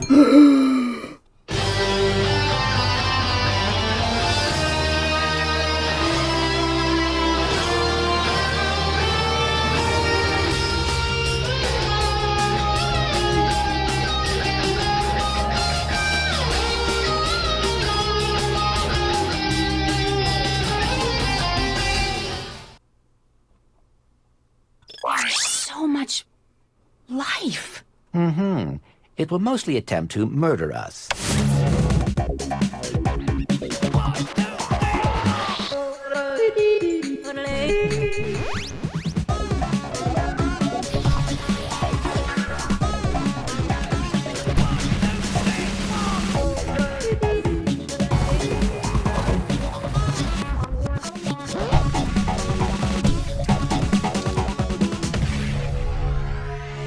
I'm not tamed. But if you tame me, we shall need each other. To me, you will be unique in all the world. What is essential is invisible to the eye. Why do I care so much about this series? Well, it has given me a lot of joy over the years. It was one of the earliest memories I have of bonding with my siblings, and it is something we still bond over. But in this day and age, with all of us further scattering to the winds of adulthood, it's harder and harder to keep those bonds strong, to stay in touch. One of the reasons why I so strongly desire a satisfying conclusion to this series is so I can close the book on this chapter of my life with joy and have one final decent note to bond over with my siblings. Are you okay? I thought I was gonna lose you.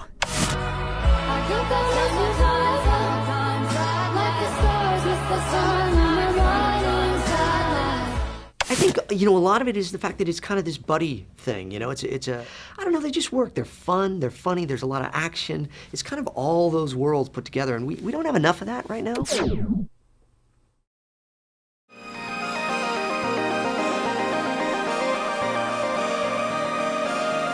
Let's talk about themes. What is this, an 8th grade book report? In 1, 2, and 4, the themes were about consumerism, capitalism, commercialism, greed, and corruption. This has been talked to death, so I won't rehash it here. In 3, we have themes of facades, false perception, image, genocide, superiority. It doesn't matter how other people see you as long as you know who you are. Appearance versus reality. Nefarious believes Clank is a hero because of his movies. Courtney Gears is a star but is also a villain. Ratchet falls for a fake Clank. The President is two-faced. The 4th and most crucial vid comic is hidden away because it makes Quark look bad. Quark is seen as a hero, but he actually has to become a hero. Ratchet, on the other hand, is the actual hero, but everyone mistakes him for a valet because he is most recognized for his side role on Clank's show. Interesting stuff. The Future Saga is all about how ignoring your painful past prolongs the damage it causes. Alistair was so sure that he was right that he unwittingly caused the collapse of Lombax society, and yet he still thought that he was right in pursuing the Great Clock and almost destroyed the universe. Alistair never listens, he never learns, and just like Tachyon, he can't let the past go.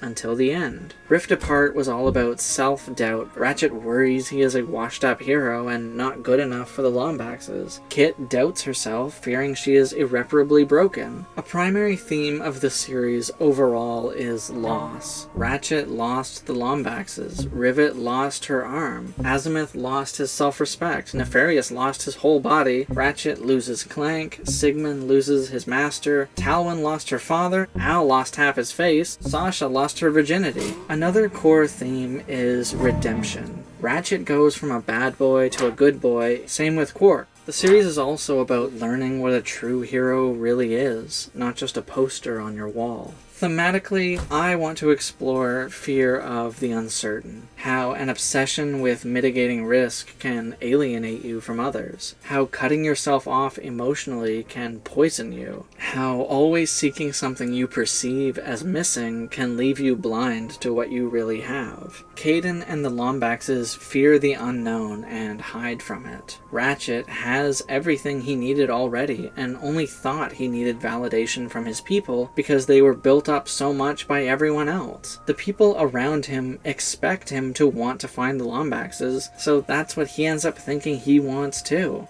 I also want to explore the idea of happiness in unlikely places. Even in this nightmare alternate reality, beauty can be found. The characters we meet have still found something to care about, to enjoy, to fight for. This can inspire everyone else to see this dark dimension's value as well. Maybe our heroes initially consider it a lost cause, like Caden views his son, and they need some help to see that it isn't, that it's never too late.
I'm gonna talk about some mushy stuff for a sec.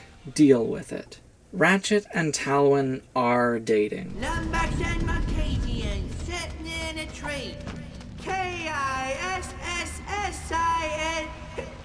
The most of this we get to see is in Nexus with the cute interactions they have, and I really like that. But she is so absent now that most people figured Ratchet was going to end up romantically involved with Rivet. They didn't even know he already had a girlfriend. Talwyn is his girlfriend, it's confirmed. Talwyn is his girlfriend. So Ratchet does have a girlfriend. And Angela's a Lombax. There it is. So this final game should further cement their relationship. Have more cute moments. Allow them to just be a couple, undeniably, on screen. They need to be there for each other and show that they care for each other in a special way, unique to their dynamic. Let them kiss on screen, goddammit. Talwyn is finally gonna get to see her father again after so long. She likely has complicated feelings about that. We should see a scene where she and Ratchet talk about stuff, and Ratchet should open up about his own complicated feelings about finding the Lombaxes. Parenthood is a running theme here, and so is abandonment. Maybe we push this all further and end the game with the reveal that Talwyn is pregnant, and Ratchet is gonna be a father of his own. Do the right thing and succeed where his father didn't. Isn't that a bit cliche? Maybe when Ratchet learns that Axis destroyed his universe's version of Veldin, he starts to think again that this villain is too far gone to save. He thinks about how much he cares about Veldin, and the fact that this other version of him would do something like that must mean that they are too different. But then Clank can be the one to change Ratchet's mind, just like he did on their first adventure. He makes him understand, because Clank has a heart. He has empathy for this alternate version of his best friend that is so lost and so alone. Clank was and always will be the missing piece to Ratchet. He needed him to complete his ship, and he needed him to find meaning in his own life. Ratchet journeyed across the galaxy to find Clank after he lost him. The two heroes should have a heart-to-heart chat where they acknowledge how far they have come.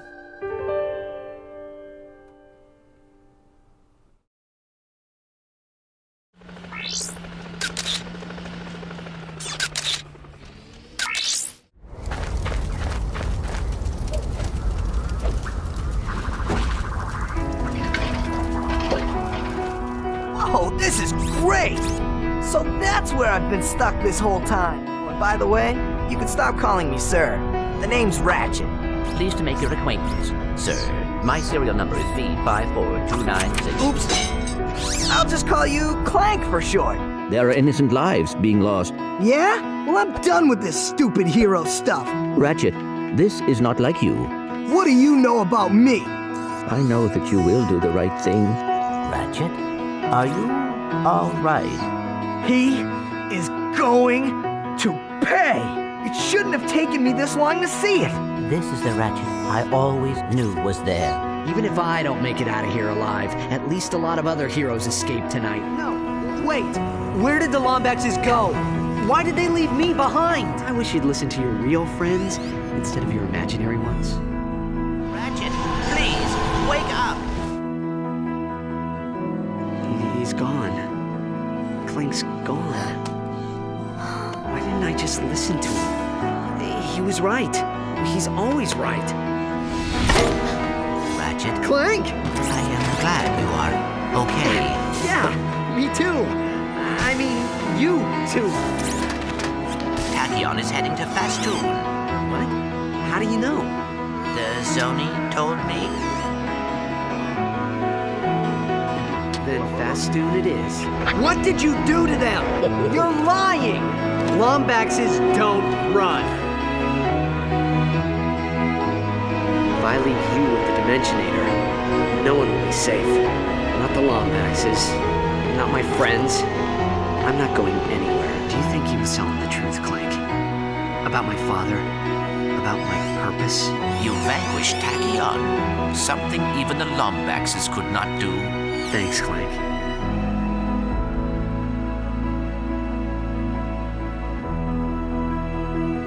My savage. Ratchet, how did you find me? You kidding me? You think I'd leave my best pal out here alone? Clank! Wake up! My savage. He's your friend. I understand. That's it. No one talks to Clank that way. When this is over, I'll back whatever decision you make. But first, how about one final hurrah so we can kick this guy's butt? Is what I was built for.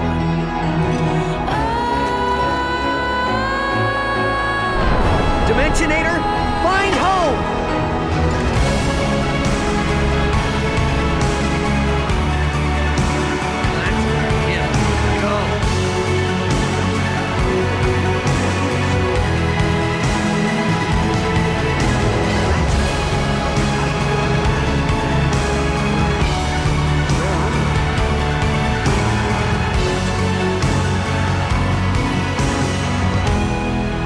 Clank, it's been one heck of a ride. Discovering my family has made me realize that I cannot leave Ratchet. Not until he finds his own.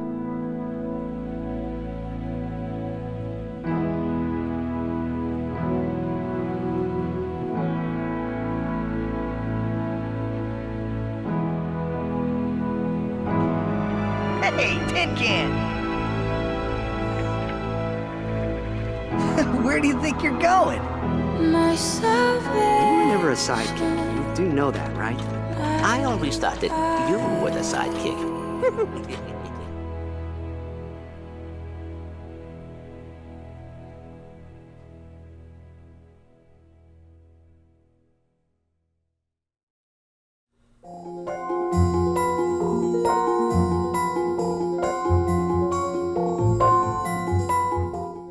So many franchises have muddled endings, mistakes to learn from. Game of Thrones, Jack, Alien, Star Wars, How I Met Your Mother. Describe the season finale of Game of Thrones in one word. Disappointing. Disappointing? No, epic. I don't know. Epic. One of those. This is why I need a decent ending to this series. So many of my favorite pieces of media that I have loved over my lifetime are left in a state where they leave a sour taste in my mouth. I don't want that. I want something sweet, but not too sweet. Something satisfying. Give me a good, filling, nutritious meal. I am begging you. Please, Insomniac, hear my prayers. Hear my prayer. Fans like me and Insomniac themselves, we are all doomed. Doomed by the narrative started so long ago. Only by concluding this Lombax story arc can we cast off its shackles and finally start to just have fun again. That's all I really want. What are they doing? Psychological warfare. George R.R. Martin is famous for writing the Song of Ice and Fire book series, better known as Game of Thrones. He is also famous for taking a very long time to write books. As of making this video, he still has 2 whole-ass books left to complete. The most recent entry in the series came out in 2011, and he is 74 years old. So imagine the rage some fans experienced when he released not a new entry continuing the main storyline, but rather an extended history book for one of its families. This isn't fair! Ow! The pressure from the anticipation for these books must be so overwhelming. You can't blame the guy for putting it off or just not wanting to do it. But this series isn't Game of Thrones. The writing has been more or less compelling throughout. After all, I'm clearly obsessed with it, but the storyline has been relatively simple. That's why I was able to summarize it in the opening minutes of this video. Just give us an ending. Don't lead us on anymore. My ex led me on for 3 years. It's not fun. This is less fun than previously indicated. I know someone, a colleague of mine, who refuses to get into Saga, one of the best comic books in the world, simply because it hasn't ended yet. Their time is preciously limited, and they don't want to commit to anything unless it has an ending already, and that ending is widely agreed upon to be good. Hypocritically, their favorite series of all time is Berserk, which also hasn't ended yet.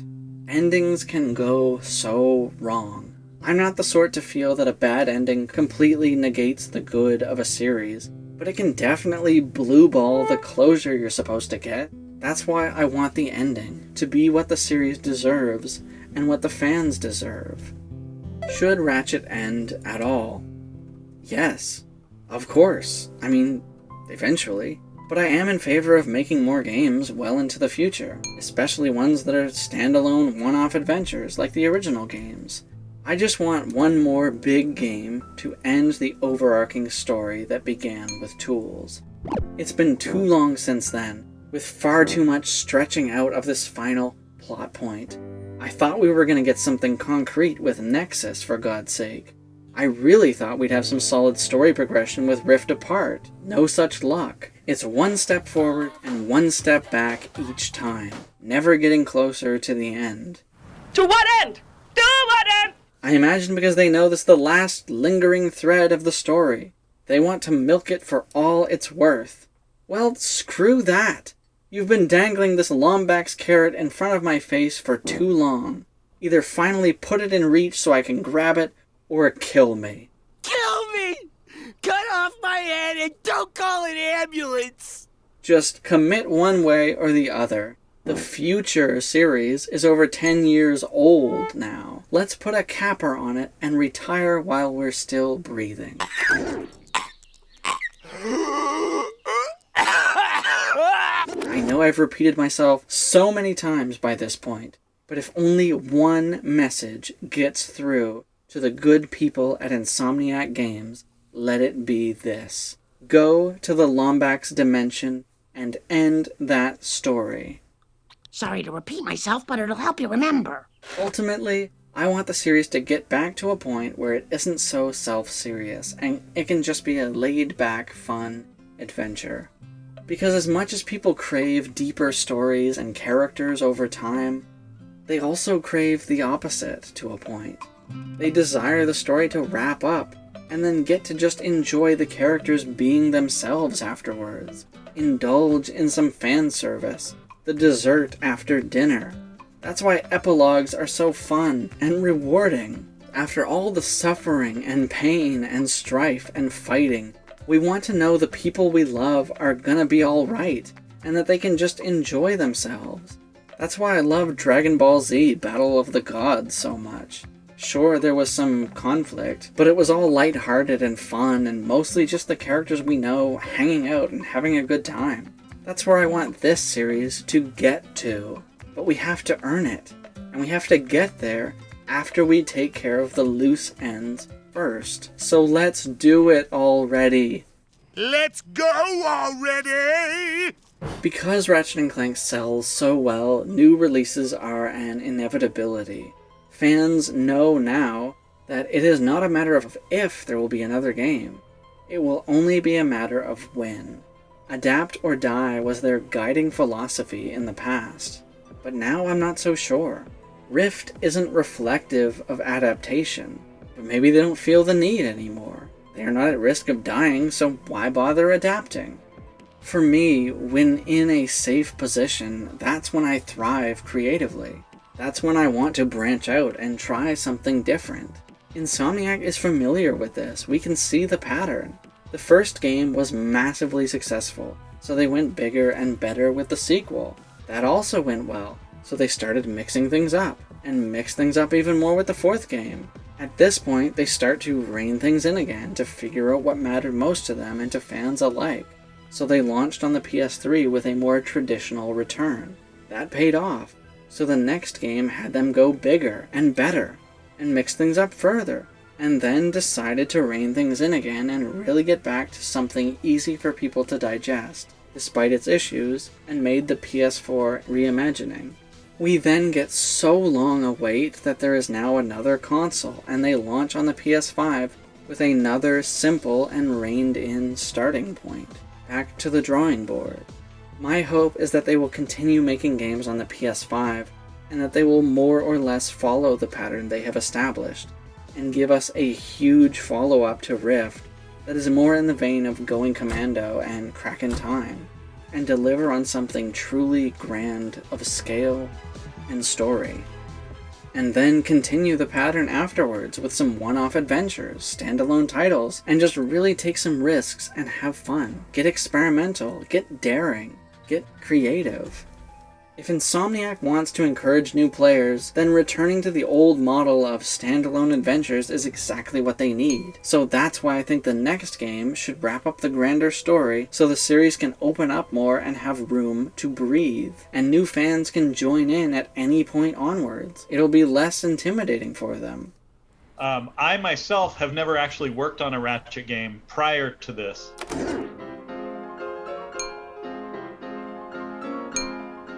Without TJ Fixman or whoever else, I have absolutely no idea who the next big writer is that they're going to have at the helm for this series' next installment. Hollywood screenwriter. But not having a single person we can look at as the primary storyteller doesn't bode well for this next chapter of the franchise. After all, the sequel Star Wars trilogy wasn't planned out, and look how that ended up. You are a Palpatine. Again, there really is no excuse for them to give Rivet a tail and not have an explanation ready to go. The creative team seemed blindsided when fans online immediately brought it up. Why is that? What happened to TJ's big binder of all things Ratchet & Clank? I forgot. I am sorry. I said I'm sorry, and I'm going to make it up to you. It drives me wild when writers get to do my dream job of working on this series, and they don't take it seriously. I would literally kill to get the chance. But like, maybe someone who was sick and wanted to die anyway. My completely unbiased advice: hire me. Let me help you, Insomniac. Please, let me help you. I should have saved you. I should have been the one to fill your dark soul with light! I don't take up much space, honest, and I won't hardly eat nothing. Put me in, coach. I'm ready to play. Please hire me as a writer. With his son, Hollywood screenwriter Junior. I won't let you down. I'll do such a good job, I promise. I'll work for scraps. I'll work for pennies. I will accept the following things: coins, cash, checks, food, vape pens in general, scissor. Avoid the mistakes of Rise of Skywalker. The only thing I can appreciate about that movie is its attempt to tie the entirety of the series of films together and try to give it a semi-cohesive resolution. It failed miserably in every way, but at the very least it tried. And it gave me Babu Frick, so, you know. Baba Frick's got his toolbox open. He's fixing drawers and he's ready, okay, to punch those Nazis in the face. Endings should tie back together with the beginning somehow. They should remind us how far we have come. They should give us some closure and leave us feeling good about the time and energy we have invested. This series has spent so much time avoiding dealing with its own messy canon that it has just made the task of tying it all together that much harder. Darn it! Darn it! Darn it! It has been veering further and further off track over the past decade, and I want it to change course, if only for long enough to have an ending. A pregnancy reveal adds some drama and ties things together nicely. We leave our characters on a positive note, knowing that Ratchet and Talwyn will give their child a better childhood than either of them had, by just being there as parents. Rivet can become the new leader of the Lombaxes. Maybe. I don't know. I'll think of more stuff for Rivet to do if someone pays me. I've already put way too much effort into all this. Release me from this torment of mine. What sort of game do I actually expect them to make? I expect the safest, most by-the-numbers, most broadly appealing, uncontroversial game they can muster. Where's the love? Prove me wrong. Prove me wrong. They have teased us with this concept for so long, it's not going to be easy for them to finally pull that band-aid off. That's why I think it would be more shocking and more interesting if, within the opening hour of the game, you just got to see the Lombax dimension. No major beating around the proverbial bush. Having Axis as the main antagonist, as well as having him be voiced by Mikey Kelly, would bookend the series in a nice way. It's the best way I can think of right now to reincorporate elements from previous games, by having a villain and story where they are now all relevant. 20 years is a long enough run. Respectable. Insomniac, I appreciate the hell out of you for making these games. I'm going to play the next game no matter what, but with a legacy on the line, I'd prefer to make the best game that will be remembered the most fondly. Something bold and daring and honest and heartfelt that will stick with you when it's all over. Something to look back on for years that people gladly won't shut up about, like Crack in Time or Deadlocked or the original game. Take a risk. Do something new. Surprise me. Why is this silly little cartoon cat and his robot chum game so important to me? I clearly care way too much about all this. Well, whose fault is that? You made me care this much. You made some amazing video games and created a lot of happy memories for me. Thanks a lot. The most diplomatic answer to the question, how should it end, is probably, it should end in whatever way makes the majority of fans happy. Maybe I've captured that today, but probably not. All I've done for sure is illustrate what I would want, and what fans like me would want. At the end of the day, Insomniac is going to make whatever game they make, for better or for worse. Well, you tried. See ya. But hey, even if nothing comes out of this, at least it was a good excuse to go back and play all of the games that I love. Regardless of how the next game pans out, or how the series eventually ends, I'll always have those previous games. I can just stop at whichever game I want and then picture my ideal ending. I think I'll do that now.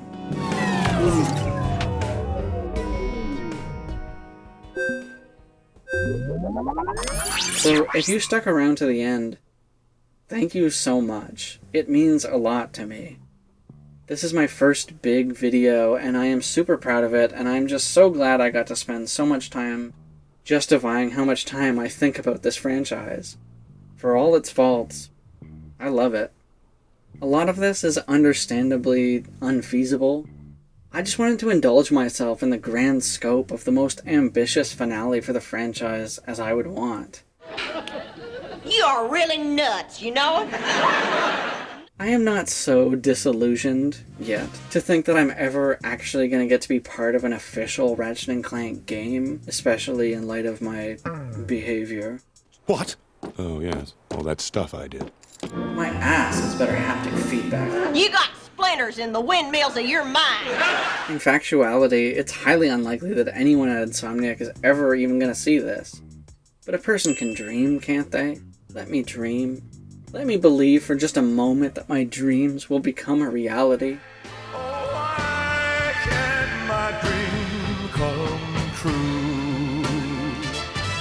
Editing is my day job, and I love nothing more than laying all the pieces of a story out in front of me and reassembling them in new and exciting orders. All I do is start hitting the keys. Getting them in the right order, that's the trick. That's the trick. I love tapping worlds and characters for their sweet, sweet narrative syrup. Slime beneath me, slime up above. If you do so happen to somehow stumble across this video and like my ideas, any of them, use them. Go ahead. You want my data? You want my ideas? You want my pages? Take them! Just do something with them!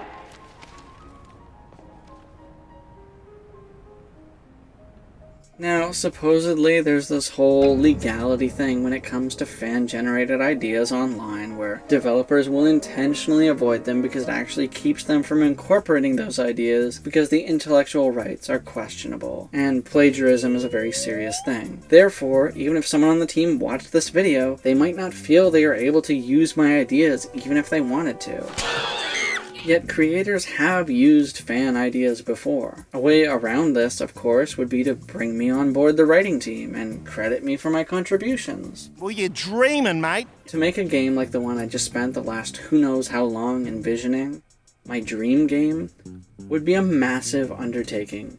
It would take a long time, but Ratchet & Clank fans are nothing if not patient, sometimes. For 30 years, Dooney.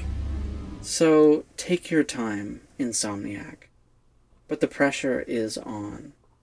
In the modern age of bad endings and unsatisfying conclusions, go out on a high note. Please. Please.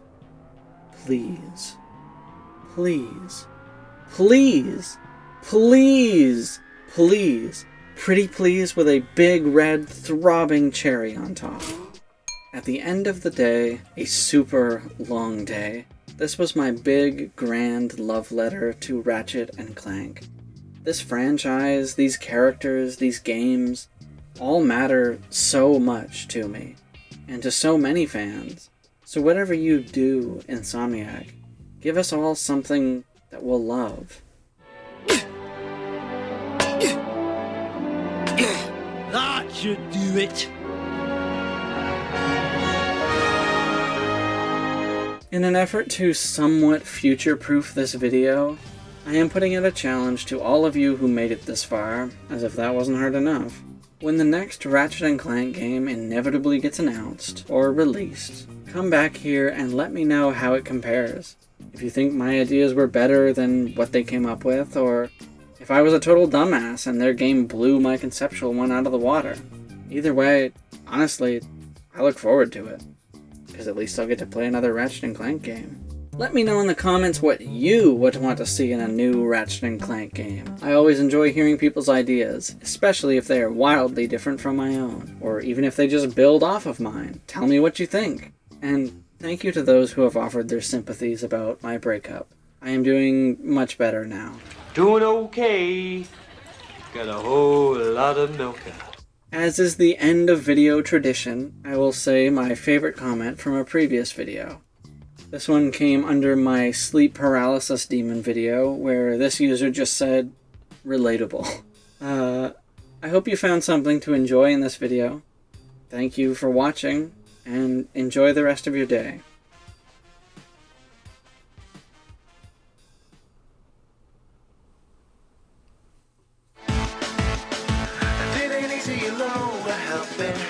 It's hard to find. You never dwell on the defects now when you're two of a kind. Written and bolt into desperate frontiers. Clear out the waste jam, a wrench in the gears. Full speed and fire up the engines.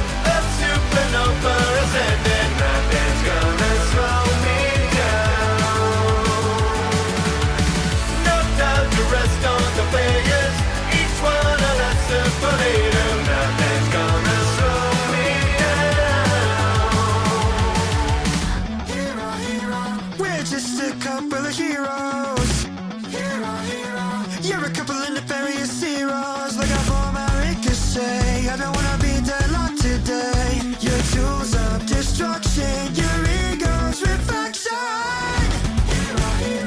Nothing can be unbroken.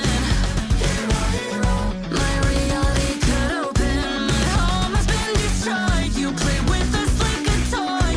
Your heart full of murder, but you won't get no further.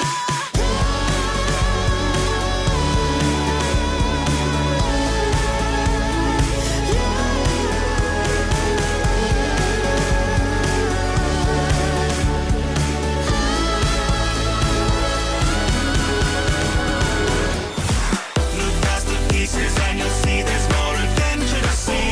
Don't believe it, then you're thinking undimensionally. Though this world is not the one that you intended to be. Well, a rivet's what you need when things might tear at the seams. It's your turn to revolt in every turn of the bolt. Take the world on your shoulders, then turn it to gold. When you've crashed into fragments of all that you know, well, you're far from alone. We're just a rift apart. A rift apart. We're just a rift apart. A rift apart. Mix it up here in my little bowl. Say a few words and you lose control. I'm a hex girl, and I'm gonna put a spell on you. I'm gonna put a spell on you. I'm a hex girl, and I'm gonna put a spell on you. Put a spell on you.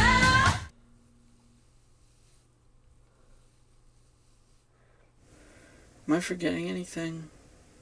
Oh yeah! Time to reveal that secret I mentioned. Okay, if you grab your copy of Tools of Destruction, depending on what copy you have, flip it over. In the top left corner, the first quotation mark, half of it is in a different font. That would never have happened on my watch. Just saying. What, are you disappointed? Now you know how I feel. Too bad life's not fair. And remember, the universe has a wonderful sense of humor. The trick is learning how to take a joke.